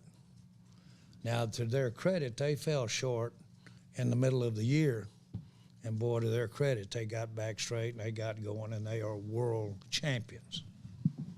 But I know this, 12 months ago, 13 months ago, we're sitting here winning the division and the head-to-head playing them. And I know there's a lot of different issues. We'll take issue with what I'm saying. But I don't look at a far-apart action with Philadelphia, and I have probably as much respect for them as a team as anybody in the NFL. I have to think that injuries hurt us a little bit last year. It's true. They did hurt you. I happen to think that we But Mike didn't McCarthy quite killed get you. what we wanted in a couple of rookie offensive linemen, that we might have been a little out thinking too positive there, and our offensive line didn't get there for us like it should. In other words, I've got all the reasons why that we weren't having the season that we were having. Consequently, I see getting better from where we were as we went into that season. I like this guy sitting right here on the end, right here. I like the fact DC of his killing me. familiarity with our players and the fact that he was on that train that we didn't get done against them. So I like all that. I like the adjustments we're making. Now we need to get well. That's not an excuse. Everybody in this thing knows you shouldn't say that, because everybody gets hurt with it. Well, that's true. You got to get well. You got to get healthy. I'm hoping Dak will have better health this year with that, and I'm hoping that some of our pass rush won't be out as much as it was out here between Mike and Lawrence and Sam Williams. Really, you got to think like that, because you need to address and make some changes, but everybody has to live with a big part of what they've got. And we liked what we had last year coming in. Todd. Stephen, you use the term blinking light a lot of times when it comes to, was the cornerback a blinking light for you guys, even with the injury? I mean, as we went down, and we always talk about it, I mean, he was the top guy on our board. And he obviously had the injury issue. We knew that's probably why he was still available, because he might not be ready to go day one mini camp, day one training camp. But he was sitting right there, and the same thing with Ezeraku. Same thing with Ezeraku. He was, one of those guys that, we weren't necessarily thinking we were going to go after a pass rusher in this draft, but you get a guy like that sitting there with his production, and you're very, it was obvious that that was the right thing to do. And after you just went through, I think Jerry mentioned, we ended up with 4 or 5 of our top guys, pass rushers, on injured reserve last year that didn't play for us at points in time. Then you can never have enough of those guys. And the most important thing, I think Flus said it well, you can't have enough guys that get the quarterback. And he's done it well. He's done it at a high level. We had a lot of good insight with Shimko with him. And so both those guys really stood out. And obviously we've got some challenges at corner with the injuries. And I think they both made a lot of sense for us. And Will, when you're looking at the quarterbacks, did you guys put Joe Milton into that mix with the guys this year to compare where he would have been if Kind of in a way we did. I mean, because when you talk about the value that you put in what you're going to have to give, you look at that in consideration of what's there. So, yeah, I mean, I think it was a part of the conversation. John. Yeah, just one follow-up on that. Yeah, because I think on the outside, some people look at it as you guys wanted to do the Milton deal because maybe you look at this quarterback class and we're like, Joe Milton's probably better than what we would get maybe on day 3. Do you ever like compare things like that? Yeah, I mean, it's all a part of the conversation. Let me tell y'all something. Hold on just a second.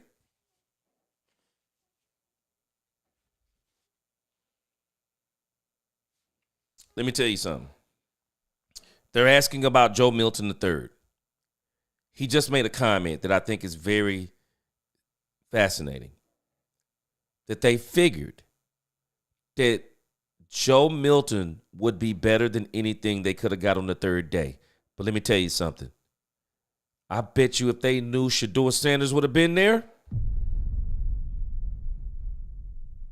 I'm telling you, if Shedeur Sanders, if they would have knew Shedeur Sanders was going to be there in the 5th round, hindsight is 2020. I don't think Joe Milton would be here. If somebody would have told Jerry Jones, Shedeur Sanders is going to be a 5th round draft pick, no, Jerry Jones would have got Shedeur Sanders. I believe Jerry Jones would have got Shedeur Sanders. I think the big thing was Shedeur Sanders, though. And if the only reason they wouldn't have, Shedeur, people look at Shedeur Sanders as an immediate starter. I think that's what they're looking at him as. I think he should be an immediate starter in Cleveland. Doesn't mean that he's going to be, but I think he's going to have an opportunity to be the starter there no later than next year. But I just wonder, if Jerry could watch that crystal ball and somebody would have told him that Shedeur Sanders was going to be there in the 5th round, I'm telling you, there are so many teams right now that are blown away that Shedeur Sanders was still there. I'm talking about players. I'm not talking about teams because they all chose not to get him. But there are players that are like, man, I just can't believe he's there. I believe Jerry would have got him. I believe Jerry would have got him and Joe Milton wouldn't have been here. But that's a hindsight is 2020. Bring the player to we evaluate the player. We talked about it, brought it to Shotty, looked at the college stuff, and then we watched his stuff from New England and saw him grow and thought that there was an opportunity. Guys like that throw the ball that far, they're that big and athletic, don't come along all the time, and thought it was a wise investment for us as we were trying to build the room better. And then just what did you think of the game that he got to play the majority of the snaps against Buffalo? It was pretty dang good. It was You brought it to Shotty. Yeah, it was part of Quickly he did. Yeah, it was part of the process going through it, is to say, to watch this, to expose it to everybody and say, let's look at this, and then consider it and start the conversation. Tim Kalashaw again. Stephen, can you just remind us on the Dion contract, you had Jerry up against the wall. It wasn't in the forearm. Right there. Where y'all'd like to have him sometimes, right? Literally, you do figuratively. That was it. That was it. Yeah. It's one of the, We still signed him. By the way, he was right again. Yeah, no, I just had, Okay. I know in certain years in the past, it's happened where you actually wound up with a player with an injury, like say Revel, in a later round, but he was under discussion in the round before. Was that the case in the second round with Revel, and when you were there on the board looking at 44? He was there, but I would say, and you guys both speak to it, I would say Azaraku was quite a bit higher on our board, even though I don't want to take away from Savone, but I will say Azaraku was quite a bit further up the board, and of course, no injuries and clean, and not that. This man Stephen Jones cannot pronounce names and remember names to save his life, man. Not that Revel's not, but we think he'll be just fine too. But there was quite a bit of difference in those two when we picked there in the second round. All righty. Thank you, guys. Thank you. See you tomorrow. All right. I appreciate it. Looking forward to the one after this today. I'm laughing at my girl Niecy in the house. Niecy said she thought we had got rid of all the Mike McCarthy systems in here. Mike McCarthy is the master of this stuff. She said, wait. She said, I thought they rid all of the Mike McCarthy, but they keep that program to determine how aggressive to be. Crazy, isn't it? This is the kind of stuff to me that you would expect to hear from Mike McCarthy. He's one of these types of guys. And that system, boy, that's, whew, man. I understand it, but again, man, Well, the Cowboys, they get to own the 7th round. Let's see. They get to own the 7th round. Let's see where we are.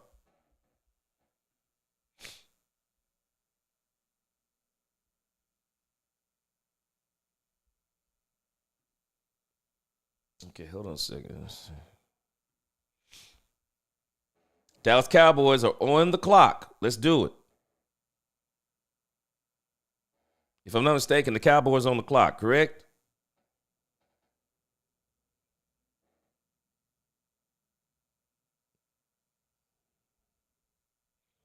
My draft is behind, so y'all tell me who they got. The boys are up now. All right, y'all tell me who they pick. I'm trying to go ahead to it, but mine is behind here. Let's see. Dallas Cowboys on the clock. Who they get?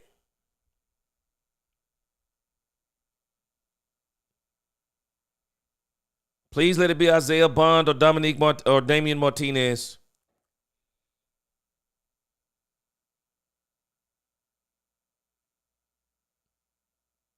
I'm all trenched out. I'm serious. Yeah, I see Denver on mine, but I think the Cowboys are actually up looking online. I'm looking at it right here. I got the draft tracker up. Let me put it on the screen so y'all can see it. The draft tracker is up. The Denver Broncos pick is in. Can we do Damian Martinez or can we do Isaiah Bond? But again, if you look at the running back position, would anybody be mad about Brashard Smith? I would much rather, though, honestly, I would much rather have a Damian Martinez after watching film on him. He's a much bigger, he's a big running back, man. He is a big running back.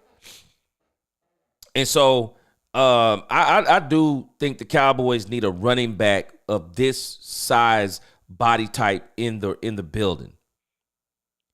This dude is 6 feet 2'0". He's 6 feet 217. And when you look at him, man, he's a big time player. He is a big time, exciting player. He really is. So I'm really hoping that they either get Damian Martinez or Isaiah Bond, or maybe they can get both of them in here. Yarns wouldn't be bad either, because I think he would be I definitely think he is a big-time playmaker. Big-time playmaker. Chanel, everybody's talking about Bond. Andre Yarns, he said he'd like to see Yarns. Man, come on. It looks like the Denver Broncos got a punter. Jeremy Crawshaw. Andre Mosley, what's good with you? Good to see you, man. Let's go. Cowboys, let's own the 7th round. Let's get Isaiah Bond and then Damian Martinez. You can do what you want to do with that last one. Let's do it. Brian Gomer, he's still there, man. If I was them, I would get Isaiah Bond right here. Get Isaiah Bond, Damian Martinez. With the way things are going, Damian Martinez may still be there at 23.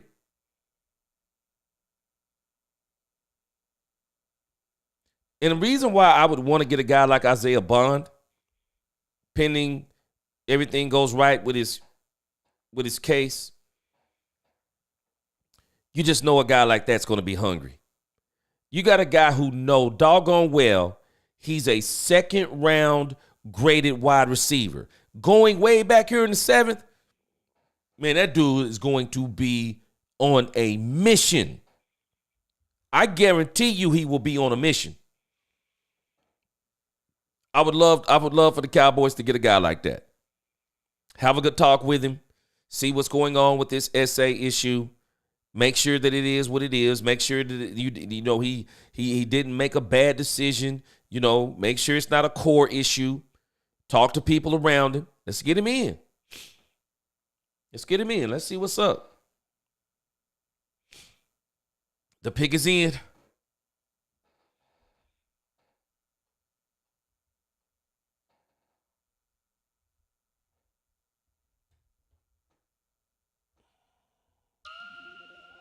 Let's go, Cowboys. The pick is in.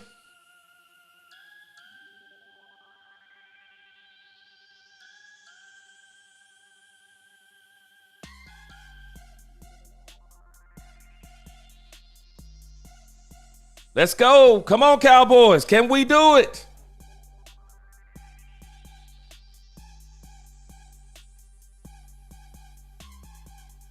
Isaiah Bond or Damian Martinez. No, we don't want to see no more trenches. Let's go.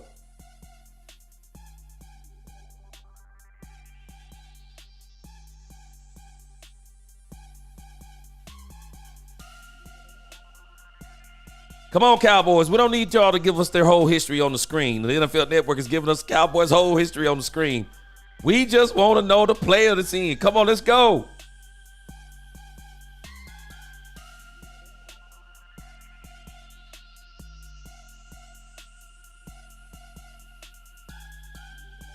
Let's go. Isaiah Bond. He's a number 2 grade wide receiver. They're going to have to talk to Brian Schottenheimer. We understand what's going on with this. If he's going to be exonerated, we know it's a mistake. I mean, we know he didn't do anything. Good character other than that. Let's do this. Isaiah Bond has got to be the steal right here. Oh, my. They went defensive tackle. Jay Toya. All right. Jay Toya is the pick. Probably not a bad pick. Probably not a bad pick. Defensive tackle.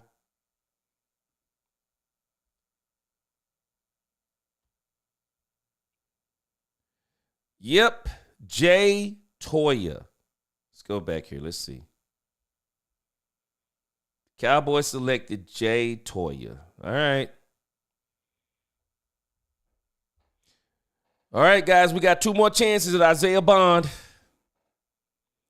2 more chances. We're not giving up yet. We're not giving up yet, Cowboys fans. We still got 2 chances at Isaiah Bond and Damian Martinez. Now, if Damian Martinez is not picked up in this round, I suspect that he will be one of the players signed by the Cowboys in undrafted free agency. I do expect he'll be one of those players.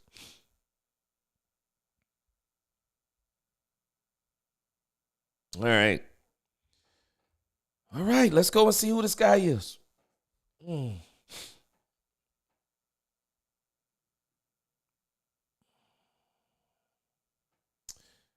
right, let's go see who Jay Toya is.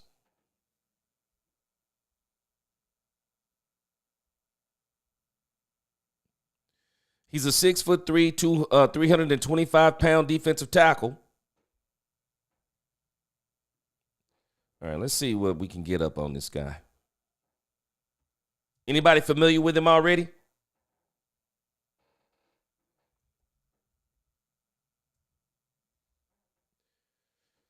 Jay Toya, UCLA. Let's see what we're working with.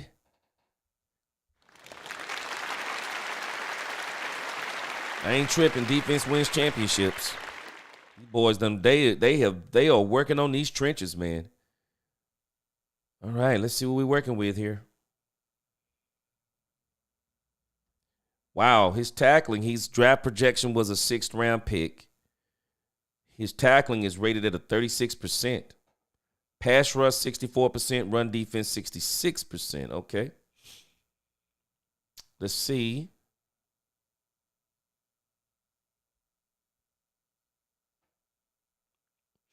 Let's go look at his strengths real quick.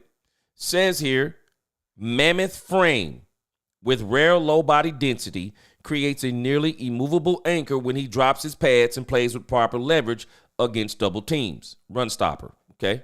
Brings genuine bad intentions with his hands. Throws powerful clubs and swipes that regularly jolt offensive linemen back and create immediate separation at the point of the attack, okay?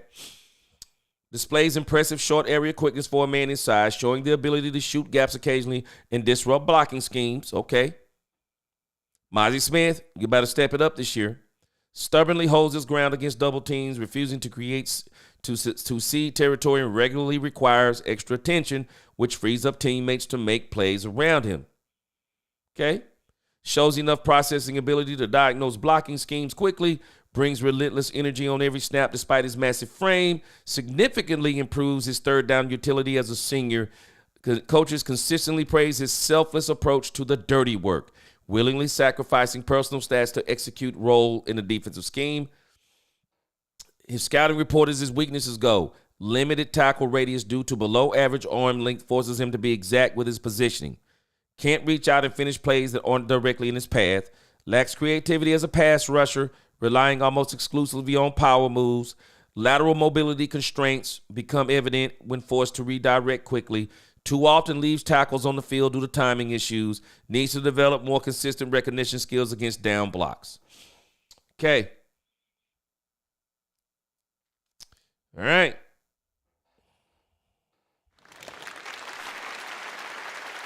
Y'all tell me where you are on this one. X Brown, he said, I'm cool with it. Yeah, we needed a defensive tackle. I guess we got it. He is 6'2", 342 pounds, Dallas Sports. He's definitely a big kid. That is for sure. He is definitely a big kid. For sure, he's a big kid, man. And for sure, you want an anchor in the middle. Here he is. Here he is. Yep, here he is, Dallas Cowboy fans. Y'all tell me what you think in the chat.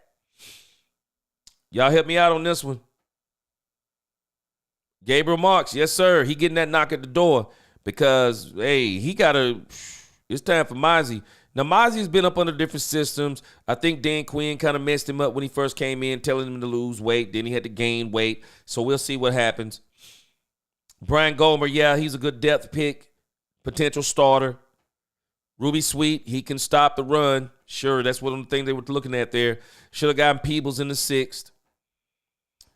70s fan, we got 2 more picks. Isaiah Bond and Damian Martinez. I hope one of them is on that list. Katharina Kiss loves it. Okay, all right. Rena said, out of home all day long. How good we did it today. It all depends on how you look at it, Renan. Brian said, I wouldn't be mad about somebody better than Jaden Blue or bigger at least. I would love them to get Damian Martinez. Andre Mosley, he said it's a good pick. Okay, I love to hear that. Big D said it might be a great pick. DT was needed.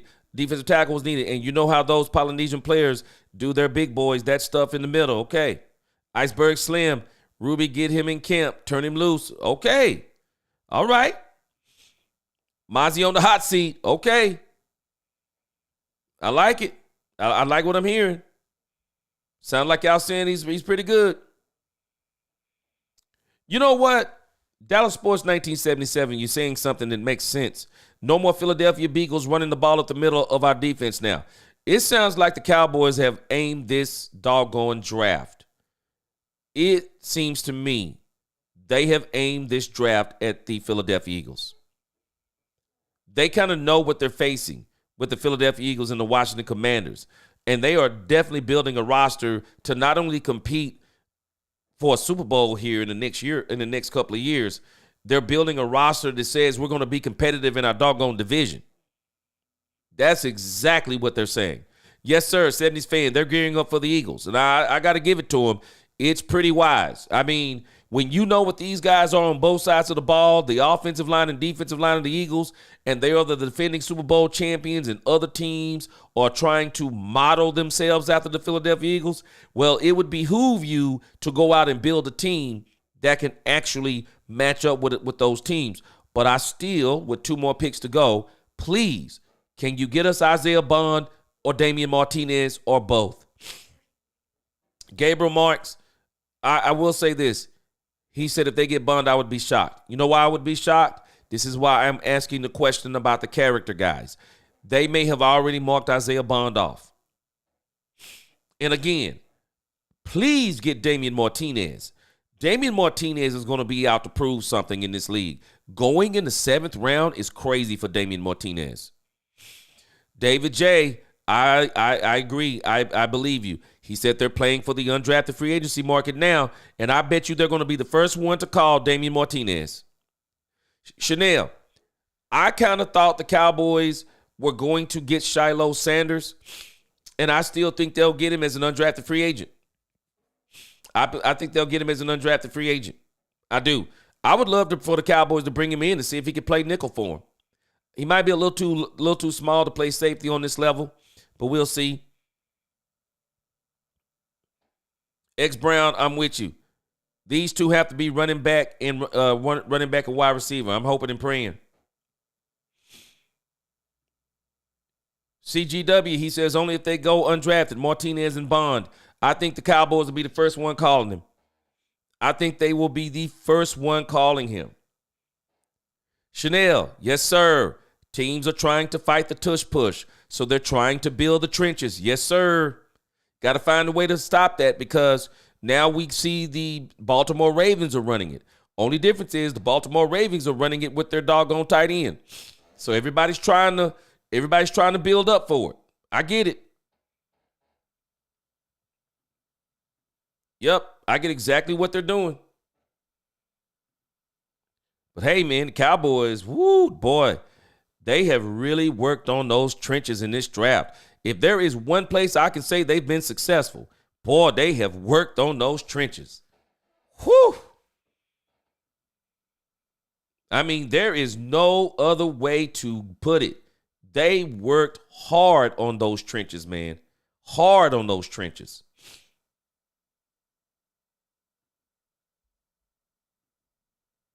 Yeah, they worked hard on those trenches. Straight up. Straight up. I got to give them credit on it, too.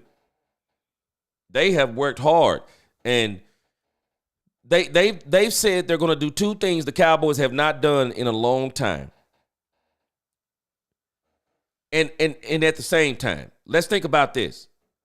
In a long time at the same time. It's not that we haven't been able to run the ball, because we have been able to run the ball. What we haven't been able to do is run the ball and stop the run at the same time. We haven't been able to do that since the 95 Cowboys. We have not been able to do that. And so they have made it a mission. They're on a mission to be able to stop the run and run the ball. But I would like to see them get one more running back and another wide receiver right here. I really would. I really would like to see them make that next step right here, but we're going to see what they do. Mike McCain, he said Cornelius is only allowed 3 sacks and 966 snaps this last year at Oregon. Woo! Yes, sir. Okay.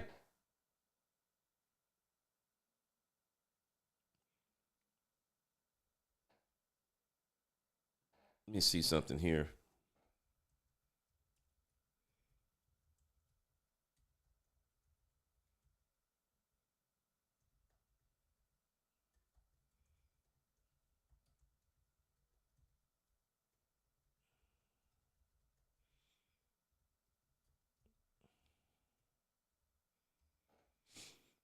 Wow, Seattle got Damian Martinez.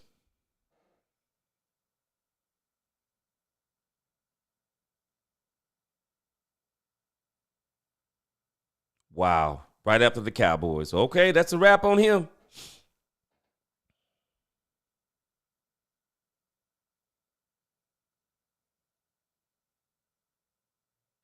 Okay, so I'm going to show you guys something. Let's see if this comes to fruition. I'm going to show you guys something. So I just went into Google and I asked Google, who would be the Dallas Cowboys' last 2 picks in the 2025 draft? All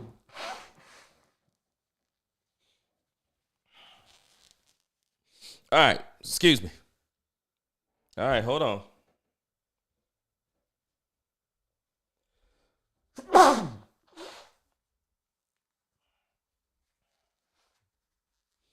All right, excuse me. So, I'm going to show you guys something. I just asked Google, who would be the Dallas Cowboys' last 2 picks in the 7th round of the 2025 NFL draft? Let me show you the results, and let's see if it comes true. This is what the AI told me. It says the Dallas Cowboys, last 2 picks in the 7th round of the 2025 NFL Draft is Chandler Martin, linebacker from Memphis, at pick 239, and Joshua Simon, tight end, South Carolina, at 247. This is what it told me. This is what it told me.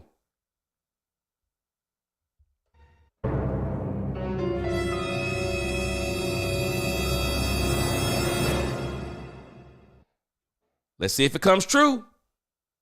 Let's see if it comes true. Yep, Andre Kingston, they broke my heart. Appreciate you, Poobie D. They broke my heart. Iceberg Slim said Rocket Sanders and Bond.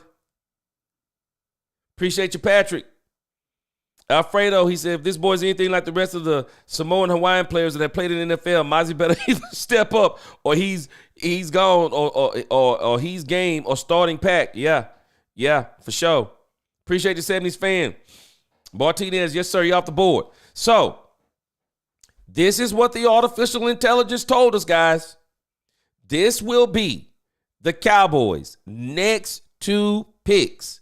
These will be the Cowboys' next 2 picks. Let's see if it comes true. All right. So they have Chandler Martin.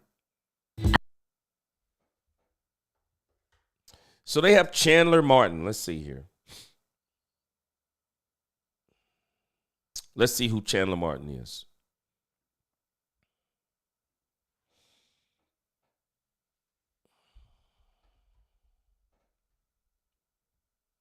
All right, and we coming up pretty fast, too. I'm glad. Let's get these picks in.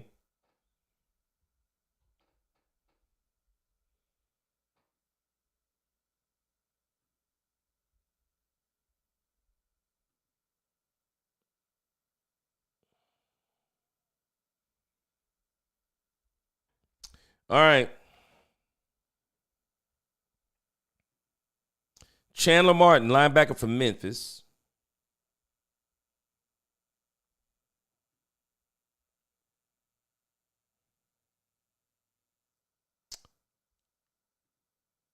All right, Chandler Martin, 6 feet, 230 pounds. Let's check him out. 6 feet, 230 pounds from Memphis.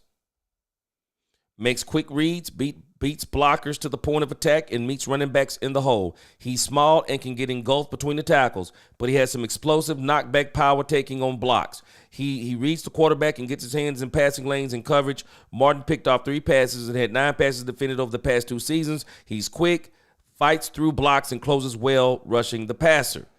Okay. This is who they're saying the Cowboys are going to get. We're about to see. What are y'all? Are y'all buying it? Are y'all buying this? Are y'all buying Google saying that these will be the last 2 picks? Chanel said, no more tight ends, please. Hey, this is what they're telling us. This is what they're telling us on artificial intelligence. I want to see it. Yes, sir. I'm sorry. Yes to you, Dallas Sports 1977. Bless you too. Good night. Appreciate you. All right, let's see what happens, guys. Will the artificial intelligence be right? Artificial intelligence is saying Chandler Martin and Joshua Simon. They will be the last 2 picks.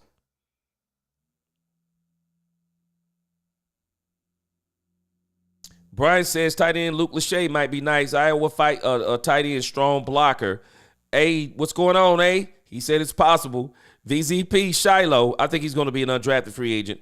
I mean, an undrafted player. Cowboys might pick him up there. B. Smith and Bond. We're going to see. Patrick M., he said it's not happening. He said the AI is wrong. He says the AI is wrong. CGW said no because we are dealing with the Joneses. Okay, we're going to see. Maybe they tapped into the Joneses system.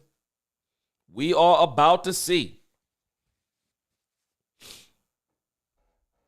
Shiloh Sanders. I don't think the Cowboys are going to draft Shiloh. I think the Cowboys will pick him up undrafted. At least I hope they do. I would love to see Shiloh in Dallas.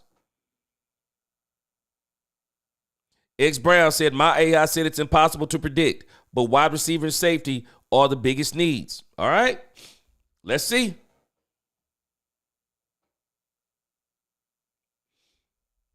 I am not going to be shocked, though, I'm not going to be shocked if Isaiah Bonds is undrafted. I think a lot of people don't want to touch the issue that's going on with his case.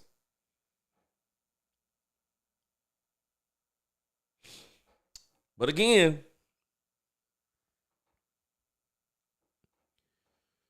if there is one thing we will not be able to accuse the Dallas Cowboys of this year, we will not be able to accuse the Dallas Cowboys of not wanting to stop the run and running the ball, as in blocking for the running backs and keeping Dak Prescott upright. We'll see what happens.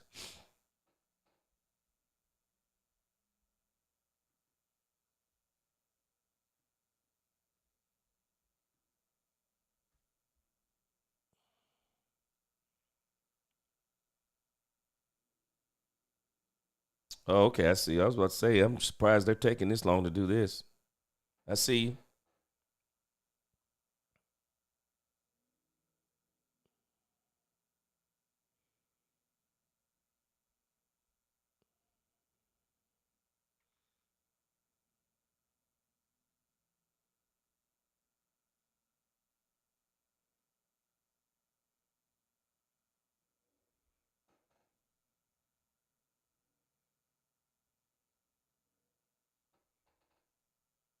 All right, we got the 49ers on the clock. The pick is in. Kansas City is on the clock.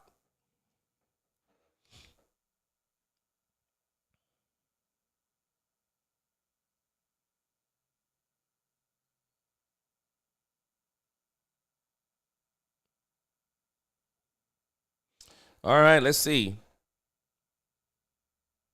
The Pittsburgh Steelers definitely went in with the defense in mind. So did the San Francisco 49ers. The San Francisco 49ers just they basically decided too that they were going to be a defensive team this year.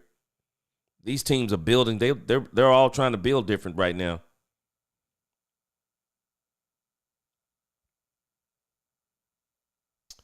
Let me look at something too. I wonder what is the exact status of this Isaiah Bonds thing.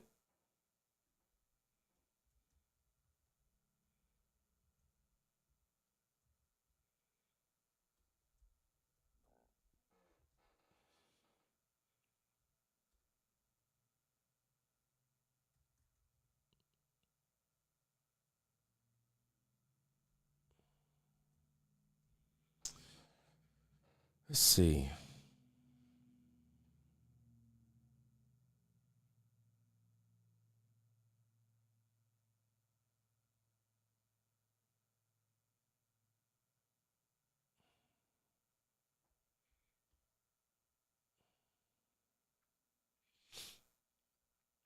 Okay. Saying here that this case is taking a strange turn.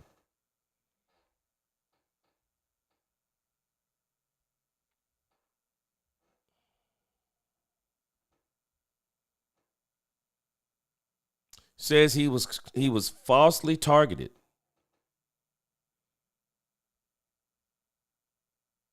All right, and get past these ads here.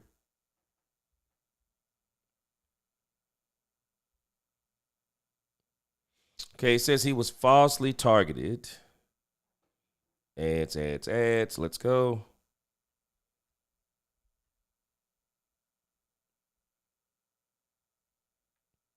All right, let me look somewhere else. I've seen the same thing somewhere else. Let's see, the New York Times.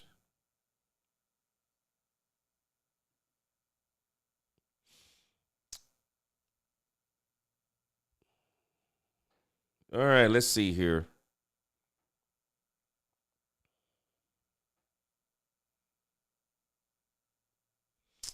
Okay, let's see.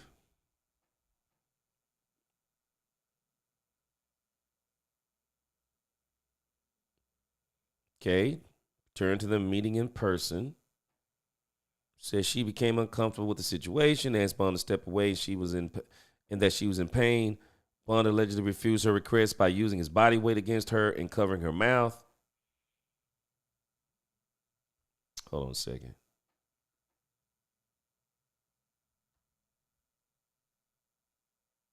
Okay, I'm kind of missing something. It says she became uncomfortable with the situation and asked Bond to step away, and that she was in pain.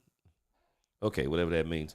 Says the report also details their conversations in which Bond allegedly stated that alcohol makes me do things. He also reportedly asked her to sign a non-disclosure agreement, which the victim refused to sign per affidavit. Says he allegedly offered the victim money. The woman then reportedly texted Bond in what WFAA described as a pretextual interview. Let's see here.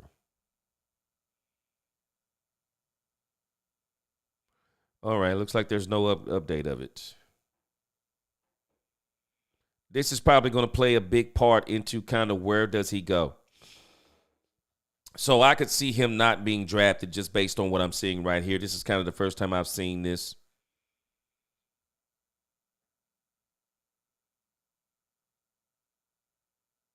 But he seems to be very confident that he's going to be exonerated. Yeah, he seems to be in full, he seems to be, yeah, he seems to think he's going to be exonerated. So with no update on that case, I would not be surprised if the Cowboys, if they don't touch this situation at all. I will not be surprised.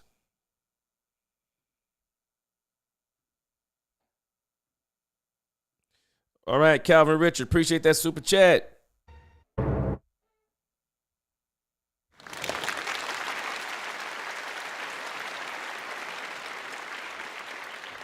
Calvin, appreciate you. He said Sanders got drafted. Now I guess the world is not coming to an end. He said, thanks for actually covering the draft. Appreciate you. Appreciate you.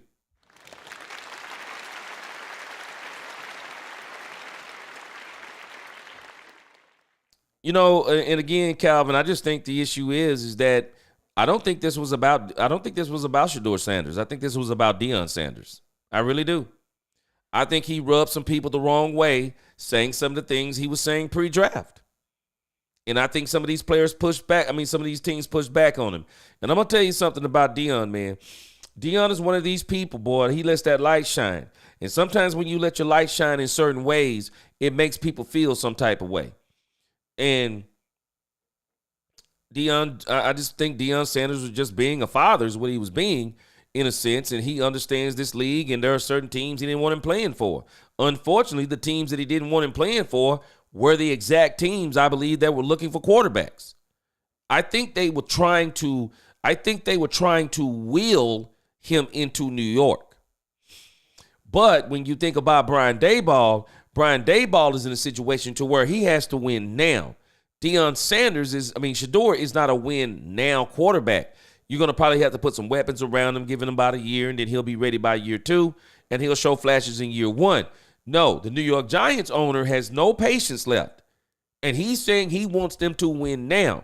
Hence why they went and got why they got the situation they got now at quarterback. So I think they were banking on him going to the New York Giants, and it just didn't happen. And even though they wanted him to go to the Giants, they didn't want him to go. I don't think they wanted him to go to the Jets, and they definitely didn't. I'm telling you, I will not be surprised if Pittsburgh was one of those teams they didn't want Shedeur to go to, because again, we've watched some of these playoff football games with the Pittsburgh Steelers, and man, it gets cold. It gets cold. But he got all the way to the 5th round. It's pretty humbling because he was in danger of not getting drafted. Shiloh was in danger of not being drafted. And so he was happy to get the Cleveland thing. I pray he go in there, take this as a lesson,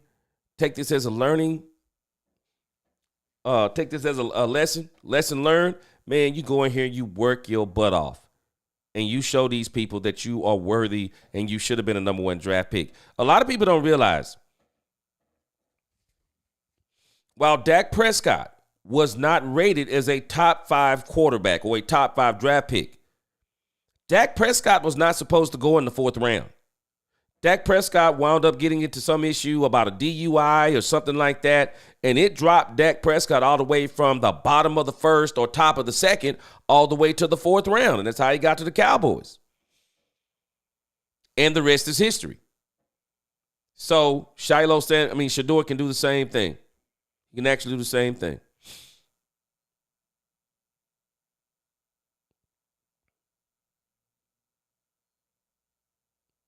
David J. Yeah, I heard there was a prank call against Shedeur Sanders. David J. said the 49ers picked the quarterback. Giants won the draft. They upgraded their defense top 5 still and got a good quarterback with Wilson and an underrated running back. I'm not sure they won the draft. I'm not sure they won it. Probably they had some improvements. Boy, I think the fact that the Green Bay Packers got Matthew Golden, the fact that they got Matthew Golden and Savion Williams, that should have been against the league rules. That should have been against the league rules, man. Whew. Chanel, G, the girl was trying to get draft money out of him. They wanted him to drop. He was set up by the girl. And I'm pretty sure that's why he's saying what he's saying. Mike McCain said Curtis Rourke, quarterback Indiana, has been drafted by the 49ers, the new Mr. Irrelevant. Bye-bye, Brock Purdy. Ooh. Yes, sir. Brock Purdy trying to triple on that money. And a lot of people don't think he's worth it. Jay Snipes, not surprised about yours. When you go back and look at the tape, ooh, man, when you look at the tape, Chanel said per text on his phone, G, the girl was making advances towards him as he met her, I believe, on the fake TikTok app. He's a good dude, and she's trying to break him down. Man, Chanel, we gotta continue to talk to our young men. We got to continue to talk to our young men. Man, you need to be on your guard. Be on your guard. When you have great things happening in your life, we got to teach our young men. Do you not understand that there are not just women? There are people. They plot and they scheme on you. They want a part of what we live in, an era to where there are now a group of people. They are predators. They don't want to work for anything. They're not interested in working for anything. They want to capitalize on your success. And they'll do whatever they can to get something for nothing. Boy, we got to help our young men. We got to help our young men. And in some people's case, we got to help some of these old men too. Just don't, man. You got to be careful with these people. And social media, man, these people be wanting to link up and hook up and stuff like that. Nah, man. Nah. We got to tell our young men, tell our young women, you got something going on in your life where you're about to achieve success, you better understand how the devil works. If people start wanting to do unbelievable things, then you need to understand if it's too good to be true. My grandfather used to always tell me, if it's too good to be true, it's too good to be true. We got to stop thinking, man, we got to be smarter. We got to be smarter. Well, I hope everything works out. USMC, Kobe Bryant from Kansas is still there at corner. He will be a steal if we get him. You just watch what the Cowboys do. We're going to see what they do. Michael Smooth, gee, it's cold in Colorado. So what are you talking about? He don't want his son playing in cold weather. He said it. I didn't. I don't know, Michael Smooth. He said it. This is one of the things that Deion talked about. He didn't want him playing in the cold weather. And you're right. Colorado is cold. Now, I didn't see him playing. I don't recall seeing him playing in the snow or anything this year. But I think some of these other places, I mean, we've seen some absolute crazy cold games over there in Pittsburgh. But, you know, it could be the same thing in Colorado. I didn't quite And I do remember it getting cold. Just don't remember it being severe or anything like that. But this is one of the things they were talking about. One of the things they were talking about, because something ain't right, Michael Smooth. Dion was saying there were certain teams he didn't want his son playing for. And I just wonder who those teams were. Quack Quack, he said, can you imagine if Shador is the starting quarterback for the Browns versus the Steelers? Oh, I think he's going to be too. I think Shador Sanders is going to be the starter for the Cleveland Browns. There's no doubt in my mind. A-Dot, boy, Green Bay did work in this draft, man. Green Bay did work in this draft. Matthew Golden and Savion Williams should not even be allowed, man. Shouldn't even be allowed. C-Bay said $38 million better trade, sign for a wide receiver. Pay Michael, free up more money, go get 2 wide receivers at the stage of our draft.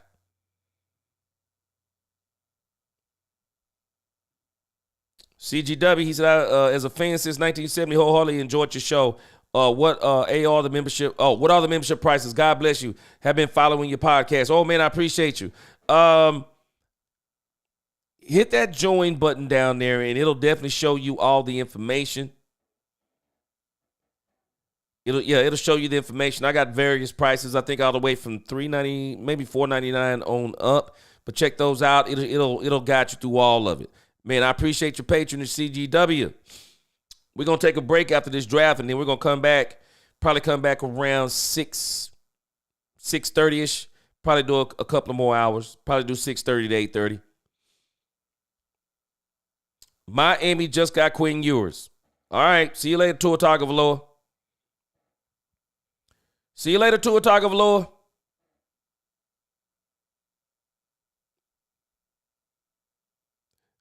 Lost in translation. He said, man, I like this guy, Jay Toya, Team Fatty. He said, AKA BBL Drizzy. Boy, you tripping. I feel you. Brian said, I guess we got to go for Ja'Cory Krosky, Mary since Martinez, and Brashad Smith. Man, they got 2 more to go. We see what they're going to do. I mean, at this point, they're probably just going to continue to go in the trenches. I don't know. USMC, they might go get Kobe Bryant. And I'm actually surprised that Kobe Bryant is still on the board. Chanel, he said, yeah, you can't be going on into the draft and be dating these knothead social media pocket watcher cheeseheads. Man, let me tell you something, Chanel. People do not understand this. But I've heard some people talk about this. There are people who specifically watch. They are watching out for these potential draft picks. They're looking at these people. They're following them. They're seeing where they're going in the draft. And they are trying to connect themselves to them like leeches. They are. Jay Snipes, he said these are false. He said these false allegations are getting out of hand. He said Watson 80+ allegations ruined his career honesty. Right, when she went on the come up with a big bad coming. Yes, sir, and this is why. And Jay Snipes, let's think about what these players do. Deshaun Watson. Why were you going to IG, bro? Even if we knew what the deal was on these girls, why were you going to IG? Bro, you are a multi-million-dollar brand. And you're going to IG for quote-unquote massages. Stupid. Shannon Sharp. Multi-million-dollar brand about to sign $100 million. This man's whole empire is crumbling. His fault.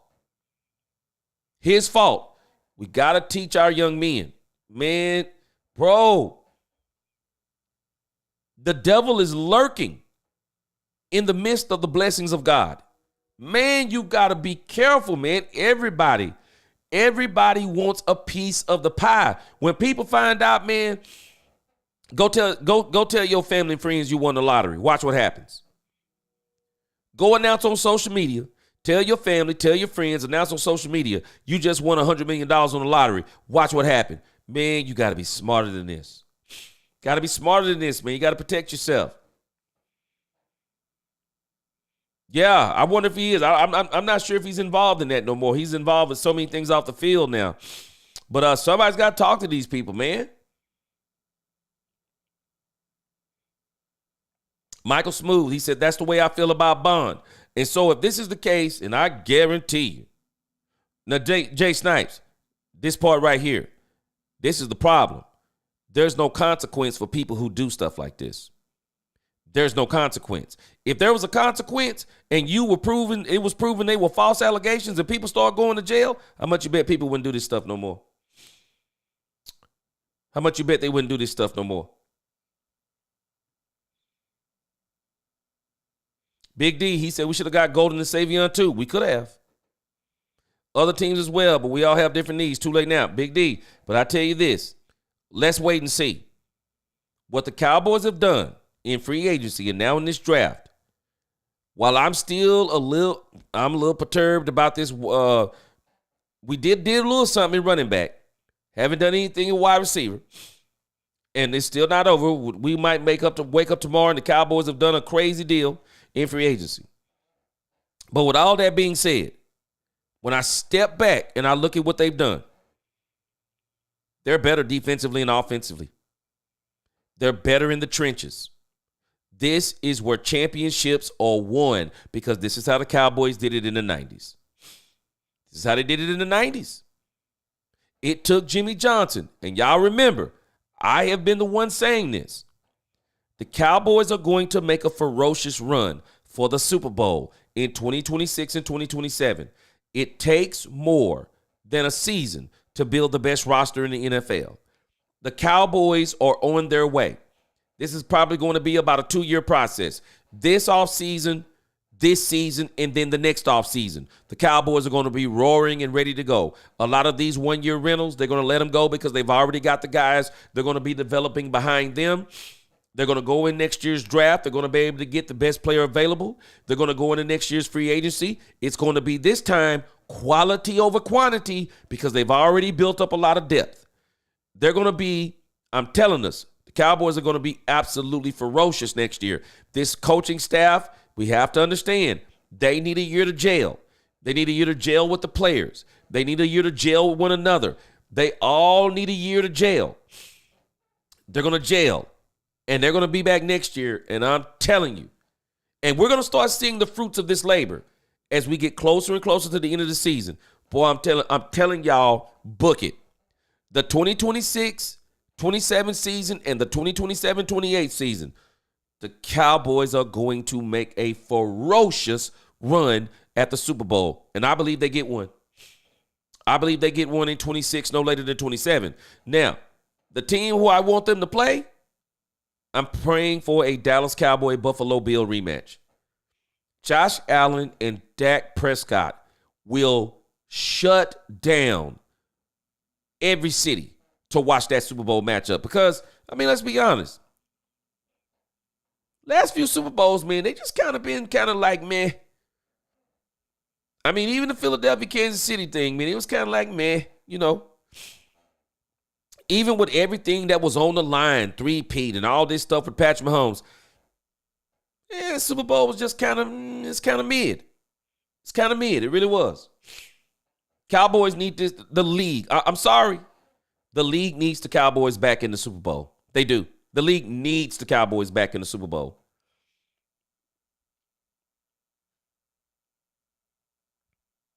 Chanel says, gee, he is going to have to beat out Oregon quarterback Dylan Gabriel. Okay. All right, hold on a second. Got a super chat here. Neo from the Matrix. He said, I agree. We are Lions 2.0. Yes, sir. Yes, sir. We're going to be ready to go, Neo, next year. You watch what I tell you. And you can even hear it in the Cowboys and the things they're saying. They know that this is the gelling stage. This is the gelling stage this year.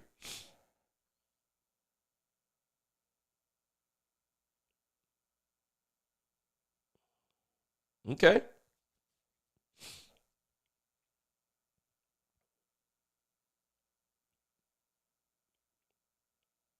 Yeah, the Cowboys, man, I'm telling you, if you just look at what they're doing, man, the Cowboys are realizing what they're up against.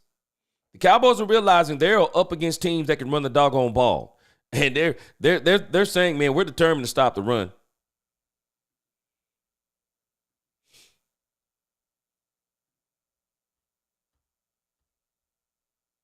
All right, let's go. Cowboys are up. Pick number 239.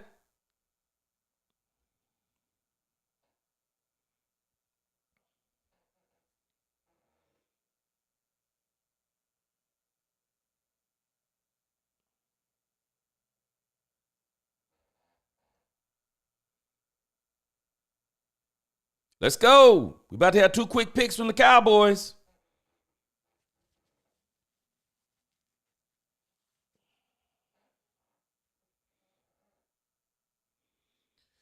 Let's see if they can get a wide receiver or a running back. Let's see what we're working with. But I can tell you, man, I'm serious. When I step back, I'm not mad at what they've done. But to tell you I'm trenched out, man, whew, I am trenched out, man. The Cowboys have trenched me out in this one, boy. O-line and D-line, boy, these boys, you know, building these teams sometimes it's boring, man. And watching this, man, I'm like, man, can we get a little bit of fire, man? A little bit of firepower too. Let's get Dak Prescott. I mean, we got him some bodyguards. Let's get him some weapons. Patrick D. Johnson, he said, amen. These demons are walking out in public now, and social media has made them even more predatory. There are people that they can reach you now that never would have been able to reach you in the past. Man, social media, man, everyone is accessible to a degree. Everybody's accessible to a degree.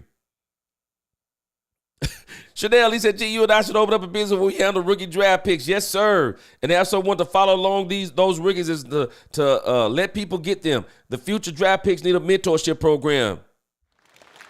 Amen. Seriously, it does. It does, seriously.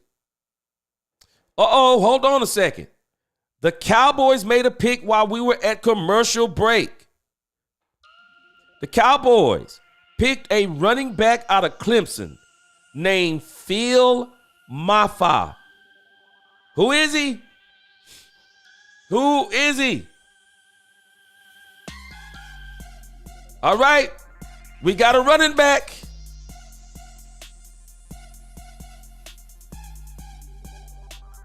Let's see what he do. Okay, 6'1", 234 pounds. Whoa. He's a bruiser. Let's see what we can find on this dude. We got us a running back. We got one more pick.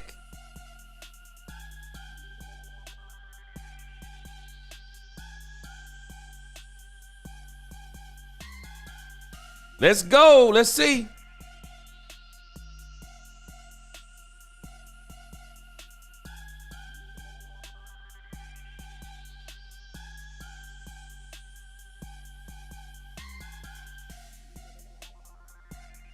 All right, guys, y'all tell me what y'all think about this guy. Now, this is not a speed guy. The Cowboys already got their speed running back. This is not him. Our guy from Texas is the speed running back. This guy right here seems to be the bruising running back. This dude is 6'1", 234 pounds, runs a 4.55 40. Let's look at his rating here. His rating, his rushing is 80%, breaks tackle 69%, receiving hands 46, pass block 55, run blocking 49. His position rank is number 26. He was projected as a 7th round pick. The Cowboys got him. Let's see what we're talking about here. This is kind of what I figured just looking at the size. Bulldozing downhill runner who initiates and seeks contact, consistently punishing second-level defenders with a violent running style. Patient approach with excellent vision to set up blocks. possesses exceptional contact balance, routinely running through arm tackles and maintaining forward momentum and absorbing hits. Devastating stiff arm that creates separation and sends would-be tacklers flying, especially effective when he builds momentum. Shows impressive footwork for a 234-pound running back, demonstrating quick feet in tight spaces to navigate traffic behind the line.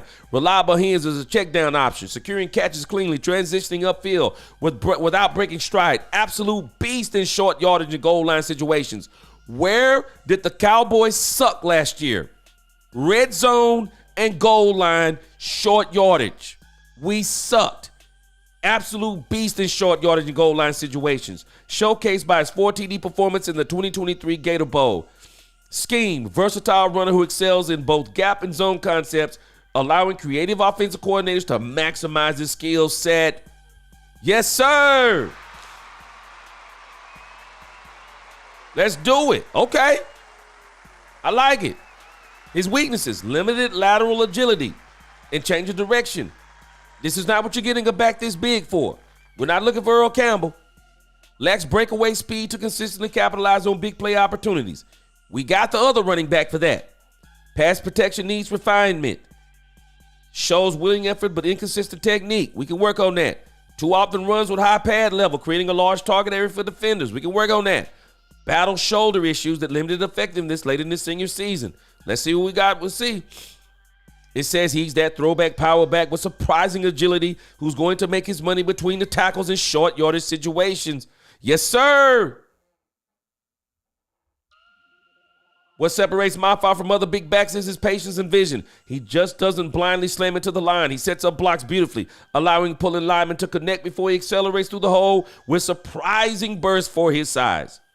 He won't be outrunning defensive backs, but his combination of power, vision, and unexpected nimbleness will make him immediately valuable contributor in the committee backfield. Okay. All right. Look at this. It says that he will likely come off the board early on day 3, even though he's projected as a 7th round pick. All right. I like it. I like what I read. Anybody who watched him, tell me what you think. Andre Kingston said he is what we need. C-Base said use this confirmed running back in the short yardage acquisitions and red zone goals. Yes, sir. Alfredo, Deanna Shador tried to pull an Archie and and it backfired royally. It did for sure. Katharina Kiss, yeah, he sounds pretty good to me. Agwan, this makes more sense with Jaden Blue right now. Let me tell you, Dallas Cowboys running back room, you've officially been put on notice. This is the 1-2 punch right here of the future. The speed guy and the power guy. Neo, not from the Matrix. What did you say earlier? Detroit Lions 2.0, anybody? Could this be the 1-2 punch? Could this be the 1-2 punch? All these one-year rentals. Don't unpack your bags. Don't unpack your bags, one-year rentals. Don't unpack your bags. The Cowboys have built the depth to where next year, all the one-year rentals, they're going to probably be up out of here. I see what they're doing. 2 running backs, they doubled up Shouty. I like it. Bird Watch 1, he said, man, Phil Wakanda Mafia is a big bruising running back. Yes, sir. Yes, sir. Kingston, we got us a big running back. Yes, sir. We got a big back. Chanel, he said, we need Bond. Jerry, you got yourself out of problems with your lawyer. Chanel said, go get him to help Bond. Yes, sir. Lost in Translation said, Bruiser,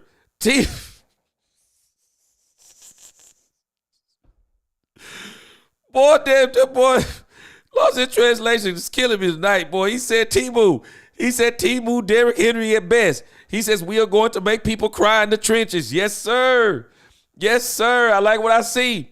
Power back Kingston. Yes, sir. Chris Newman, he said Nigerian Nightmare. Yes, sir. Yes, sir. Brian Gomer, he said, I ain't mad at this pick. I wanted a back who is big and runs aggressively and violently and gets north and south. Yes, sir. Yes, sir. Andre Kingston. Yes, sir. We sure did. This guy, along with Jaden Blue, will be the Thunder and Lightning. Hey. Them two running backs the Cowboys got into free agency. Don't even unpack your bags, bro. Don't even unpack your bags. Yes, sir. Javonte and Miles Sanders. CGW. Don't even unpack your bags, bro. The Cowboys might have got them Thunder and Lightning right here. Don't even unpack your bags. Yes, sir. Looks like a project of a John Deere machine. Yes, sir. The Cowboys going to run the ball, man. They're going to run the ball for sure.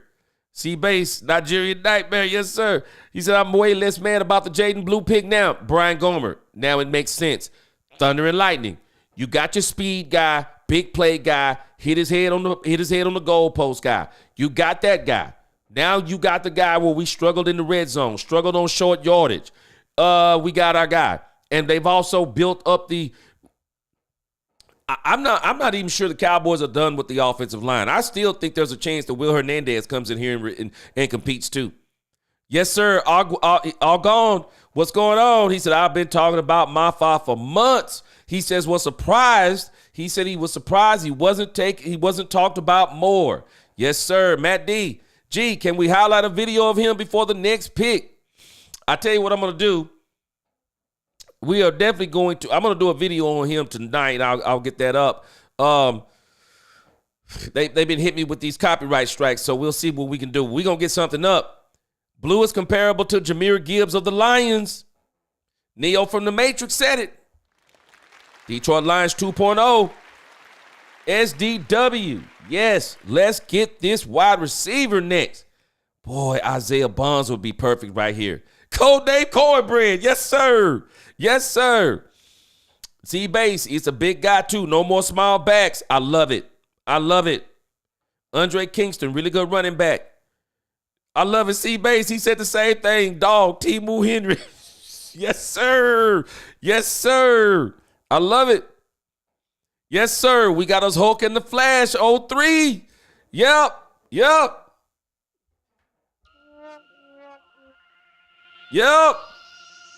I love it. My son just sent me a message. My son said, Mafa is an actual monster. Let's go, Cowboys. All right, let's make it make sense. That's why I said I got to see the rest of this draft. I got to see the rest. Let's make it make sense. Yep. I love it. Bondo McCoy would be great to end the draft. I would love to end it with a wide receiver. SDW, I'd love to end it with a wide receiver. Mike McCain, he said we got our Felix Jones and Marion Barber. Yes, sir. I really feel like he's just more polished and better than Bond. Maybe not as fast, but a better receiver in my opinion. Okay, we're talking about Restrepo, okay? Let's go. There it is. Our Gibbs and Montgomery. Neo, not from the Matrix. I'm with you. I'm with you. David J, he says, I wonder if we're not taking a wide receiver because Jerry has something on the burner for free agency. We gonna see. Oh man, I'm telling you, cannot wait to go watch tape on these running backs tonight. First round, O-lineman plus Mafa plus Blue equals lookout NFC East. The Cowboys are putting them on notice. They coming, and they gonna be nasty. Alex, yep. All we need is a wide receiver too. Let's go. Renan Zaguini, he said this dude is big. The Joneses have the winning formula on how to win Super Bowls. Coach Shotty, take our boys. Quack, quack, let's go. Let's go.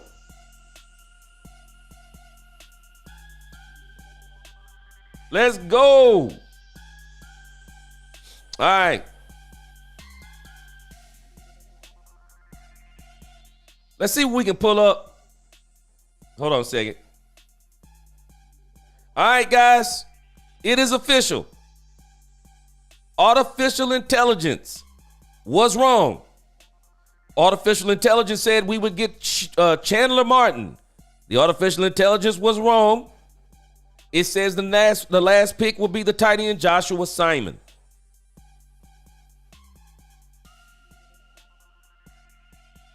All right, let's see what we can pull up real quick.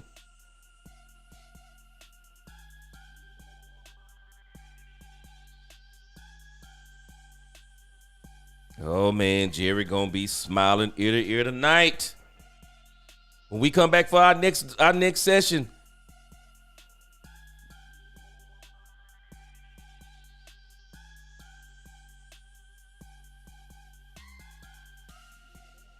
All right, let's see what we can pull up here.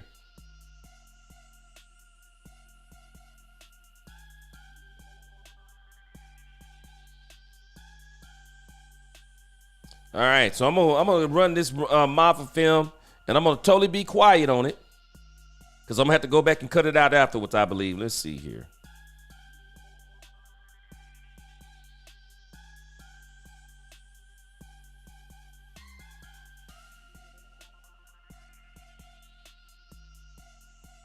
I'm gonna just run one clip. Let's see if we can run one clip, y'all. Let's see where we go. Wait. Hold on a second.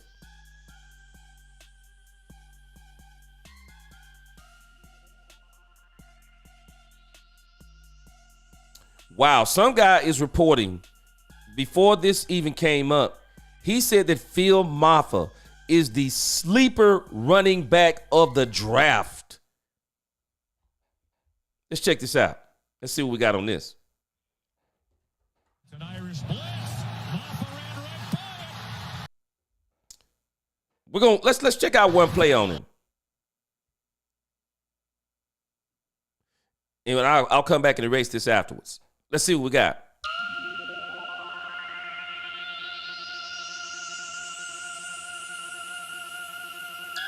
Check him out on the screen. Let's go.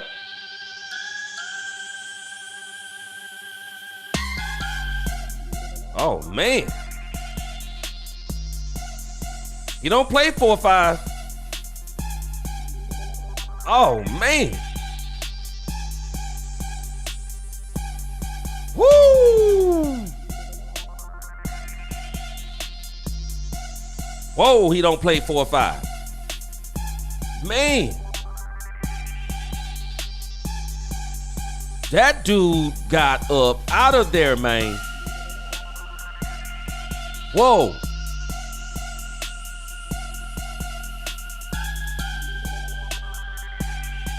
Let's look at one more run on him real quick. Let's look at one more run on him. Let's check him out here. And then we're going to see who the Cowboys pick last. Look at this. Let's look at one more run on this dude. Look at this.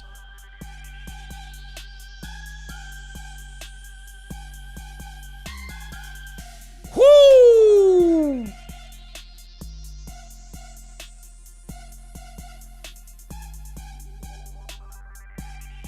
That's a big running back, man. That's a big running back. God, man, that is a big running back. And this dude, man, nimble. Whoo!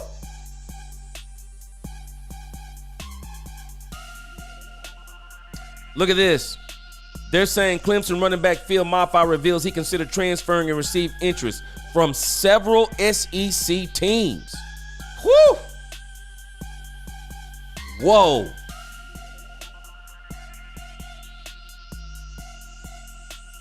Oh, man. Man, Will McClay. Will McClay. Will McClay. Okay, I see you. Will McClay in the house, man. Boy, I cannot wait to go back and watch tape on this guy tonight. Hey, man, Will McClay. Whoo! Yes, sir. Man. Lost in Translation said, gee, we're going to need an F-350 team bus for all this meat. Man, this dude here look nice. Man, this dude look nice.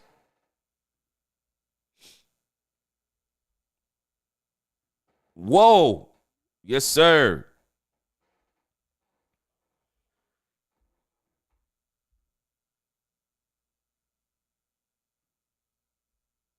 All right, let's see here. Where are we? Let's see.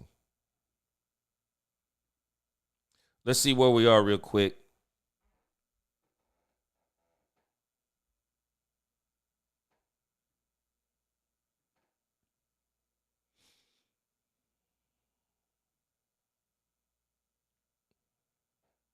Whoo, boy. Boy. Man, that Jordan blue and that Mafia, that hey.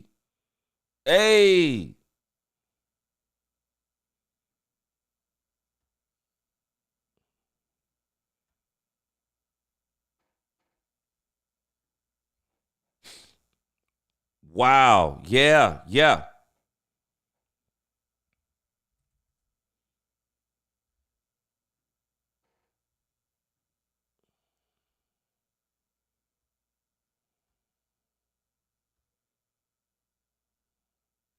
All right, guys. The pick is in for the Dallas Cowboys. The pick is in. The pick is in. Let's go. On this last pick, can we get a wide receiver? Can we get a wide receiver on this last pick?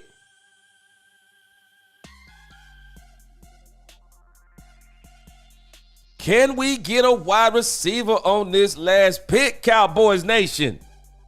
Let's go.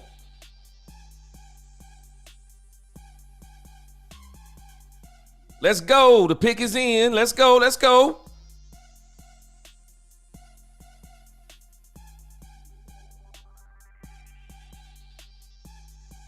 Let's go. Can we get Dak Prescott just one more present? Can we get him one more present? Can we get him a wide receiver? Let's go.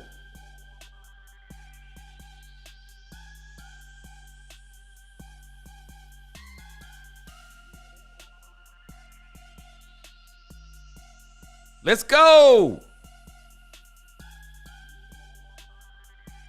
The pick is in. Let's do it.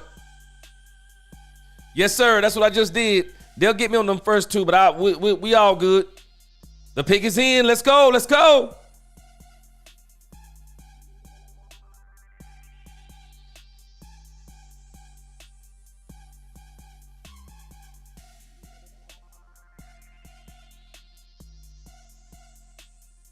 Come on, man. Y'all holding us in suspense. Let's go. Let's go.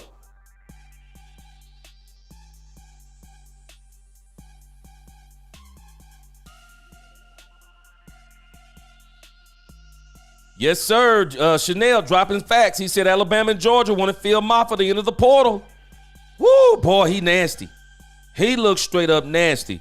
Boy, Jerry Jones is going to be smiling ear to ear tonight. Ear to ear, he going to be smiling.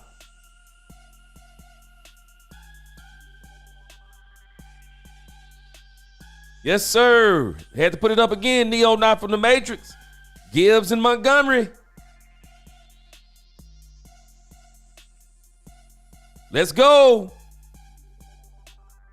Read it. I see you. I see what you did there. He said we got 4 backs and a half. I see what you did there. We're going to be down to 3 backs, and we're not going to have that half no more. I don't believe he's going to be there.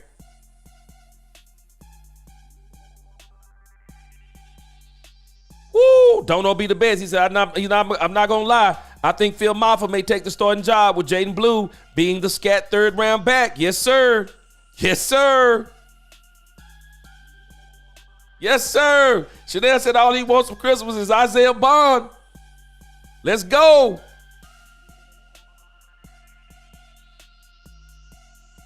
Pure Gaming, they got us in suspense. Pure Gaming, I don't even know if he's going to be special teams, man. I don't even know if he's going to be special teams. Let's go. Let's go.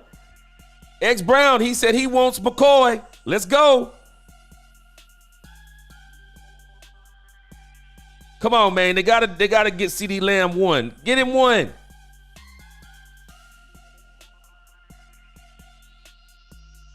Quack, quack. This is why I said we gotta see the rest of the draft. We gotta see the rest. Cowboys obviously had a plan.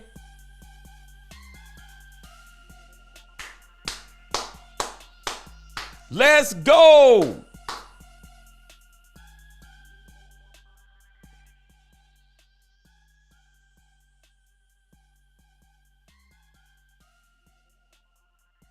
All right.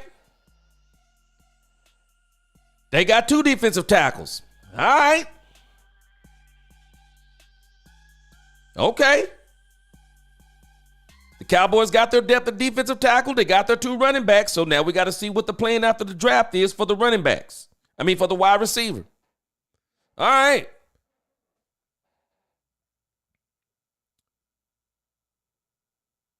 You think about what the Cowboys just did.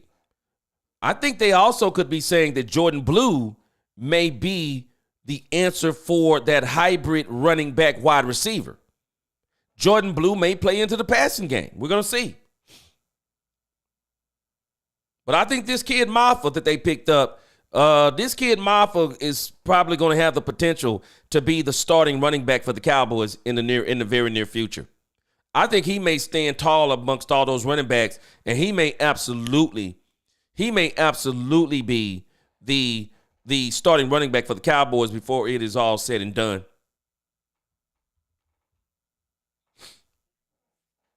Man, I'm good. We got 2 running backs.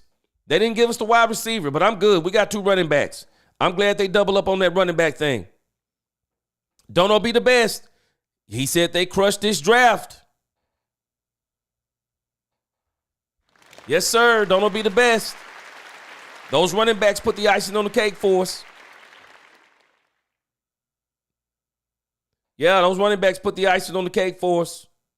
Now, again, when we come back for our next session, we're going to see who the Cowboys got in that undrafted free agency. We're going to see what they got in that undrafted free agency, because that is the very place where we may see an Isaiah Bond. Because, again, if anybody knows what's going on with Isaiah Bond, I'm pretty sure it's Jerry Jones. I'm sure it's Jerry Jones. He's down. Jerry Jones knows what's going on around this Dallas area, and I'm pretty sure he's keeping a close ear on the Isaiah Bond issue. So we'll see.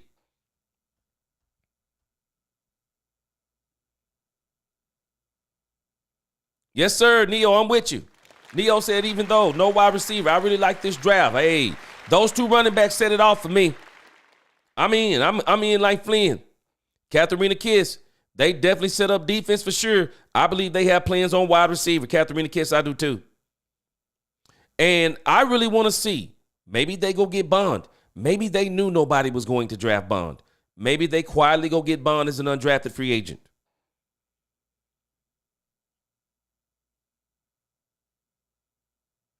Because I don't think anybody's gonna touch Isaiah Bond. So this may be a part of the game plan for the Cowboys. Let's see what happens. Bird, he said Phil Wakanda Maffa just made the Tyler Booker pick look like $100,000 Bitcoin. Yes, sir.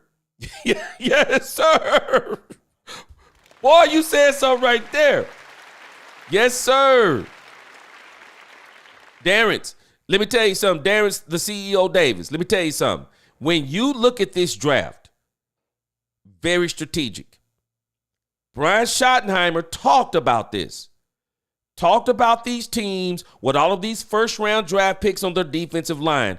The Cowboys went and countered that, and they countered it with their own massive defensive line, massive offensive line. Man, the Cowboys, and now they got a massive running back. I like it. I like it. Let me see what my girl Niecy said. She said, I'm excited for the competition in training camp and preseason. I am too, Niecy. I am excited for what they've done all the way. All the way. And I don't think they're done. I don't think they're done. Chanel, I will not be surprised if Isaiah Bonds gets signed as an undrafted free agent. Man, let me tell you something why I hope everything works out. Let me tell you about Isaiah Bond. Can you imagine being projected to be number 2 or in the second round, and you get knocked all the way to an undrafted free agent? The hunger, the determination, and the anger is going to be crazy. It's going to be crazy. Call Abra. Hey, I'm giving Mingo a chance. And I don't even think it has to be me. The Cowboys are going to give Jonathan Mingo a chance. They've already said it. Jonathan Mingo is their 4th round pick wide receiver, and Jerry's already said it, and you're going to hear that language some more. But undrafted. Let's go and look at this real quick before we get out of here, Carl.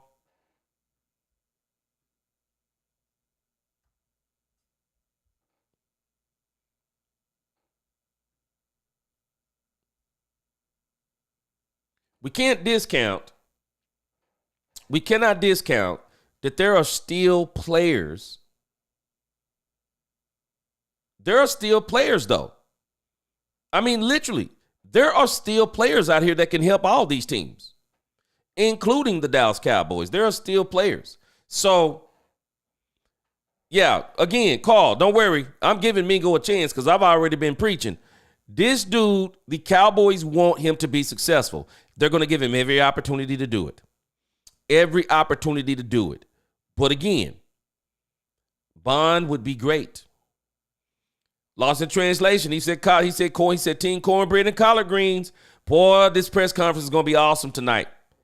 The Joneses press conference is going to be A1 tonight. It is. I guarantee you, Jerry Jones is going to be smiling ear to ear.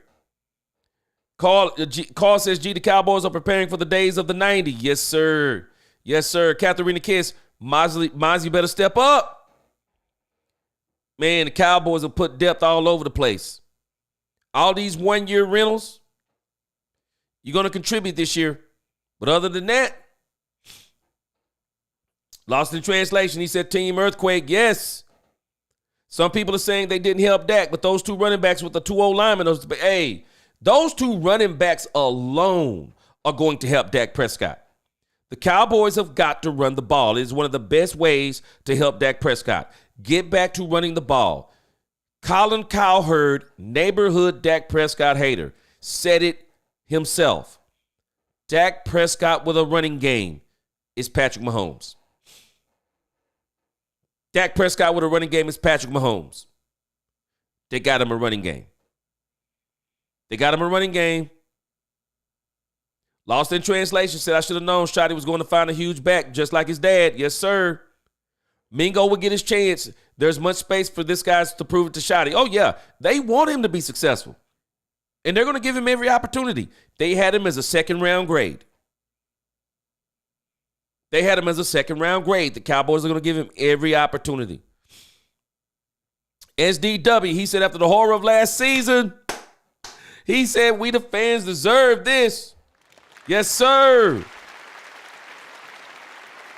Ryan Flanoy, Mingo. Don't count out Flanoy. I think the 2 Jalen's may be the odd man out. I'm telling y'all, they want Paris Campbell to be successful too. Paris Campbell, guys, I'm telling you, he's not a camp guy only. They want, with his speed, they want him to be a part of the new regime. They want Paris Campbell to be successful too. But they're giving Mingo the opportunity to be the either 2B or the number 3. King by blood, what's going on? He laying down. He said, I don't see anyone in this draft with better college film than Mingo. Whoa, okay. Okay, I see you. Yes, Carl Aber, run. Facts. Yes, sir, 70s fan. Cue the Hard Knocks theme. Hey, man, it's on and popping. It is on and popping. Cowboys. Yeah, I remember True Flavor. Remember Lyle Collins on his draft day. Yes, sir. They knocked that man all the way down with some crazy.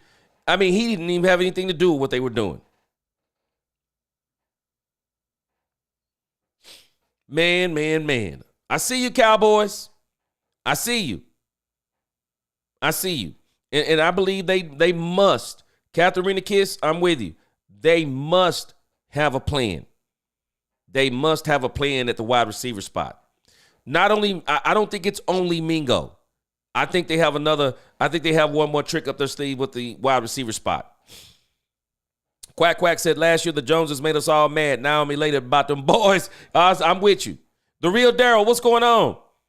He said football is an easy sport. Run the football, win time of possession, win the turnover battle, and stop the run. Do those three things, you win 99.9% of the time. Games are won in the trenches. Games are won in the trenches. If you can win the trenches, you can win a lot of games. And I already showed it. If you look at the 1992 Cowboys, look at how many of those teams they kept below 20 points. When you can keep teams below 20 points, you'll win a lot of games. Instead of having Dak Prescott having 6 and 7 shootouts a season, how about we get it down to 2 or 3 a season? How about we get it down to 2 or 3 a season? How about we do that? How about rather than we coming down on 2nd down and 1, rather than us having Dak Prescott dropping down for an out route 8 yards down the field, how about we say, hey, my fault, we got 1 yard. Hey, let's just keep it simple. How about we just run this 1 yard? How about we run this? How about we just run this 1 yard rather than trying to be fancy down here? This is what I love. Leave his ego behind and come in more humble. Sizzling Bacon must be talking about Shador. But again, I love what we did so far. Dustin Roberts said, I like this draft. Now let's add Keenan Allen. You know what? Keenan Allen could be exactly who they add. He comes down on that price. He could be exactly who they add. Birdwatch 1. This is all I could find. Maryland defensive tackle Tommy Akinbisote is among the most impressive prospects in the draft from a size and physical standpoint. He says measured at 6'4", 306. All right, let's see. Andre Kingston, Dallas do not want to be wrong about Jonathan Mingo. That's why they didn't draft a wide receiver. Andre Kingston, let me add something to what you said. The Dallas Cowboys don't want to be wrong about Brian Schottenheimer. They don't want to be wrong about Brian Schottenheimer. The Cowboys want to get this right. They don't want to be wrong about Brian Schottenheimer. They are giving Brian Schottenheimer the opportunity to pick some of the groceries, have a great influence on the team. They're giving him every opportunity. Kanan, let me tell you something. We don't have a trash quarterback. I'm telling you, I've already made the argument. I don't have time to make it tonight. Tony Romo and Dak Prescott would have ate on those 90s teams and would have won Super Bowls too.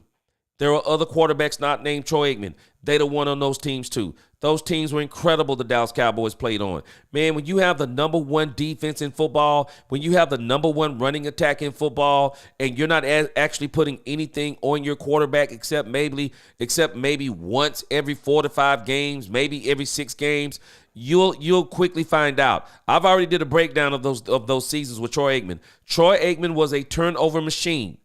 Before they got that run game, before they got that line, before they got that defensive line. He was a turnover machine, and they were going nowhere with Troy Aikman either. Jimmy Johnson told Troy Aikman to his face, you cannot play quarterback for me and turn the ball over. What did they do?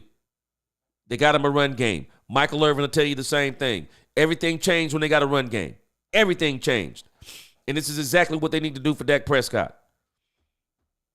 Country boy, they've been wrong ever since they got rid of Jimmy Johnson. And it looks like they're trying to follow the Jimmy Johnson formula, which is actually a part of the 70s formula.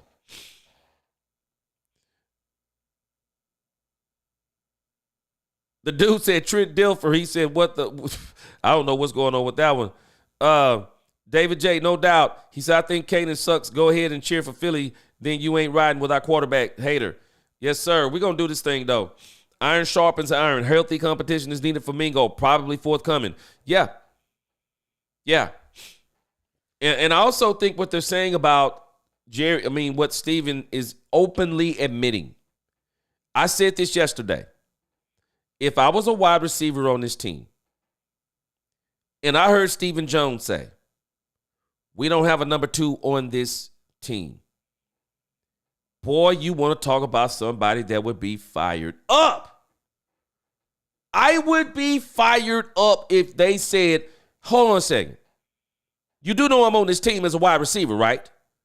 And you're saying there's no number 2? Nah, man. I can't go for that. I wouldn't be able to go for that. Appreciate you, Andre Mosley. I wouldn't be able to go for that. I got to do something about that. If you say there's not a number 2, when I come into camp this year, I'm showing you there's a number 2. Even if you go get you a so-called number 2, I'm about to prove to you that there is a number 2 on this team, and it's going to be me. So I definitely want to see if these wide receivers, they have rise to the occasion based on that. Final Hall, I agree with you. We have great coaches. Now we have players to coach. Let's go. I 100% agree with you. I agree with you. Rena said, when you see Jalen Hurts, Jared Goff getting real chances or winning a Super Bowl year after year, man, you see that Dak isn't the problem. Straight up, Rena. Straight up. When you start looking at the coaching and the players around him, you're realizing something. We have not adequately given this man what he needs. Andre Mosley, get Keenan Allen. He's an option. Down South Cowboy 504. Preach on Troy, my guy. I mean, hey, down south, people do not understand. Troy was a great quarterback. But understand, go back and look at the history. Look at what he looked like before they got the running game. People don't even realize. Steve Walsh. Man, you want to talk about Cooper Rush? Steve Walsh actually had people thinking that he was going to take Troy Aikman's spot. Troy Aikman went down. Steve Walsh came in, led the team to victory, led the team to the playoffs, and people literally thought he was going to take Troy Aikman's place. But understand, Jerry Jones loved him some Troy Aikman, and he wasn't going to let it happen. And guess what happened the following season? Cowboys went to the Super Bowl. Isn't that strange? I'm telling you. They went and got Troy Aikman help. This is what they did. People don't understand the true story on Troy Aikman. It doesn't mean he wasn't a great quarterback. But even great quarterbacks need help. They do. They all do. Quack, quack. He said, you ain't lying, G. 92 boys were unstoppable. Quack, quack, I'll take them 92, 93 Cowboys. I'll run through history. I'll wreck every team. I'll wreck every single team. That 92, 93 team was those 2 Super Bowl years. Psh, them boys, they were them boys, man. I'm telling you. Brian Gomer said he can't wait to see what Dak is going to do with this new coaching staff with a run game, with a defense. I believe that now we're going to find out what Dak got. Brian Gomer, we're about to see the best Dak Prescott we're going to see over these next 3 to 4 years. We are about to see the best Dak Prescott. We're going to see vintage, not as much with the running. We're going to see the play action Dak Prescott that we saw in his rookie season. You watch what I tell you. You watch what I tell you. It's going to be on and popping. Yeah, Andre Mosley, yeah, these receivers have got to step up. And I'm telling you right now, I be feeling some type of way, man. Whoo! James Bowie, you know what? I don't even think Jimmy Horn went, did he? I don't recall hearing Jimmy Horn's name. Let me tell you why people, and if Jimmy Horn didn't go, Jimmy Horn is a smaller wide receiver. I'd love to see the Cowboys go get Jimmy Horn as an undrafted draft pick. I would love for the Cowboys to go get him.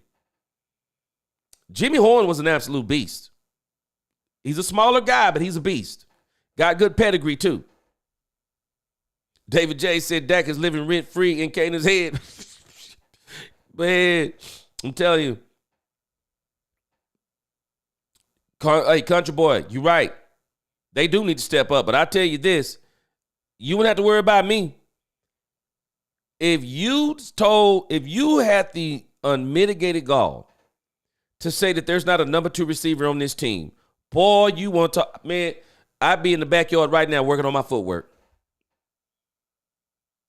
I would be in the backyard right now working on my footwork. I would be calling Dak Prescott, finding out when the next throwing session is. I would literally be doing everything I can do that when I step on that field in training camp, I'm going bananas. I'm going bananas. There will be no stopping me. I would be going absolutely bananas.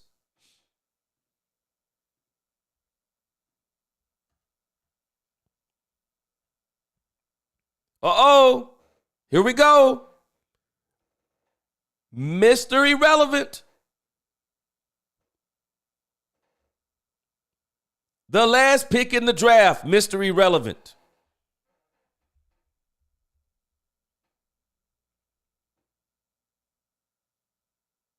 All right, all right.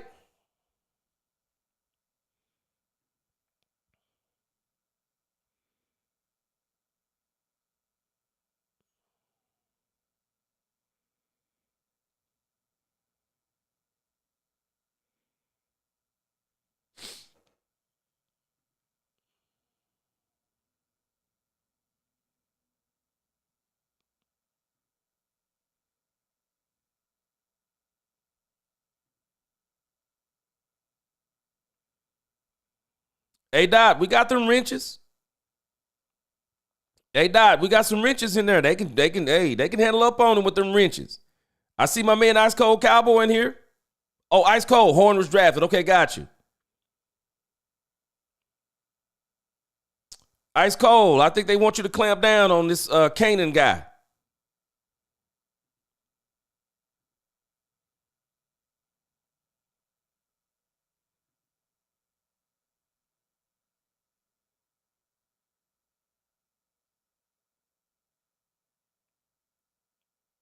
Wow.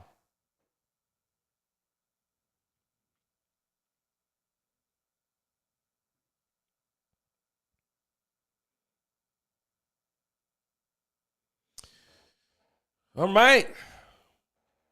Last pick in the draft. We're going to return here. We'll return here shortly for another. We'll probably do about another hour and a half session somewhere in there. We're going to return probably around 7-ish. Maybe we'll see if because if I'm not mistaken, they immediately start getting the undrafted. They immediately start getting all these undrafted players. So we're going to see who pop up. Yep. 6 hours of Cowboys coverage. Man, I appreciate y'all rocking with me from the start to the finish. And it is not over. I'm going to take me a break. And then we're going to be back just for about maybe about an hour. I may even do an hour and a half. But I want to come back. I want to see who gets picked up as undrafted free agents. I think they almost do that immediately, don't they? So I'm pretty sure by that time the Cowboys will have done their press conference if they're not already getting ready to do it. So we'll come back. We'll probably listen to that press conference. We're going to listen to that press conference and see if we got any undrafted undrafted news. But again, man, I appreciate y'all rocking with me. Yeah, we got undrafted players next. That's what I want to see. I'm going to take a break, and then I'm going to come back and we'll talk about the undrafted players. And then I'm going to get to doing videos and everything else. Katharina Kids, appreciate you. You awesome too. Y'all are all awesome. So I'm going to take a break. Let's see what happens with the undrafted guys. We'll be back probably around 7:15. Y'all stay tuned. I appreciate you. Love you all. Until next time, let's talk Cowboys when we talk facts. Peace.